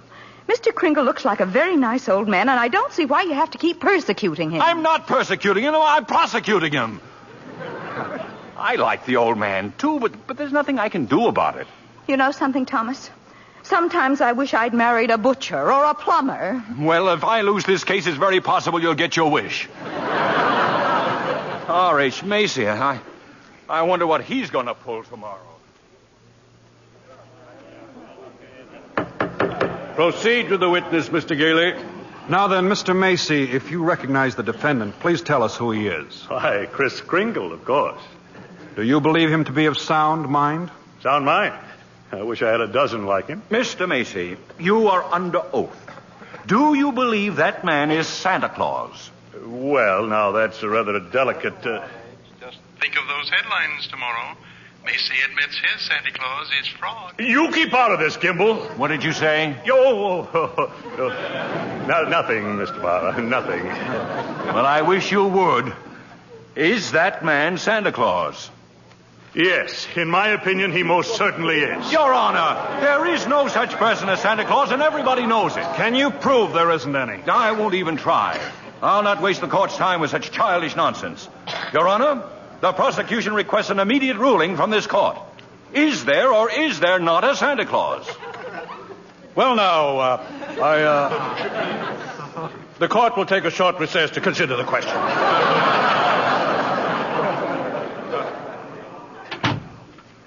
Hello, Henry. Why, Charlie, what are you doing here? Got an old friend visit you in your chambers? And if you ask me, you never needed a friend like you do now.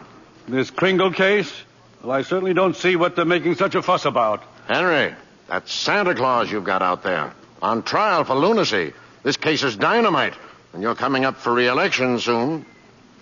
Charlie, you know what happened last night?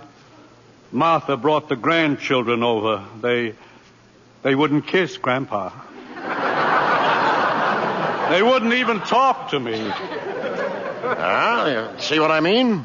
If you rule there is no Santa Claus, you better start looking for that chicken farm right now. I'm a responsible judge. How can I seriously rule that there is a Santa Claus? Because of what happens if you don't. The kids read about it and they don't hang up their stockings. Now what happens to all the toys that are supposed to be in those stockings? Nobody buys them. The toy manufacturers have to lay off employees. By now you've got the AFL and the CIO against you. Yes, and they're going to say it with votes, see? Oh, and the department stores are going to love you, too. Yes, sir, Henry. And what about the Salvation Army? They got a Santa Claus on every street corner. They take in a lot of money to help the poor. But go ahead, Henry. You go in there and rule there isn't any Santa Claus. But if you do, you can count on getting just 2 votes, your own and that district attorney's out there. 1 vote, Charlie. He's a Republican. Oh, well, let's get this over with. The question of Santa Claus seems to be largely a matter of opinion. The tradition of American justice demands a broad and unprejudiced view of such a controversial matter. But, Your Honor... This court, therefore, intends to keep its mind open. We shall ask for evidence on either side. But the burden of proof clearly rests with my opponent. Can he produce any evidence to support his views? If Your Honor please, I can. Will Thomas Mara please take the stand? Who, me? No. Thomas Mara, Jr. I believe he and his mother are both in court today. Hi, Papa. Hi. Tommy, do you believe in Santa Claus? I sure do. Gosh, he gave me a brand new sled last year. Now, what does Santa Claus look like, Tommy? Well, there he is, sitting right over there. Your Honor, I protest. Overruled. Tell me, Tommy, Why are you so sure there's a Santa Claus? Because my papa told me so, didn't you, Papa? Thank you, Tommy. You can go back to your mother now. See you later, Papa. You certainly will. Your Honor. Don't forget, Santa Claus, this year I want a football helmet. Don't worry, Tommy. You will get it. Mr. Kringle, if you don't mind. I'm sorry, sir. Your Honor, the state of New York concedes the existence of a Santa Claus. But in so conceding, we demand that Mr. Gailey stop representing and presenting personal opinion as evidence. I insist he submit authoritative proof that Mr. Kringle here is the one and only Santa Claus. Well, Mr. Gailey, are you prepared to show that Mr. Kringle is Santa Claus on the basis of unprejudiced authority? Well, sir, no, not now. I need a little time. Why not now? Tomorrow, Your Honor. Very well. Court's adjourned till tomorrow morning. Whew. Oh, brother.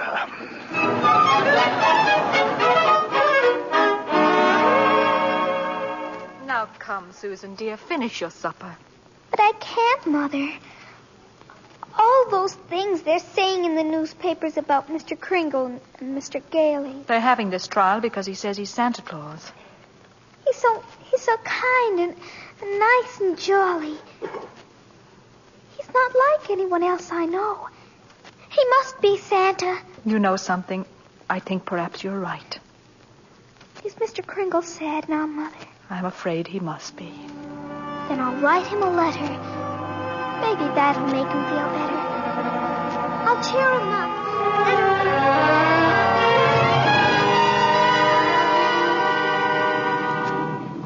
Oh, postman. Yeah, lady? Would you mind taking this letter? Oh, sure, lady. We're going straight down to the post office now. Okay, Louie, take it away. Well, what do you know, Louie? Another letter for Santa Claus. Hey, here's a new one. Instead of the North Pole, this kid's got it addressed to Chris Kringle, New York County Courthouse. Well, the kid's right. Huh? Oh, yeah, sure. They got him on trial down there. He claims he's Santa Claus, and the DA claims he's nuts. Hey, I got an idea. Huh? How many Santa Claus letters we got down there in the dead letter office? Oh, who knows? Must be 50,000 bags and bags all over the joint. You mean? But, Frankie, why not? Wouldn't it be nice to get rid of them all? Wouldn't it? Boy, oh, boy. Look, Louie, as soon as we get to the post office, we go and see the supervisor. You know something? I bet we both get promoted.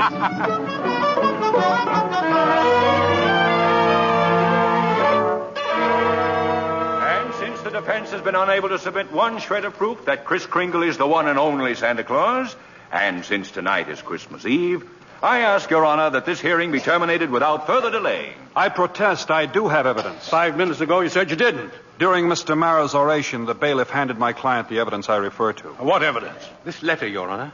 Oh, yes, Mr. Kringle? It's from Susan Walker. She believes in me. Oh, this letter means more to me than anything in the world. That letter, Your Honor, was delivered by the United States Post Office, an official agency of the federal government. The Post Office Department was one of the largest business concerns in the world. Last year did a gross volume of over $1 billion, and this year... Your Honor, I'm sure we're all gratified that the post office is getting along so well. But what bearing has it on the sanity of that man? My point is that the Post Office Department is a model of efficiency. Furthermore, the laws of this country make it a criminal offense to willfully misdirect mail or intentionally deliver it to the wrong party. The state of New York is second to none in its admiration of the Post Office Department. We're very happy to concede Mr. Gailey's...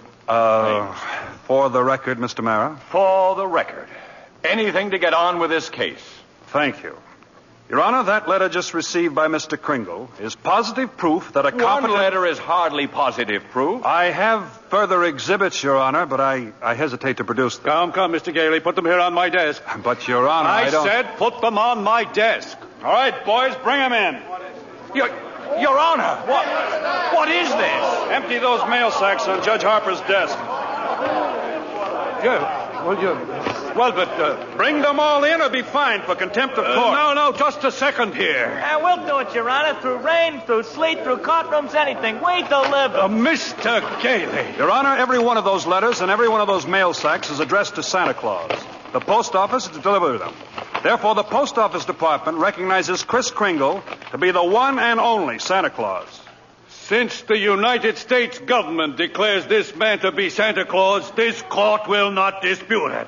Case dismissed. And for heaven's sake, get this mail out of my courtroom.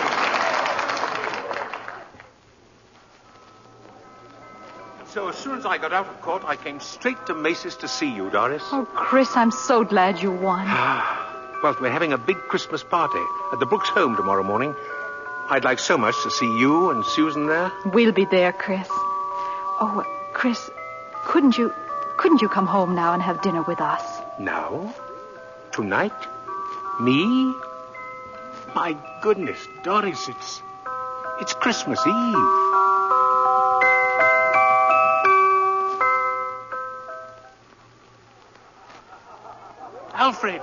Alfred, look who came all the way out here to the home, just for our Christmas party. Chris, it's Mr. Macy. Mr. Gimbel, too. Oh, excuse me, Alfred. Mrs. Walker and Susan have to leave now, and I want to see them before they go, so forgive me, will you?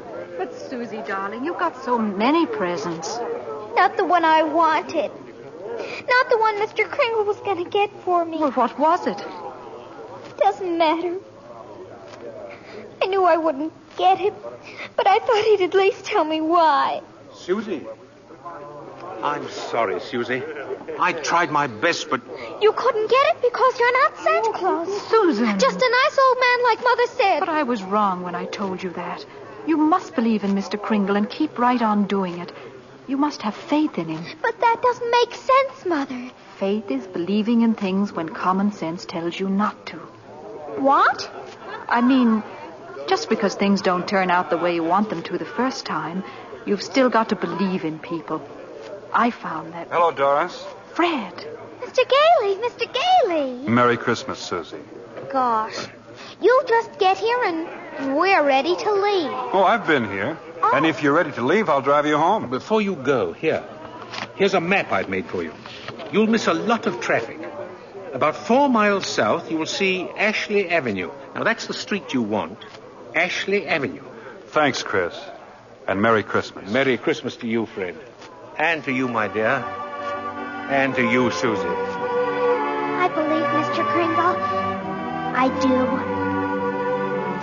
Silly, I suppose. But I do.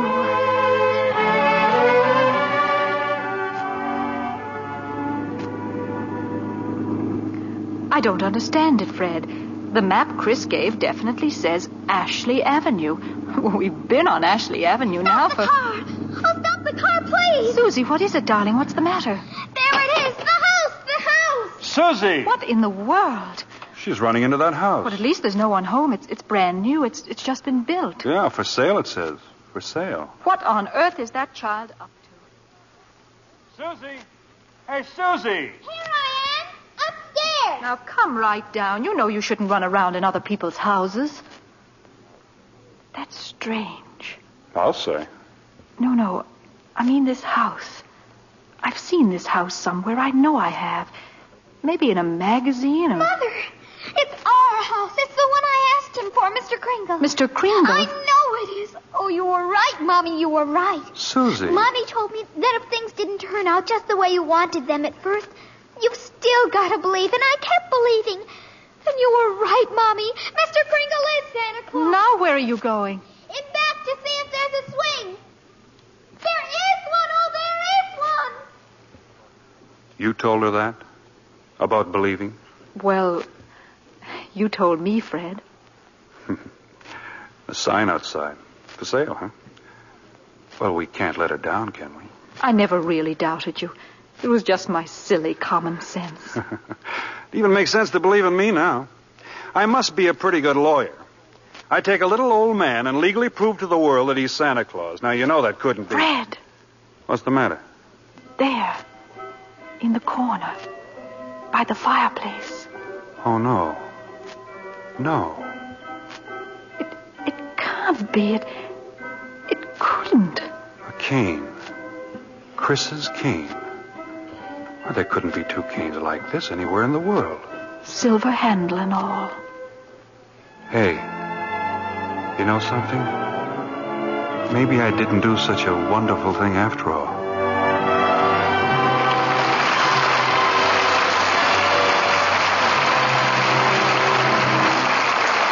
Before our stars return for their curtain calls, Libby Collins wants to tell you about the wonderful way to decorate your Christmas tree, as we promised at the opening of the show. You can give your tree that fresh from the woods look by covering it with real-looking snow you make yourself from a box of Lux Flakes. So many people have asked for the Lux recipe for Christmas snow that we gave last week. We'll repeat it tonight.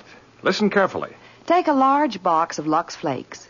Gradually add 2 cups of lukewarm water and beat with an egg beater until it has the consistency of thick whipped cream. Then, with your fingers, spread the mixture over the branches of your tree. And that's all. This snowy covering dries quickly, it won't melt, and lasts as long as the tree. Ask your dealer for a copy of this Christmas snow recipe. I don't know of any other decoration that costs so little, yet does so much for your tree. It looks lovely used just with tree lights, or you can add your usual ornaments if you prefer. Try it on your mantel decorations and table arrangements, too. It gives them a very professional look. And makes the whole house look more Christmassy. Now, I'll repeat that recipe. Take a large box of Lux Flakes. Gradually add about 2 cups of lukewarm water and beat with an egg beater. While moist, spread the mixture along the branches. If you want extra glitter, shake on some shiny artificial snow before the mixture dries. Let the children help. They'll love doing it and love the snowy tree. Back now to our producer, William Keeley. Mr. Kringle's reindeer are waiting on the roof, but we've asked him to pause a moment before he leaves and come back to the footlights with Maureen O'Hara and John Payne. Ladies and gentlemen, it was a real thrill to everyone in Hollywood when Edmund Gwenn topped his entire 53 years as an actor with his great performance as Kris Kringle. Thank you.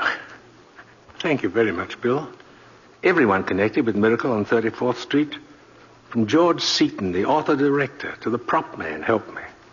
They all believed in Santa Claus. How could we help it? I suppose you've got a strenuous time ahead, Chris. Covering the entire world in one night.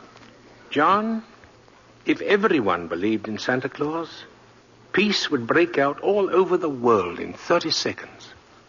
I hope you won't be too busy to stop at my house. I'll have my stockings hung up. Oh, well, I'll stop in, Maureen, but seems rather futile. Why, Chris?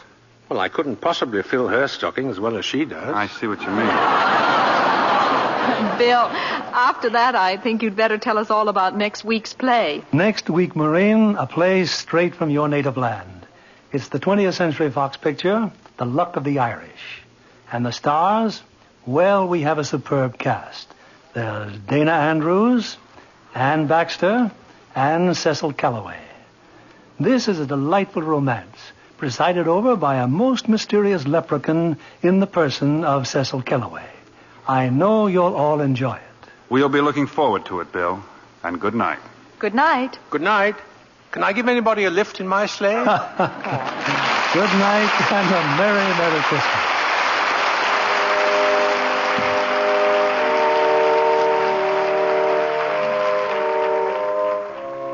Before we meet again in this theater, the most joyful day in the year will have come and gone. There are, in our time, as in every time, a few foolish men who deride the spirit of Christmas. But in every country and in every time, they are overwhelmed by those who find in it the hope and happiness of the future. By those of us who believe in our hearts that there can be peace on this earth and goodwill among all men.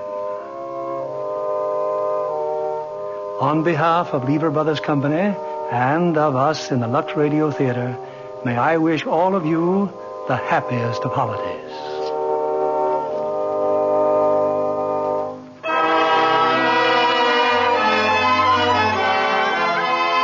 And we invite you all to join us again next Monday evening when the Lux Radio Theater presents Dana Andrews, Ann Baxter, and Cecil Calloway in The Luck of the Irish. This is William Keeley saying good night and Merry Christmas.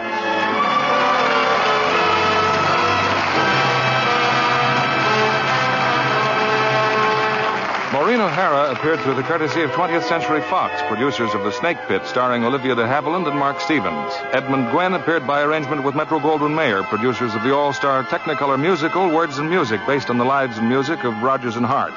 John Payne will soon be seen in the Paramount picture El Paso. Be sure to listen next Monday night to the Lux Radio Theater presentation of The Luck of the Irish, starring Dana Andrews, Ann Baxter, and Cecil Kellaway. Stay tuned for My Friend Irma, which follows over these same stations. This is CBS, the Columbia Broadcasting System.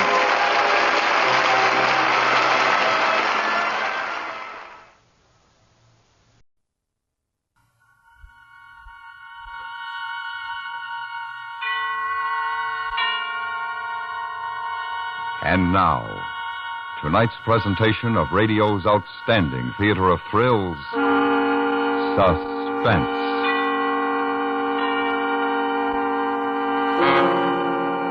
Tonight, we bring you a story of Christmas shopping and a present that went astray. We call it A Present for Benny. So now, starring Jack Crucian, here is tonight's suspense play, A Present for Benny.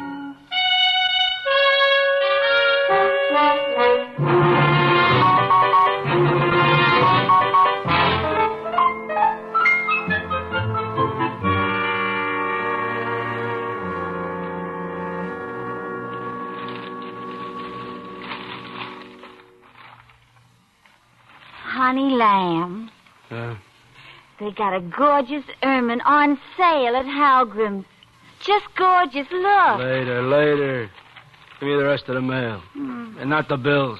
Sure, baby doll. Oh, honey pot, it's gorgeous. Like the stuff you got in that big job last month. I got Something wrong, lover? Shut up. You call me, boss? Who called you? You want to get thrown out the window? He's all upset, Swifty, on account of a letter. Sure, I'm upset. You listen to this. Dear Ricky, I'm sending you this letter like kind of a Xmas greeting. I got a holiday feeling in me, so I'm going to give you the news straight. Me and my boys is the ones who hijacked that load of furs from you last month. Because you were a dirty, no-good fink, I'm stating to you that there ain't no room for the two of us in this town. So me and the boys is moving you out. You were a big chiseler, and if you don't drop dead when you read this, me and the boys will pump you full of lead next time we see you. Yours truly, and a Merry Xmas, Machine Gun Benny. He's a dirty rat. Baby, honey, you could give it to me for Christmas. It's only 2 G's, and it's just gorgeous. Look, will you shut your trap? I got enough trouble. Boss, what are you going to do? What do you think? Go call the boys. Sure. No, wait a minute. We got to do this careful. We don't want no open war, you know what I mean? Yeah, I know what you mean, boss.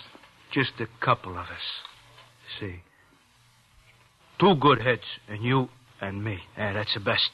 Yeah, sure, that's the best. Artie the Grunt. Yeah, Artie.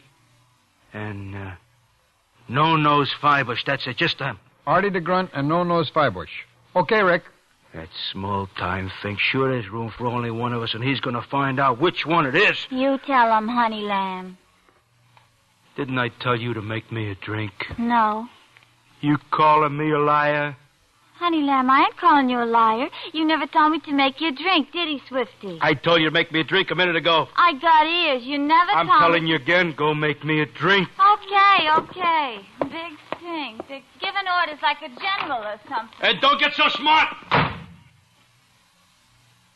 Dumb dame. Okay, Swifty. You get the boys over here. We got to have us a conference.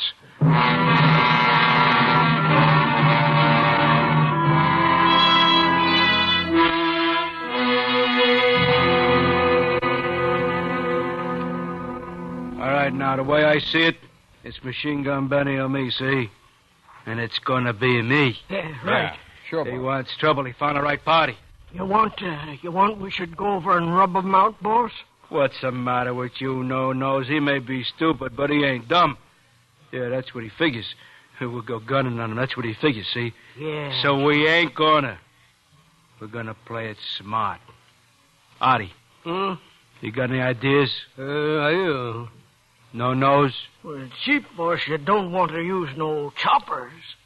Gee, how about a good old ride? Dope. How you gonna get at him for a ride? What a dope. Honey, love, What? Look, don't bother me, will I you? got just the present I'm going to buy you. Good. That's good. Now shut up. Boss, I got a thought. Maybe we could send this bum a bomb, maybe, huh? You can't send no bomb through the mail. You know that. It's against the law. Ain't you guys got any... Whoa, wait a minute. Yeah? I got something. What, boss? How's about we could send him a little present, huh? What do you want you should send him a present for? Xmas present. See, all wrapped up with paper and ribbon and everything. Nice box about this big and this wide. And when he opens it, boom. But, boss, you just said we couldn't Not send him... through the mail. From the store.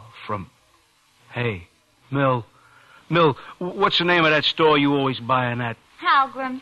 Oh. Hey, you going to buy me that ermine? Go make me a drink. Make for the boys, too. Oh, gee whiz. Okay. Halgrim's, yeah, that's the place. Real high class. Yeah, I like that. Merry Christmas, Benny. Boom. Yeah. Boss, you figure he'll fall for this, you figure? Sure he would. We get the store to deliver it. How's he going to suspect? Well, how are we going to get him to deliver it, boss? We don't worry about now. It gets delivered. Artie. Mm-hmm. You got the makers for a bomb? Sure. The old-fashioned kind. You know, a lot of broken glass and nails. Sure. What'd he say? Yeah, he says you can make it. Oh, okay. Now you take care of that, and I want it day after tomorrow. All right. And you make it a ticker, see, but don't set nothing till we're ready. Yeah. Rick, I gotta hand it to you. You're a genius. Yeah. You are a genius. Boys, ain't he a genius? Yeah, he's got the Christmas spirit, too. It's better to give than to receive. Okay, now shut up. We gotta figure out a plan for the store to deliver it. Yeah, we gotta figure.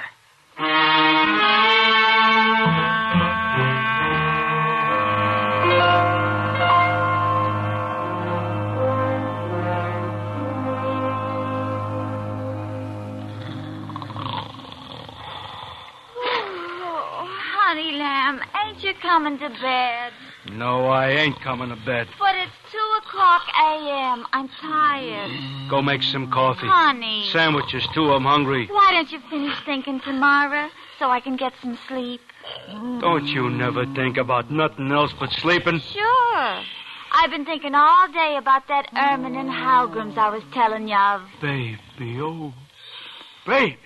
I love you, baby. I love you. I love you too, honey lamb. So why don't we just go snap out of it, boys. All right, come on, wake up swiftly. Hey, wake up.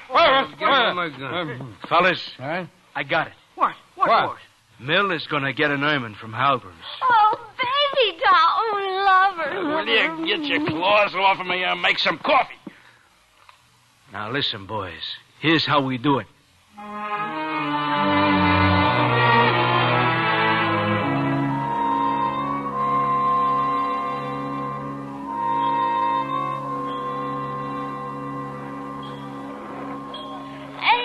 Gorgeous, honey. Oh, just simply gorgeous. Feel the pelt, sir. Notice the sheen. I felt that. I seen it. 2 G's is too much. I'll give you 1,500. Oh, I'm sorry, sir. It's been marked down from 32. We positively cannot sell it for under 2,000. Now, we have a nice mink for 1,500. Oh, Ricky, honey, don't be chintzy. It's Christmas. Will you shut your mouth and go buy your old lady something? I'll see you at the house. Ain't you gonna buy it? It's so gorgeous. For 1,500, I'll buy it. For 2, I ain't interested. Now beat it. Oh, gee. Okay. But don't go buying me no lousy mink. You know it gives me the hives. She'll never doll. Okay, wrap it up. You'll take the ermine, sir? Sure, I'm taking. I want to surprise her. Here. 1, 2 G's. Oh, yes, sir. Thank you, sir.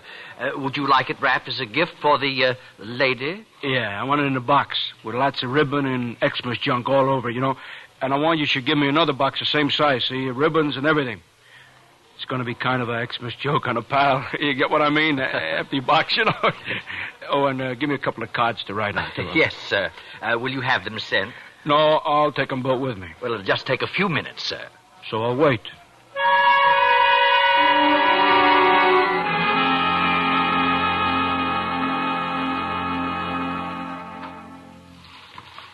Hey, Artie, when you got the timer set for it to go off? What'd he say? He says he got it set for 23 hours. It'll go off at 4 o'clock tomorrow afternoon. Yeah, what happens if he opens it before?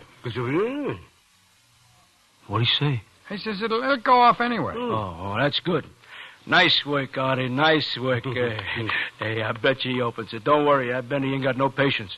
For instance, he gets a big tree beginning of December. All the trimmings, his pals around him, a couple of cases of old stag.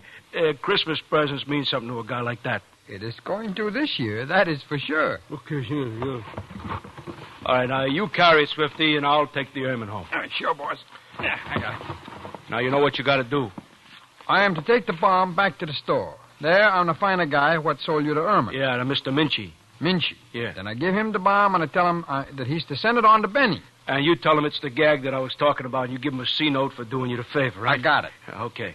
Artie, when you get through cleaning up, come over to my place. We'll play some poker tonight, okay? Yeah. See you, Artie.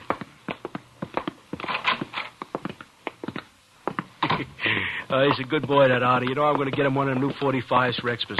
Hey, that'd be nice, boss. He sure likes them. Me, I like a 38 better. It don't make as big a hole, but it don't weigh you down so much. You know what I mean? Yeah, I know what you mean.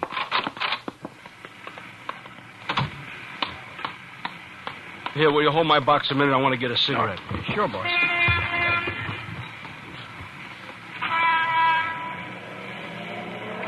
Boss, look out! It's Benny! Get down!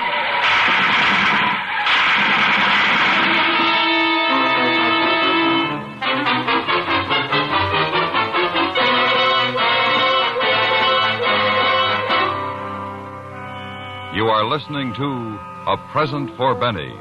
Tonight's presentation in radio's outstanding theater of thrills, Suspense.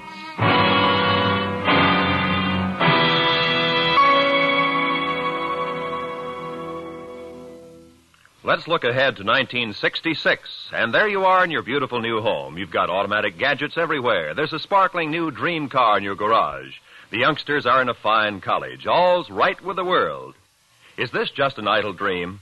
No, this is a real future that you can start building right now. A secure, carefree, prosperous future built with United States savings bonds. In 10 years, you will get back $4 for every $3 you've invested. Join the payroll savings plan where you work or buy bonds where you bank. Start in 1956 to make 1966 the beginning of the golden years. And now we bring back to our Hollywood soundstage Jack Crucian, starring in tonight's production, A Present for Benny, a tale well calculated to keep you in suspense.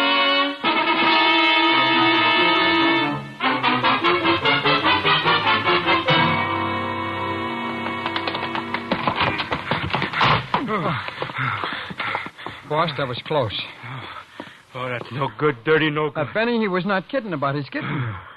And me, I wasn't kidding about getting him. I'll wait 5 minutes, and you take the bomb down the store like I said. Boss? Which one of you got? You got the bomb or Mills Ermine? How should I know? You were holding them when we hit the dirt. I just picked one up and we come back in here. They sure do look alike. Listen, you stupid dope. You got 'em mixed up the packages? But boss, what with that chopper going? I just didn't notice. Oh, I ought to give you such a hit. What are we going to do now? You got me, boss. I guess they weigh about the same, so we cannot tell that way. Boss, maybe we should have put different colored ribbons on them, so as we could tell. Yeah, now you're getting smart. Now he thinks of it. Oh, come on. We're going back up to Artie's? Yeah, he'll open them up, find them one with the bomb, and then we'll wrap them up again. Oh, sure, Rick. Sure. That's Benny. You know, I should have rubbed him out a long time ago. You know, boss, I sure wish I could be there and see his face when he opens up the bomb. Yeah. You know, it's too bad he will not get time to read the card as to who it is from. Artie, open up. It's Rick. You got us some trouble? Yeah, we had some trouble. Benny and some of his boys as we was walking out. They missed. We ain't gonna. Jerky here got the packages mixed up, though. You gotta open up and see which is which. Huh? Well, come on. Where's over on the floor? So open it up so it don't blow up. Can't. What do you mean you can't? What are you, nuts? How am I gonna know which one you send that rat? Boss, maybe we could have thrown the bomb in the river. Then it would be okay. Oh, sure. Oh, boy, what a schnook. We throw the ermine in the river, too. What? You know which is the bomb? I forgot that. On account of you, I'm going to be out 2 G's, and you know what? It comes out of your cut on the next job we do. We got to send both boxes to Benny now. Well, boss, maybe the ermine won't blow up when he does, and then we can take it back from his tomato after he is buried. Swifty, do me a favor. Stop making me feel so good before I kick your brains in. Now, look, you take them boxes back to the store. Get them sent out right away, you hear? I don't want no innocent people hurt when it goes off. You just leave it to me, boss. Oh, good God. What'd he say? He says you really got a heart, boss. Oh. And don't neither of you say nothing about the ermine in the mill, see, or I'll have to get her another one. Oh, I won't say nothing. Me neither. Okay, Swifty, now get going. I'll see you both back at my place.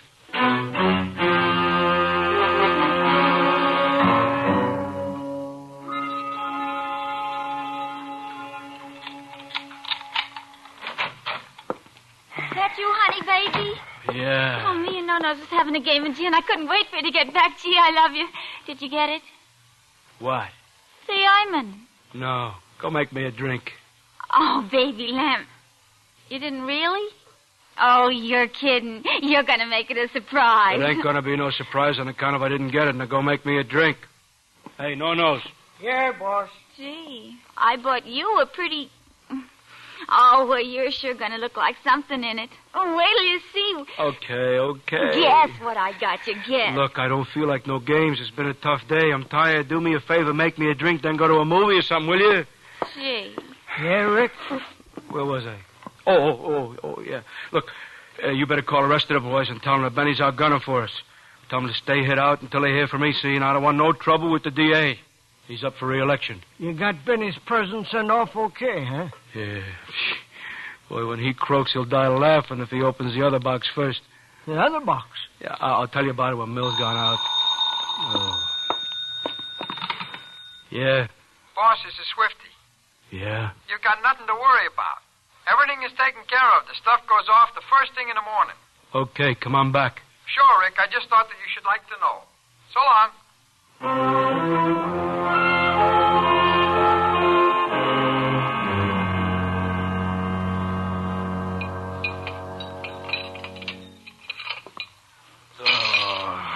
Artie, what do you call these? Well, like what? I asked for 3-minute boiled. These ain't even born yet. Cook that job, huh? Ain't you never going to learn how to boil an egg? I'll fix you some more. I ain't hungry. Forget it. Artie, what time is it? Okay. No, it ain't, Artie. It's 1:30, boss. Benny should have got the bomb by now. Boss, you want I should call him and kind of ask after his health? No. If he ain't got it yet, he might get suspicious. Oh, boy, this waiting. You know, it's making a nervous wretch out of me. Boss, take it easy. It'll go off. If you don't want eggs, honey, how about some nice hot coffee, lover? Okay. You'll feel better when you see what I've got for you. They're sending it today. Yeah, okay. Should I open it, boss? Yeah, I'll cover you. Oh, you're so nervous all of a sudden this morning, honey. All right, I'm nervous. So who is it? No-Nose. Let him in.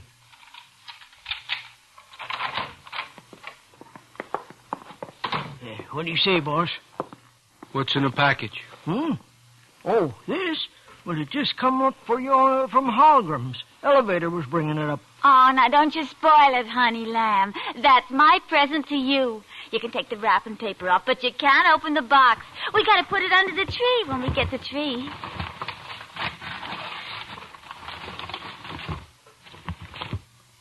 Hey, boss. That box looks awful familiar. Yeah. Mill, you sure you bought this yesterday? Sure, I'm sure. Looks Just like the ones we sent to Benny, don't it?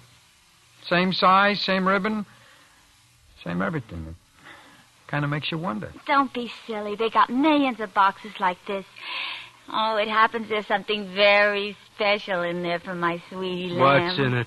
Go ahead and open it. Go ahead. No, I'll wait.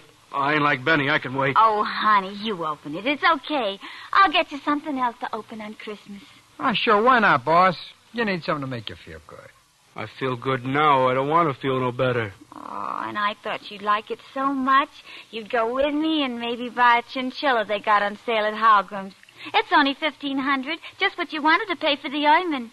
I like chinchilla. Come on, boss, open it up. Open. All right, I'll open it. Hey, Swifty, go get it. Sure, boss. Oh, I can't wait for the lid to come off. Yeah? Ooh. Yeah. Oh, yeah. Yeah? Now, well, wait a minute. Wait a minute. Boss? It's that guy at the store, Halgram's. Omenchi? Yeah. You want me to open it for you, honey? No. Yeah? Mr. McQueen? Yeah? This is Mr. Minchy in the fur department at Halgram's. So? Mr. McQueen, I'm terribly sorry, but I think there's been a mistake. What kind of mistake? What do you mean? A little confusion, but I'm sure it can be easily rectified. Your wife bought something for you yesterday, which was to be delivered this morning. Yeah, it's already come. Yes, well, there seems to have been an error made in the shipping department, a matter of mislaid address slips. Now, I wonder if you'd mind opening the package which you just received. Or perhaps since it's a Christmas parcel and a surprise for you, no doubt, your wife would rather do it. Well, why? What's wrong with it? Well, you see, those 2 boxes which your man brought in yesterday afternoon haven't gone out yet. They were to be sent to Mr. Benjamin Mollusk, I believe it is. Yeah? I think the gift which you have is one of those, and, well, yours is his. That is, if you follow me. Now, if you'd open it, I'm sure...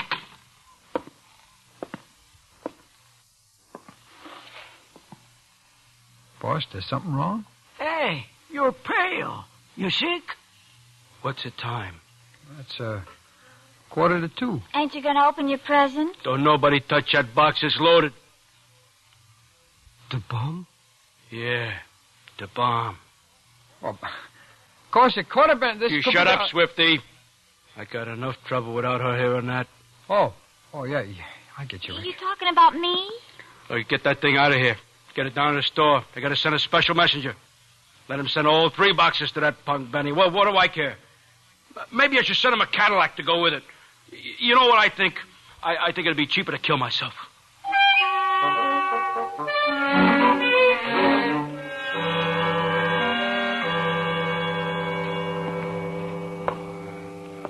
Get over here.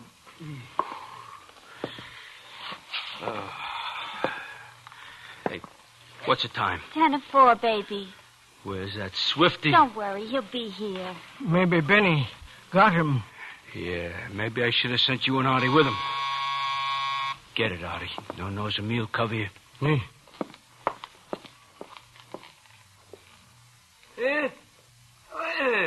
It's me, Artie. Swifty. Open up. Boss, I have got it all straightened out. Everything is okay. Boy, some dopes those guys down at the store. What's that? This?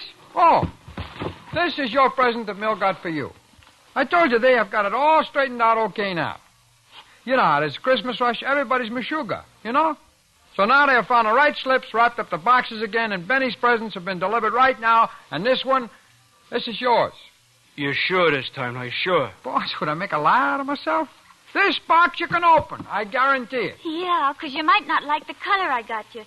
So I wish you would open it. And if it ain't right, we can take it back this afternoon and you can change it and maybe take a look at the chinchillas I was telling you about. Yeah, this time I'm going to wait. When Benny blows up, I open it. What's the time? That's, 2 minutes to 4. You sure? Is your watch right? Well, boss, I just called a tomato on the telephone that gives you the time. Honey Pot, you're too nervous. This ain't like you. Here, I'll open it for you. Mill, you quit that. Oh, boss. Oh, sure, take it easy, boss. You're all right. Oh, I bet you're just going to love it. I just bet. It's about Benny. He opened it. What do you bet? Blam! Right through the wall. Yeah? Rick, this is Machine Gun Benny. Benny. Listen, pal, I feel like a dirty rat. That's what I feel like, a dirty rat. When I think what I tried to do to you yesterday, and all the time you was making never minds with the presents, which I and my girl are right now wearing. I tell you, I could eat mud. Yeah. She says she never seen such a ointment. And the robe, oh, it's the greatest. Old pal, I am a heel. But it ain't too late to change. Hey, what do you say we bury the hatchet, eh? Yeah. I'll split with you on them furs I hijacked from you. And we're partners, you and me. Run the town together. What do you say, eh? Yeah. All right. So, you and Mill and your boys come on over and partake of some Xmas cheer. You hear me, boy? You're a great guy, Rick. The greatest. So long, pal. Merry Xmas. So long.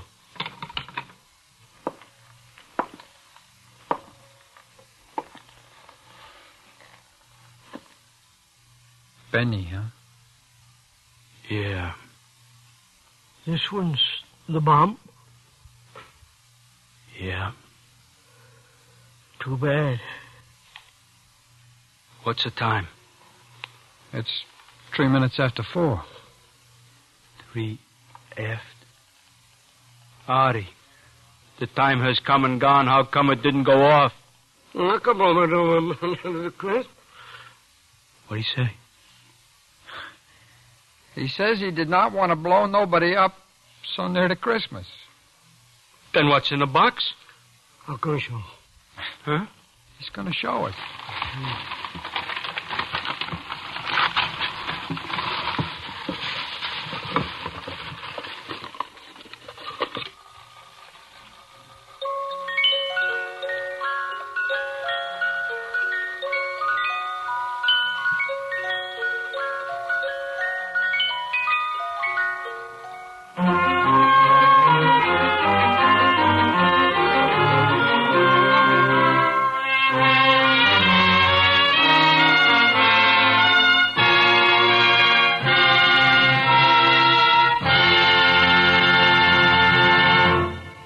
Suspense, in which Jack Crucian starred in tonight's presentation of A Present for Benny. Next week, a charming fantasy about a small boy who discovered a new world and lived forever after in its enchantment. We call it The Cave. That's next week on Suspense.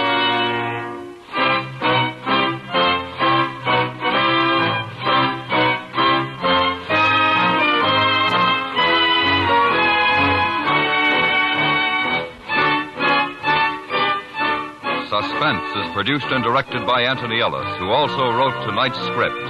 The music was composed by Rene Garrigan and conducted by Wilbur Hatch. Featured in the cast were Stacey Harris, Eve McVeigh, Benny Rubin, Junius Matthews, and Joseph Kearns. Time's growing short for the youngsters to write to Bing Crosby. The deadline for postmarked letters is Thursday, December 15th, midnight. All your youngster has to do is write a letter to Bing telling what Christmas means to me. Then mail it to Bing Crosby, CBS Radio, Hollywood 28, California. The winner will read his letter in person when America Sings with Bing, Christmas Eve on CBS Radio.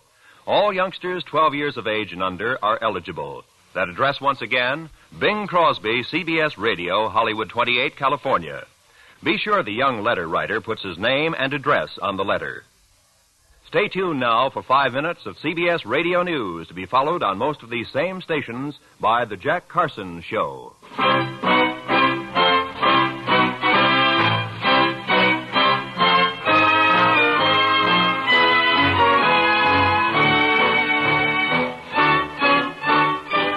Thrill to Gunsmoke every Saturday and Sunday on the CBS Radio Network.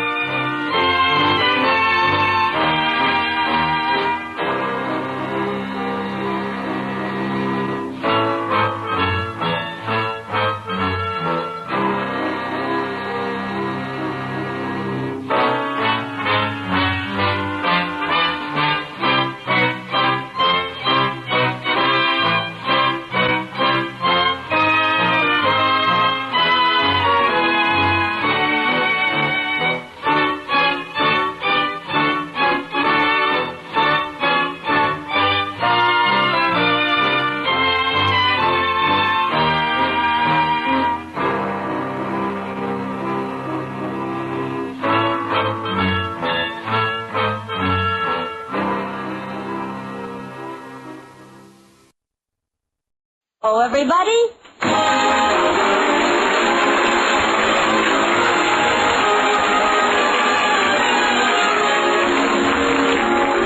Yes, it's the new Gay Family series starring Lucille Ball with Richard Denning. Brought to you by the Jell-O family of desserts. J-E-L-L. Oh, the big red letters stand for the Jell-O family. Oh, the big red letters stand for the Jell-O family. That's Jell-O. Yum, yum, yum. Jell-O puddings. Yum, yum, yum. Jell-O tapioca puddings. Yes, sirree. And now Lucille Ball with Richard Denning as Liz and George Cooper. Two people who live together and like it.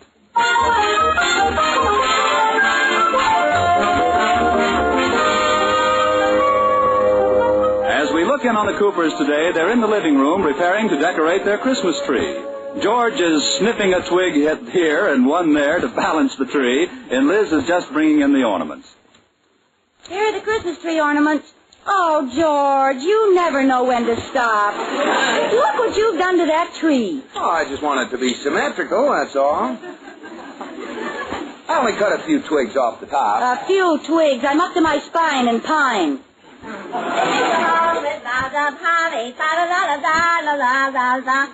Good heavens, is that the same tree we had a minute ago? Yes, George wants to be different. We'll have the only Christmas tree in town with a butch haircut. Go on now, get a new tree. Tell you what, I'll buy you a tree on Monday. They'll be much cheaper then. Oh, how could I have married a man with no sentiment? I wonder if it's too late to have our marriage annulled. Yeah, you better not try it. I might not take you back again. You might not take me back again. Ha! That does it. Now I wouldn't marry you again if you were the last woman in the world. If I was the last woman in the world, I wouldn't have to get married. Touché. Oh, don't worry, George. I'll keep you, you unromantic, dull, old, wonderful you. Thank you. Too bad we didn't live in the old days. We could just jump in our sleigh and go caroling out into the woods after a Christmas tree. Nobody ever did that. That's propaganda. It is not. I'll show you. Where's that Christmas card the Roni sent us? I'll take your word for it. Here it is. See the picture? A beautiful little country scene with people riding along in a sleigh and caroling. See? You know what that is they're dragging in back of the sleigh? One of the carolers had too much eggnog? No, that's a Yule log. That's what they did in those days. They were more full of spirit then. Especially that guy they're dragging behind the sleigh. Oh, now stop it. George, let's get a sleigh and a bunch of people and go out and sing Christmas carols. Oh, be sensible, Liz. What are you going to do? Go down to Honest Chris Kringle's and buy a used sleigh? Why not? Maybe we could get one that was only pulled by an elderly reindeer from Pasadena. Go on now. Run along and get me a new tree. All right. Where's my coat? George. Here. I'll give you one last chance to prove you have a soul. Now, if I can get a sleigh someplace, will you go caroling with me? I think I can safely say yes. Okay, that's a challenge. I'll get one or my name isn't Gladys Cramhopper. Gladys Cramhopper? That isn't your name. I know, I'm not taking any chances.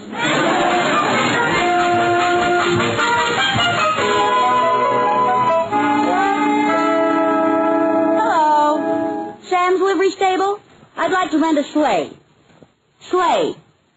S-L-A-Y. E-Y? E-I-G-H. Are you kidding? Oh, you do? Well, how much is it? What do you mean, with or without reindeer? No, this is not Santa Claus. Goodbye. Oh, it's no use, Katie. Nobody in town rents sleighs. Oh, too bad.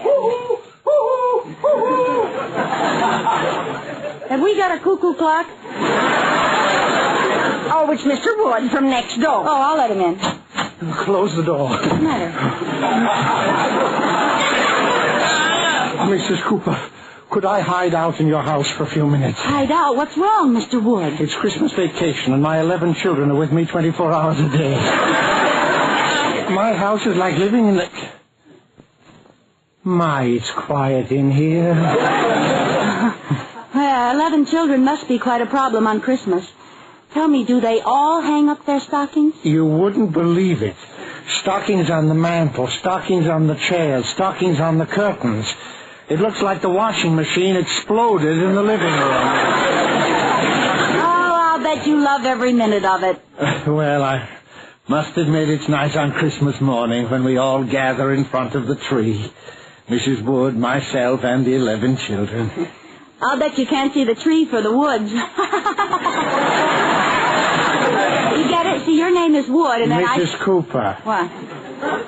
That joke is one of my oldest friends. If one of our children hasn't made up that joke by the time he's 5, we throw him away.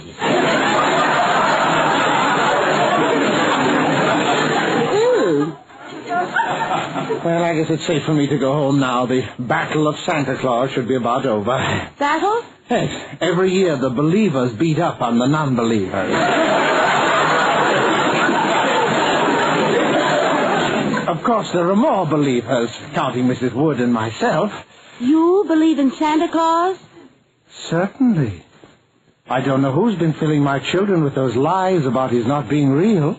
Oh, well, you're just the man I want, Mr. Wood. Can you carol? Oh, like a lark. Deck the halls with the boughs of holly. Fa-la-la-la-la-la-la-la-la. Oh, 'tis the season to be jolly. Fa-la-la-la-la-la-la-la-la. Look, God, we know our gay apparel. Fa-la-la-la-la-la-la-la-la. Crowley,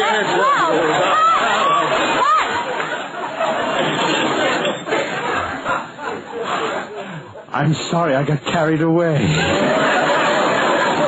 Mr. Wood, let me tell you my problem. I want to get a group together and go caroling. Oh, jolly. But we haven't got a sleigh. Oh, well, let's see now. Where can we get... I know there's one down at the antique store, and I know the owner, Joe Gundlefinger. Joe Gundlefinger? That's an odd name. You should have heard it before he changed it. Changed it? Yes, his name used to be Joe Gundlefoot. Well, do you think that Mr. Joe would rent it to us or lend it to us? Well, I'm sure of it. He's a very good friend of mine. Come on, let's go down there. It's just a few blocks. Oh, George will be so surprised. Let's go. God rest you, merry gentlemen.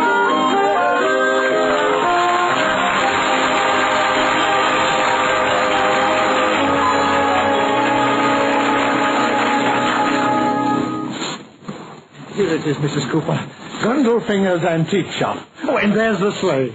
Gosh, it's an old rickety one. Well, he just keeps it in the front yard as sort of an ornament. But I think it'll work. Yeah, it will if we take the pots of ivy out of it. Well, let's go in and see if you'll let us have it. Oh, the store's closed. No, wait. There's a note on the door there. What does it say? Closed Friday at court having my name changed again. Signed Joe Gundlefinger. P.S. Watch for grand opening of Smith's Antique Store. Oh, that's too bad. He had to pick today to change his name. But let's just borrow the sleigh. He won't mind. Well... come on. Well, how will we get it home? Maybe he has some antique reindeer. I think we can drag it. Oh, gee, it looks too heavy. Oh, don't underestimate me, Miss Cooper. I'm a regular Samson.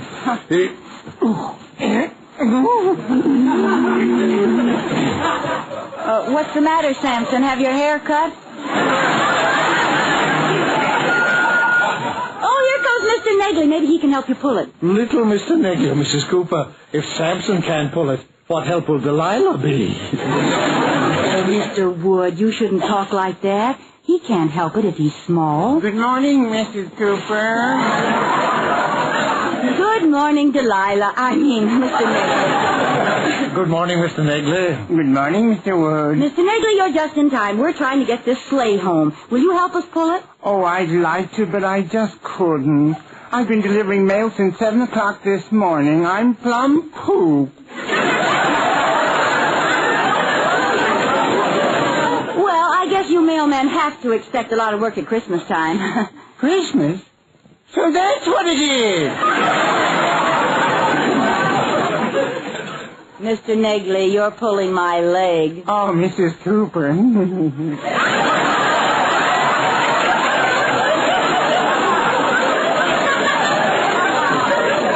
I'm glad that this is the end of my route. You know, I have so much mail I can't carry my bag. I put it on a sled and drag it around after me. Yeah, well, that makes sense. It's fun, too. When the mail's gone, I belly whop all the way home. I'm pretty good at it, too. Well, I used to be the block champion. Oh, so did I. I can still beat all my 11 kids. I bet I can even beat both of you, belly whopping. Well, you should. You got more to whop with than we have. Mrs. Cooper. Look, this isn't getting the sleigh home. We're going to have a sleighing party, Mr. Negley. Oh, can you sing? Sing? Deck the halls with bows of holly. La la la la la la la la. Let's take him along anyway.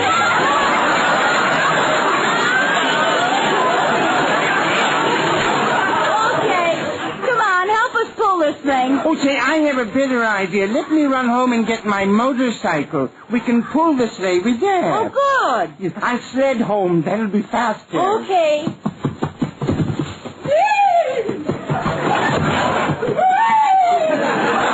There he goes.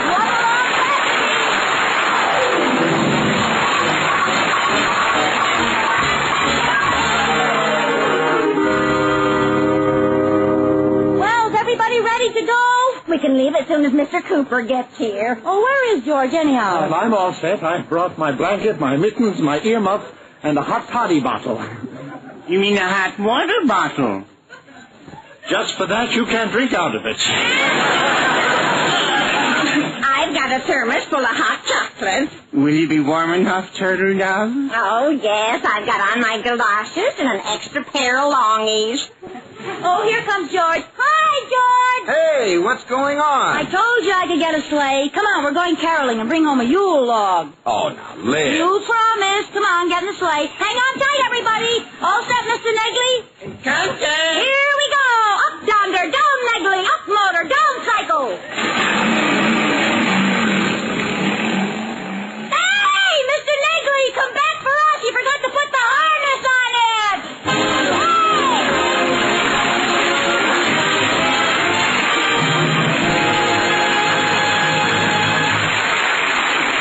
Well, speaking of Yuletide, Yule logs, and other Yule things reminds me, you'll love this gay and gorgeous holiday fruit cocktail mold made with shimmering Jell-O. Here's what to do. Prepare rich red strawberry Jell-O as directed, using fruit cocktail syrup, water, and 2 tablespoons of lemon juice for the liquid. When slightly thickened, fold in 1 cup of drained canned fruit cocktail and 1/4 cup of coarsely chopped nut meats.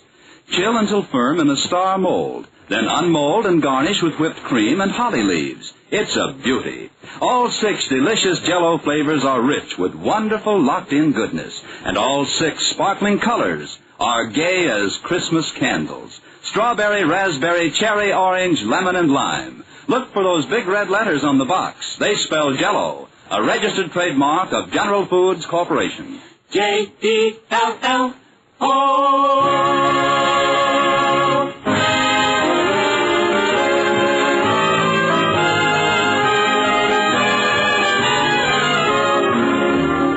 And now back to the Coopers.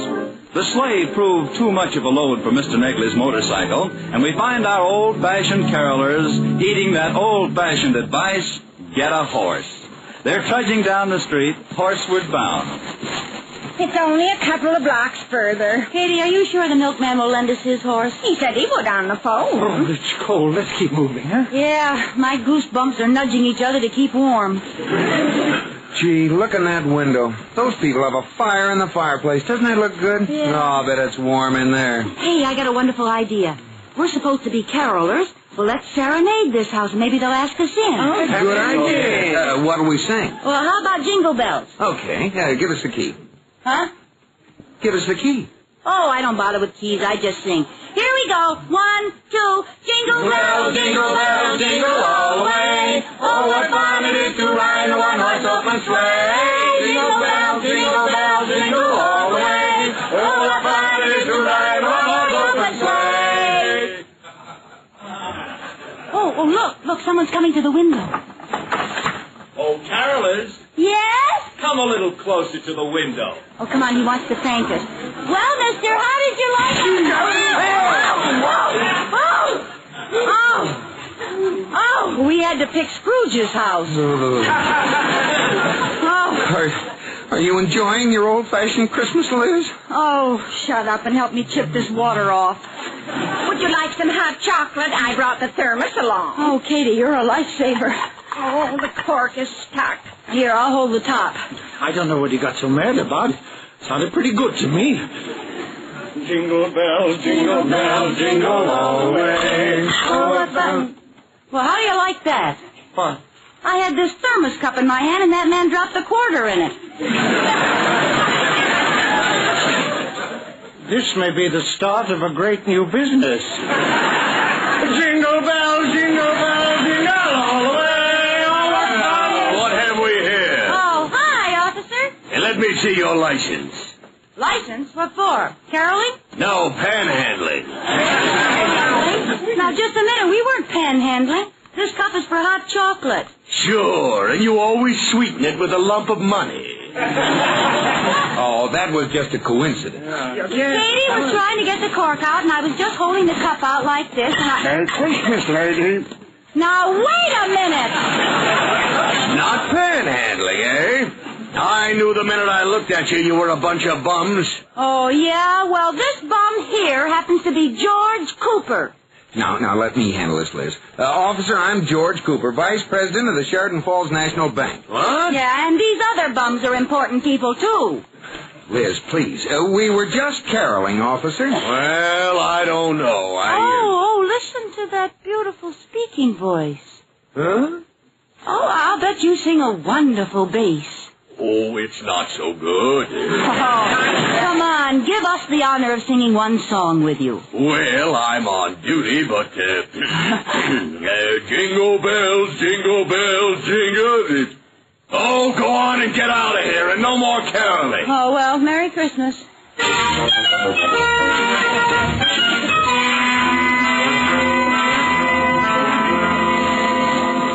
Jingle bells, jingle all the way. Yes?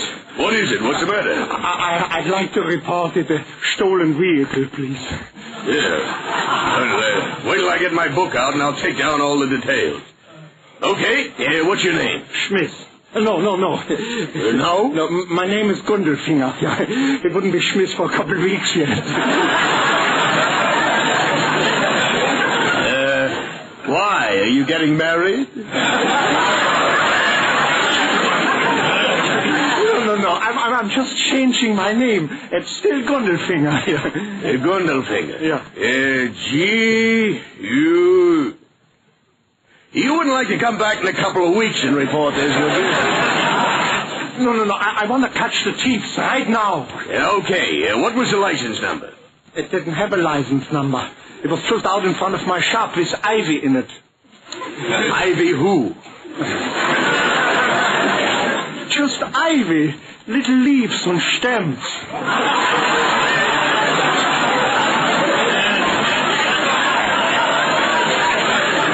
Yes.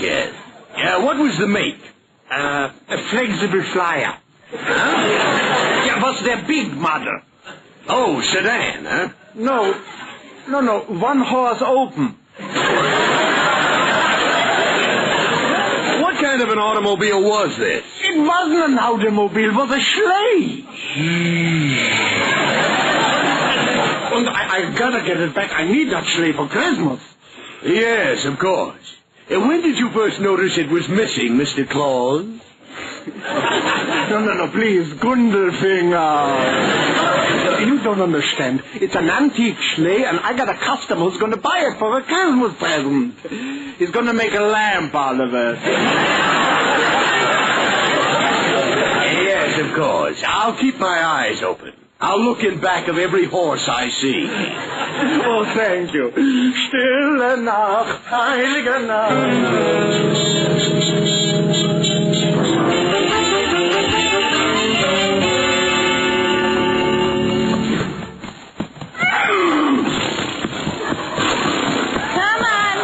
Come on, horsey. Just 2 more blocks and we'll hit you up and have a real sleigh ride? Oh, I think it was real nice of the milkman to lend us his horse. Come on, let's sing again. 1, 2, 3. Jingle bells, jingle bells, jingle all the way. Let's dispense with all this singing. Hi, officer. Sheesh. It's you again, them bums.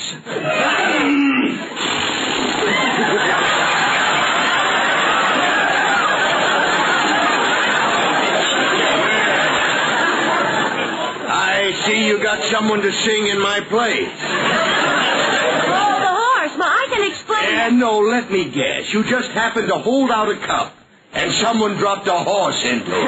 Officer, I know it looks bad. Now, you go home and stay there. I'm going to just charge this off to Christmas madness. First, some crackpot reports a stolen sleigh. Now I find you with a singing horse. A stolen sleigh? Who was it stolen from? You wouldn't believe the man's name if I told it to you. Now run along, and if I catch you out again, I'm going to run you in. Understand? Oh, yes, and thank you. Merry Christmas, officer. Come on, everybody, let's go.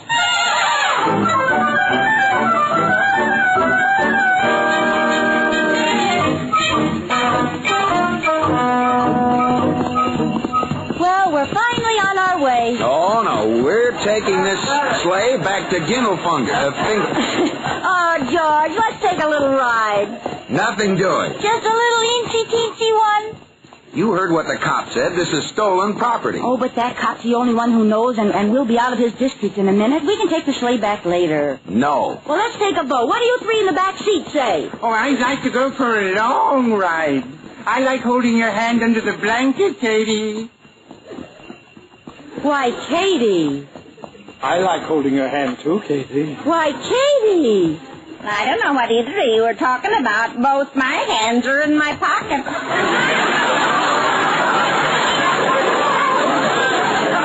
Let go of my hand, Mr. Negley.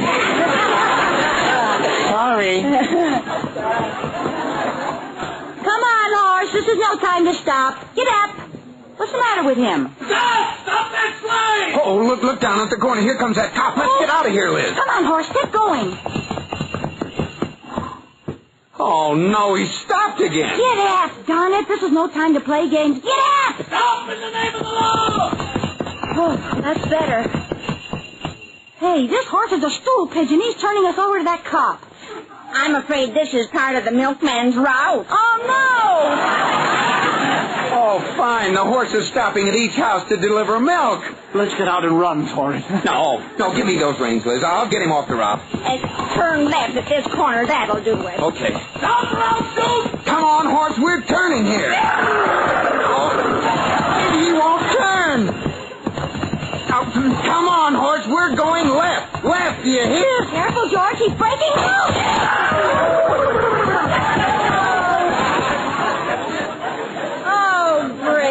Stranded in the middle of an intersection with a hot sleigh. Hands up, all of you! I got you covered! Hi, officer.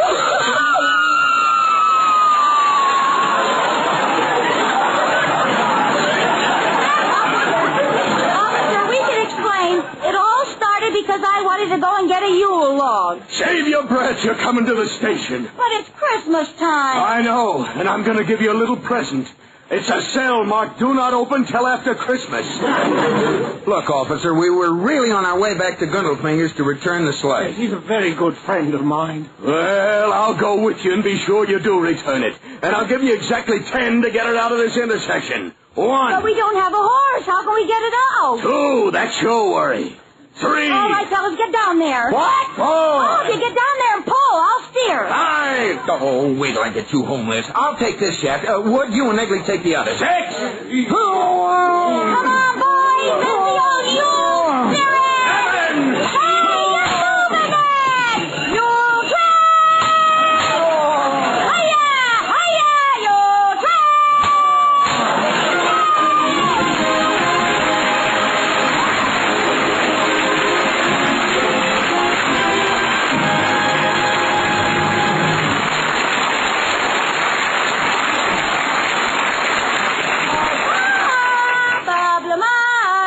Yes, Lucille, what's on the agenda for tonight?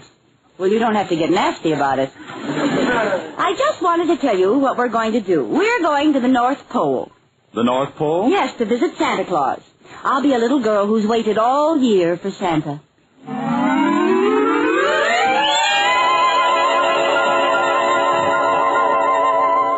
Hey, are you Santa Claus, huh? Are you? Huh? Yeah, I'm Santa. Oh, well, where's your red suit? And where's your reindeer? They're all put away. I'm not going anyplace this Christmas. Oh, you're not? Nope.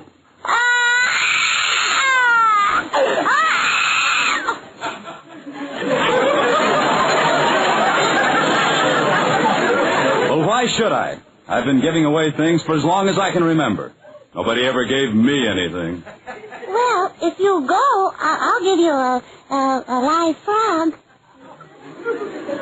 I don't want one. Well, I'll give you some bubble gum. No. Hardly chewed. No. I'll give you a sled and a big doll, and I'll even give you some Jell-O. No, I'm not going. Did you say Jell-O? You see, that always gets them. Real Jell-O? Yep, and it's 6 delicious flavors. Strawberry and raspberry and strawberry and lime and orange and lemon. With the flavor locked in by a special process so it can't get out till your first delectable spoonful. Uh-huh. So good it makes you think of the real ripe fruit itself. Uh-huh. I can't wait to look for the big red letters on the box. I'll make my regular trip this year. Ho, ho, ho, ho, ho. Merry Christmas, everybody!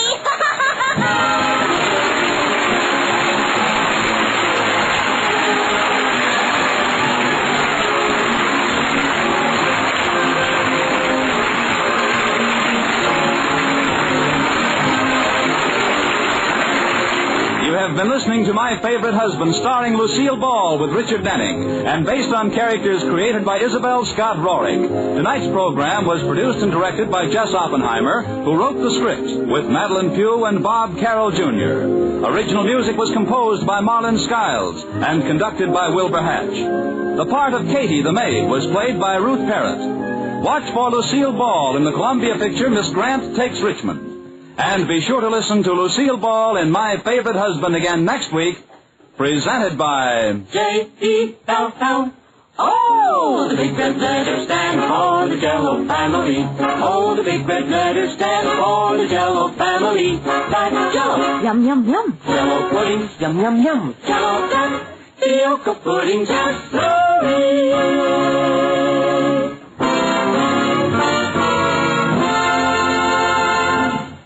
Oh, it's log cabin syrup for mine.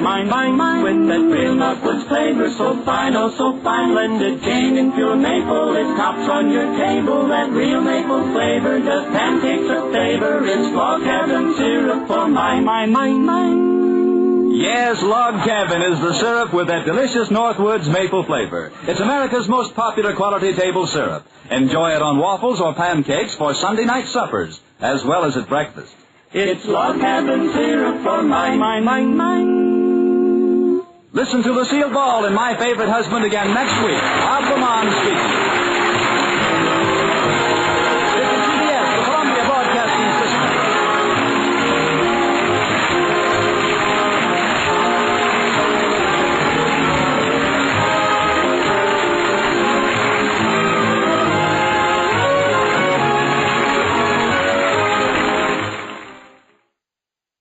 Good health to all from Rexall. It's the Phil Harris Alice Faye Show, presented transcribed by the makers of Rexall drug products and 10,000 independent Rexall family druggists. Good evening. This week, we independent Rexall druggists would like to play Santa Claus to all you tired, last-minute Christmas shoppers. Our present to you is quick, easy, economical gift buying without all the rush and worry. Suggestions? Well, there's Caranome, one of America's oldest and most respected line of beauty aids, and a Rexall exclusive. We have Caranome cosmetics in delightful gift sets for as low as $1.25. up to a luxurious, completely fitted travel case for $79. Then there's Stag, Rexall's exclusive and popular toiletries for men. You can buy them individually gift boxed for as little as 75 cents, or in handsome combination sets and fitted bags up to $15.95. If you're faced with some of that last-minute gift buying, look for the store with the orange and blue Rexall sign on the window. This week, that sign means quick, easy, can't go wrong Christmas shopping. Merry Christmas to all from Rexall. And now your Rexall family druggist brings you the Phil Harris Alice Faye Show. Written by Ray Singer and Dick Chevrolet, with Elliot Lewis, Walter Tetley, Robert North, Janine Roos, Ann Whitfield, Walter Sharp and his music, yours truly, Bill Foreman, and starring Alice Faye and Phil Harris.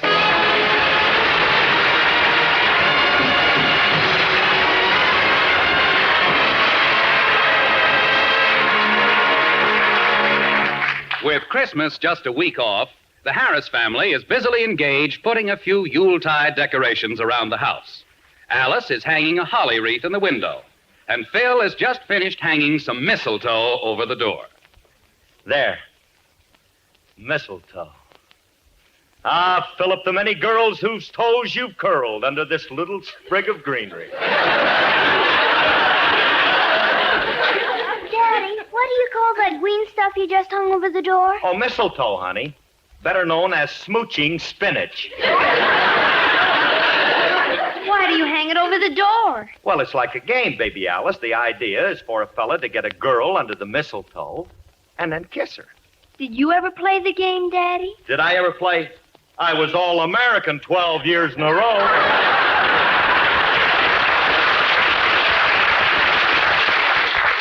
You mean if a fella gets a girl under the mistletoe, he kisses her? That sounds like a silly game to me. Don't knock it till you've tried it, gal. And don't try it till you get my permission. Daddy, before you married Mommy, did you have any girlfriends? Oh, I had a few. I say a few. How many? Well, I don't remember. When I got married, I fired my scorekeeper. You know something? I probably had more girlfriends than you could... Phil, what are you doing? Daddy's telling us about all the girls he knew before he met you. Oh, them. That should make for nice, dull conversation. Mommy, did you know that Daddy used to go out with other girls? Oh, of course I knew we went out with other girls.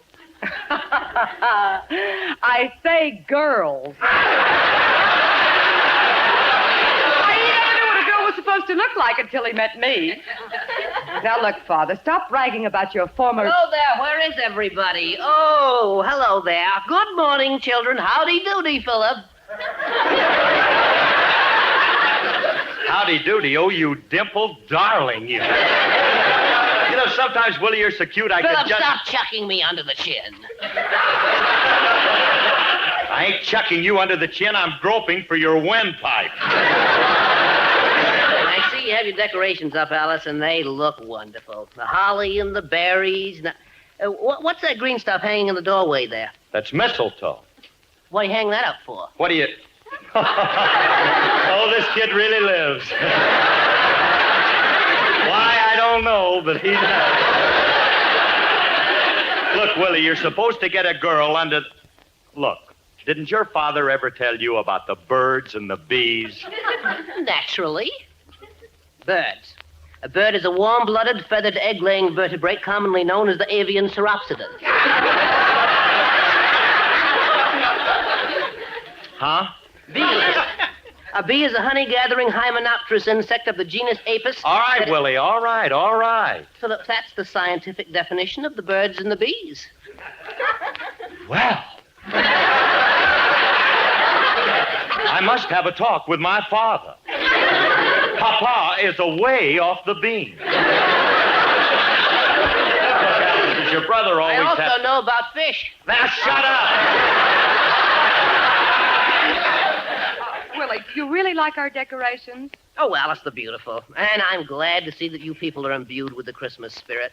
That's more than I can say for our city fathers. Where's the big community tree they always have in front of City Hall? I ask you, where is it? Well, don't look at me. I ain't got it. No, you're right, Willie.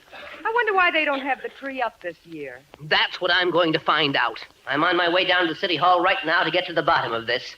I'll go in and I won't come out till I know the whys and the wherefores. What did he say? He said he's going in on his why and coming out on his where. You know, Willie, you're right. We should have a community tree, and I'm going to the City Hall with you.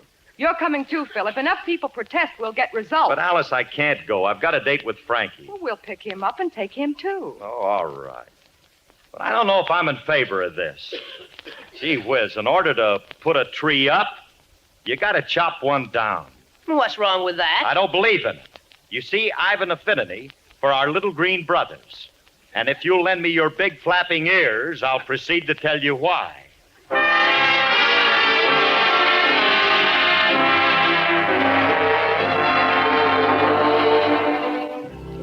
There is a tree grows near our house. It's been there quite some time. Now, the tree is a slippery elm tree and awful hard to climb. But when my wife gets after me, in that tree I always roost. Why, I can go right up it just like a healthy squirrel. I don't never need no boost. But the other day, a woodman came round to chop my refuse down. Kept mumbling something about breaking it up into kindling wood and then spreading it around the town. I said to him, look here, my friend, hold on, wait, desist, whoa, stop. Put down that forest razor. Chop not a single chop. Woodman, spare that tree. Touch not a single bough. 3 years it has protected me, and I'll protect it now. Now go chop an oak, get a birch or pine. But save old Slippery there, that's mine. That's the onlyest tree my wife can't climb, Mr. Woodman. It's bad for me. I went further than that. I said, Woody, can you see that hole way up near that old treetop? That's the one. I got $5 in soft money hid up there, and it's yours if you refuse to chop. Now, you see, no one can climb that tree but me, because really, friend, it's too slippery. Fact is, I can't get up there very well myself unless my wife is after me.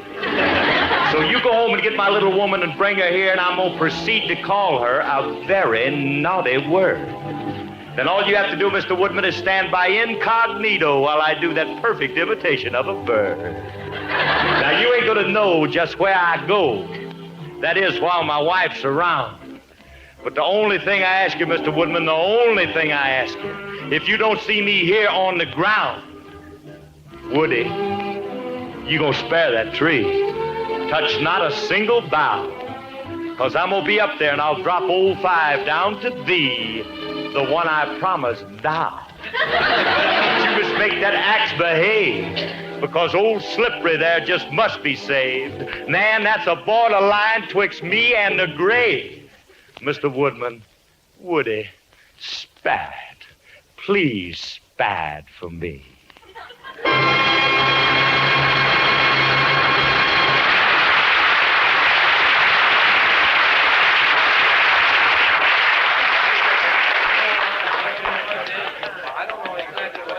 Frankie, you've been beefing all the way down to the city hall. What's the matter? I got a right to beef.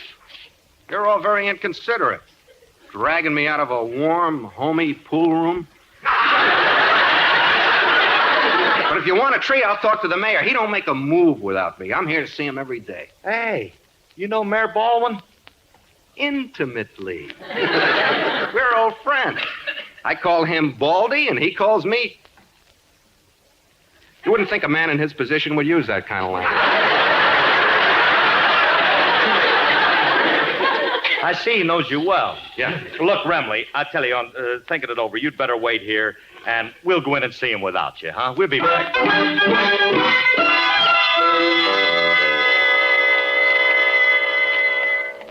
Well, here's the mayor's office. Now then, let's all go in together and assert ourselves. Pardon me, are you the mayor? Yes, come right in. Always glad to see the public. Make yourselves at home. Sit down, take your coats off, have a cigar. I suppose you're here to see me about the coming elections. Coming elections? Mr. Mayor, you've just been elected. You're all set for the next 2 years. I am? All right, stand up. Put your coats on and give me back those 2 cigars. What's the idea of barging into my office like this? Mr. Mayor, we came in to see you about a Christmas tree. Well, why didn't you say so? I have some very nice trees. What size do you want? I sell them by the foot. Always like to make a side buck or two. I'm an expert. I know all about trees. Well, that's a coincidence. We have a boy here who knows all about birds, bees, and fish. Go ahead, Willie. Tell him about the birds. Birds. A bird is a warm-blooded, feathered... Okay, well, that's enough. Don't tell him all you know. Let him ask his own father. Mr. Mayor, we want to know why the community Christmas tree isn't up this year. Yes, you're a disgrace to your office. Your incompetence is something... Now, just a moment. How dare you talk like that to a man in my esteemed position? Why, I'm a man of integrity, and you two are nothing but riffraff. Now, just a minute, Bud. Quiet, Riff. I'm talking to Raff.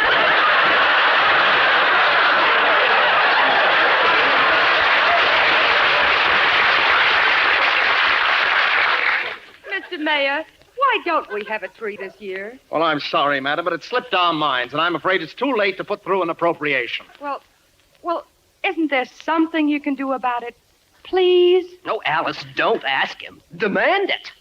Mr. Mayor, we're the taxpayers who put you in office. We pay your salary, and you're working for us. Oh, nuts. They always get me with that corny line. What did I ever do to deserve a job like this? Now, Mr. Mayor, we're sorry. Most we didn't people want work for one boss and only take orders from him, but not me. I work for every crumb bum that comes into this office with a beat. Just because I'm the only Republican in the country in office, everybody picks on me.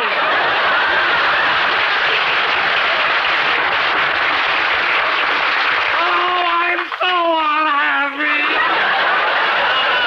Now, Mr. Mayor, control yourself. Will you control your... And stop crying. You're wetting your dewy button.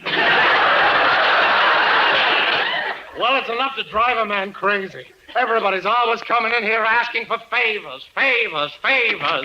What's taking you people so long? Oh, hiya, Baldy. No, Remley, not you again.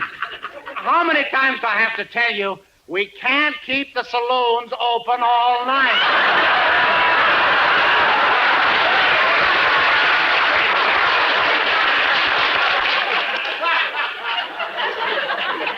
I'm not here for that. Oh, you must be lobbying for your uncle again. Now, look, Remley, I've told you and I've told your uncle. I cannot give him a license to steal.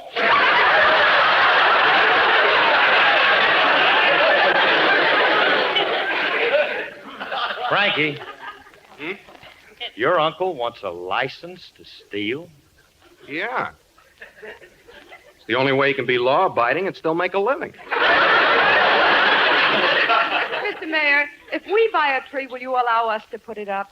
Certainly, if you can find a 30-foot tree, it's okay with me, but I don't know where you're going to buy one that size at this late date. Oh, we don't have to buy one. I know exactly where to get one. I saw a lot of them up in the San Bernardino Mountains last week when I was there skiing.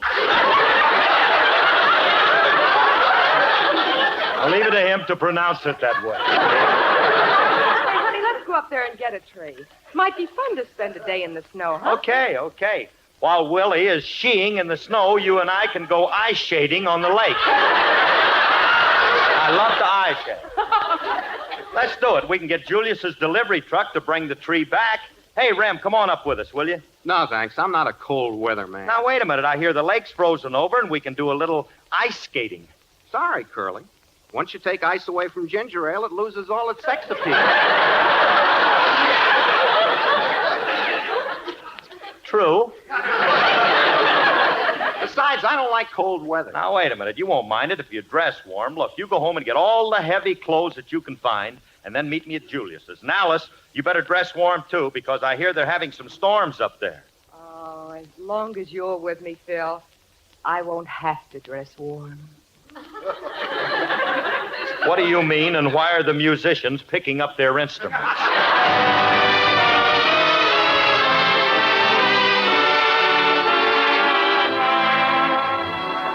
The snow is snowing, the wind is blowing, but I will weather the storm.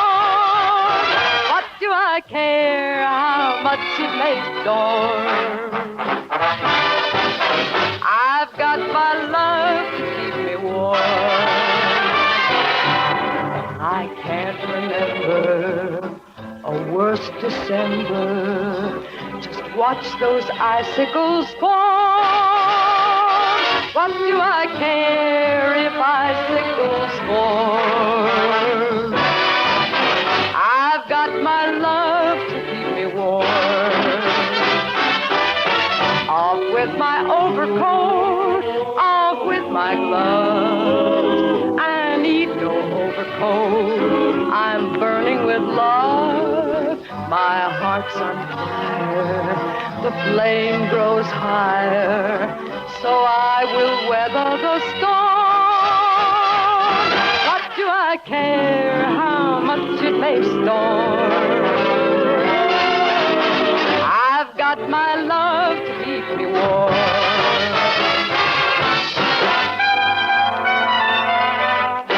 Off with my overcoat, off with my gloves.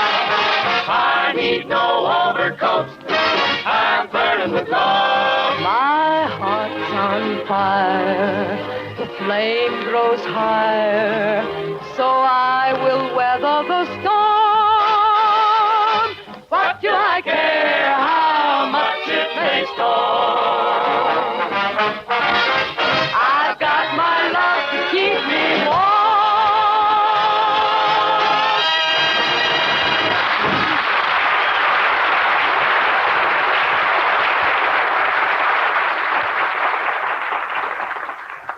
I wonder where Frankie is. He was supposed to meet me here at the market, and the guy is Hiya, always... Curly. Oh, hello, Remley. It's about time you showed up. We got to get started. What do you got on? Few warm clothes for the snow country. 2 suits of long underwear, 4 sweaters, a lumber jacket, a mackinaw, a parka, a coonskin cap, and a raccoon coat over the whole thing. How do I look? Like a blob of hairy blubber. Now, look, what have you got in that case strapped around your waist? Batteries. My red flannels are electrically heated. All that stuff in electric underwear? Aren't you a little overheated? No. I ain't plugged in.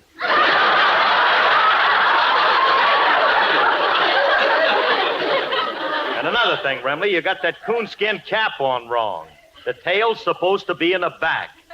Oh, Remley, you didn't have to put all that stuff on until we got... Oh, never mind. There's Julius. Hey, I've got to ask you if you'll loan us his truck. Hey, Julius! Hi, Mr. Harris. Hi, kid. Well, if it ain't none nook at a north. Hey, Mr. Harris, what's Klondike Clyde dressed up for?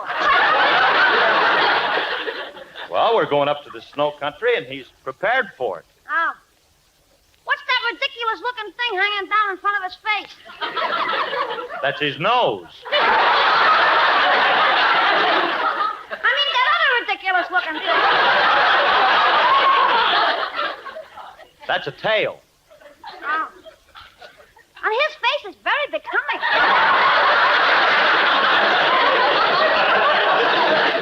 Yeah, from the front, he looks like a sheepdog from the back.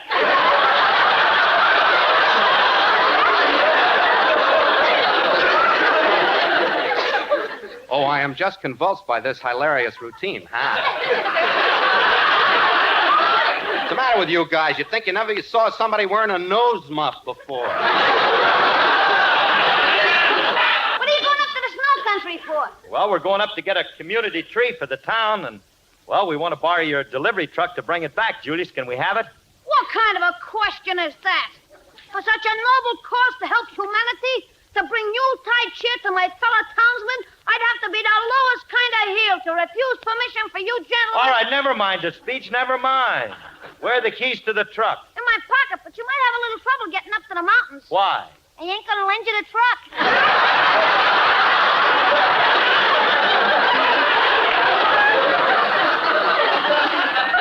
But you just made a big speech about noble causes. What was that for?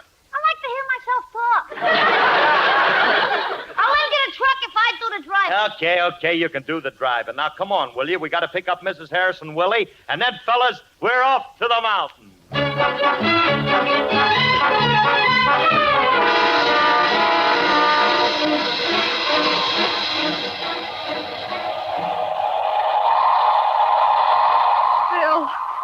Phil, can't we just chop down one of these small trees? No, we're not going to give up. Now, we came up here to get a great big tree, and that's what we're going to get. Oh, but Phil, the snowstorm is getting worse. Let's get back to the truck. I'm freezing. That's the trouble with you women. You can't take it. I'd like to keep you warm, but I don't know how. Well, it might help if you gave me back my fur coat. Oh.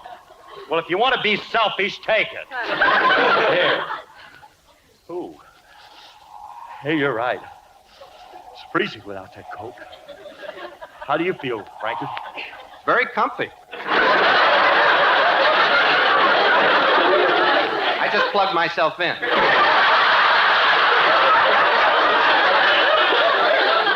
My thermostat says I'm 78. I think I'll turn it up to 85. Phil, please, let's get back to the truck. Phil. Huh? Do you smell smoke? Yeah, I do. Frankie, it's coming from you. From me? Yeah.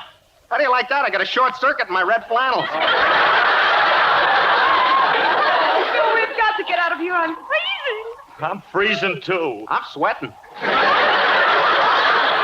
Maybe I better turn down the damper on my underwear.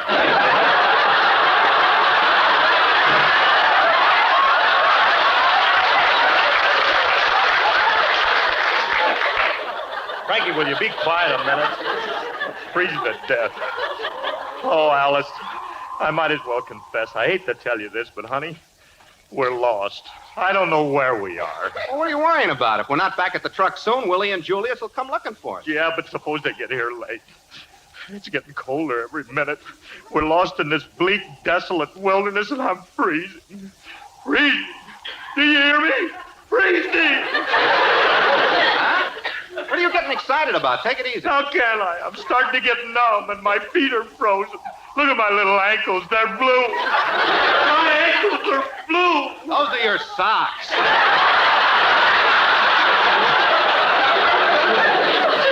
Nothing wrong with your feet. I say there is something wrong. My leg is frozen stiff. Look, Frankie, I'm pinching it, and there's no feeling in it. Why is there no feeling in my leg? Maybe it's because it's my leg you're pinching. Well, this is a fine time for that.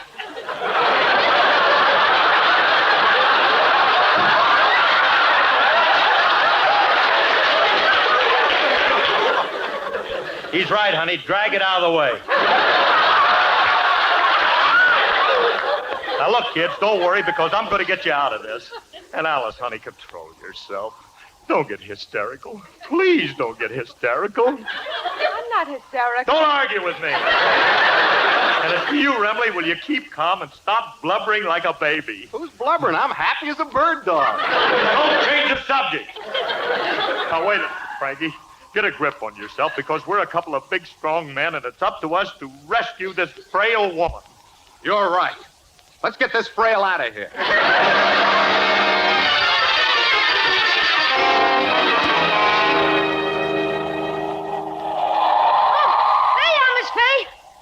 We got you in time. What happened to all of you? Oh, we all got lost. Frankie passed out, and I had to drag him for a half a mile. How's Philip? Is he all right?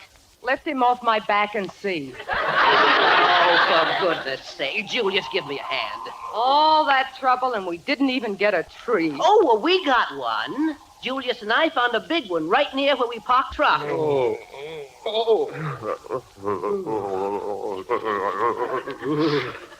where are we? What happened? You're all right, Philip, and don't worry, I'm here. You I don't need. Where's the dog with the brandy?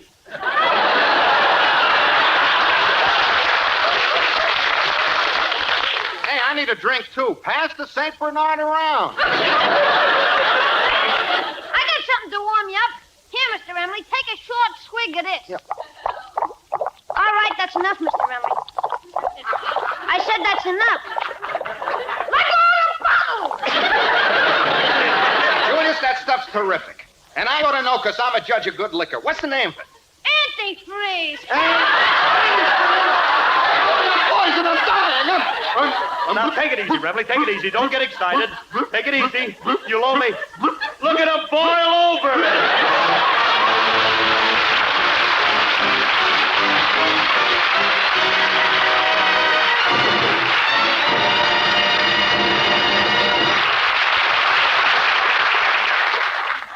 Alice and Phil will be back in just a moment. But right now, here's a stand-in for Santa Claus, your Rexall family druggist.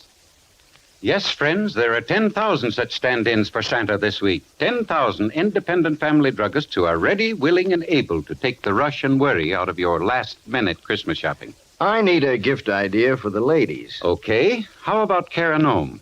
Cara Gnome? The dearest name in cosmetics, my friend, and a Rexall exclusive. That's why your Rexall family druggist can show you distinctive Cara Gnome gift sets for as low as $1.25. On up to the most luxurious, completely fitted travel cases. A lifetime gift for $79. And the men on my gift list. Put them in the Stag line, ma'am, for Stag is Rexall's exclusive and popular line of men's toiletries. Designed for fine but completely masculine grooming, Stag products are individually gift boxed for as little as 75 cents. On up to handsome combination sets and fitted bags for $15.95. And you've got lots more ideas like these? Dozens of them. No wonder you can stand in for Santa. And we'll be doing it all next week at the store with the orange and blue Rexall sign on the window. Make it your headquarters for Christmas shopping. Merry Christmas to all from Rexall. We're a little late, so good night, folks. Good night, everybody.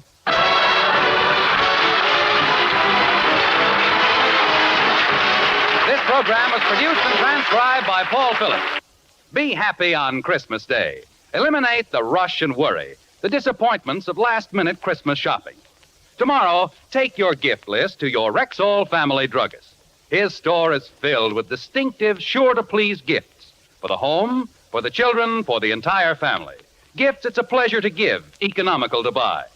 Look for the store with the orange and blue Rexall sign on the window. This week, it's headquarters for just right, price right Christmas gifts.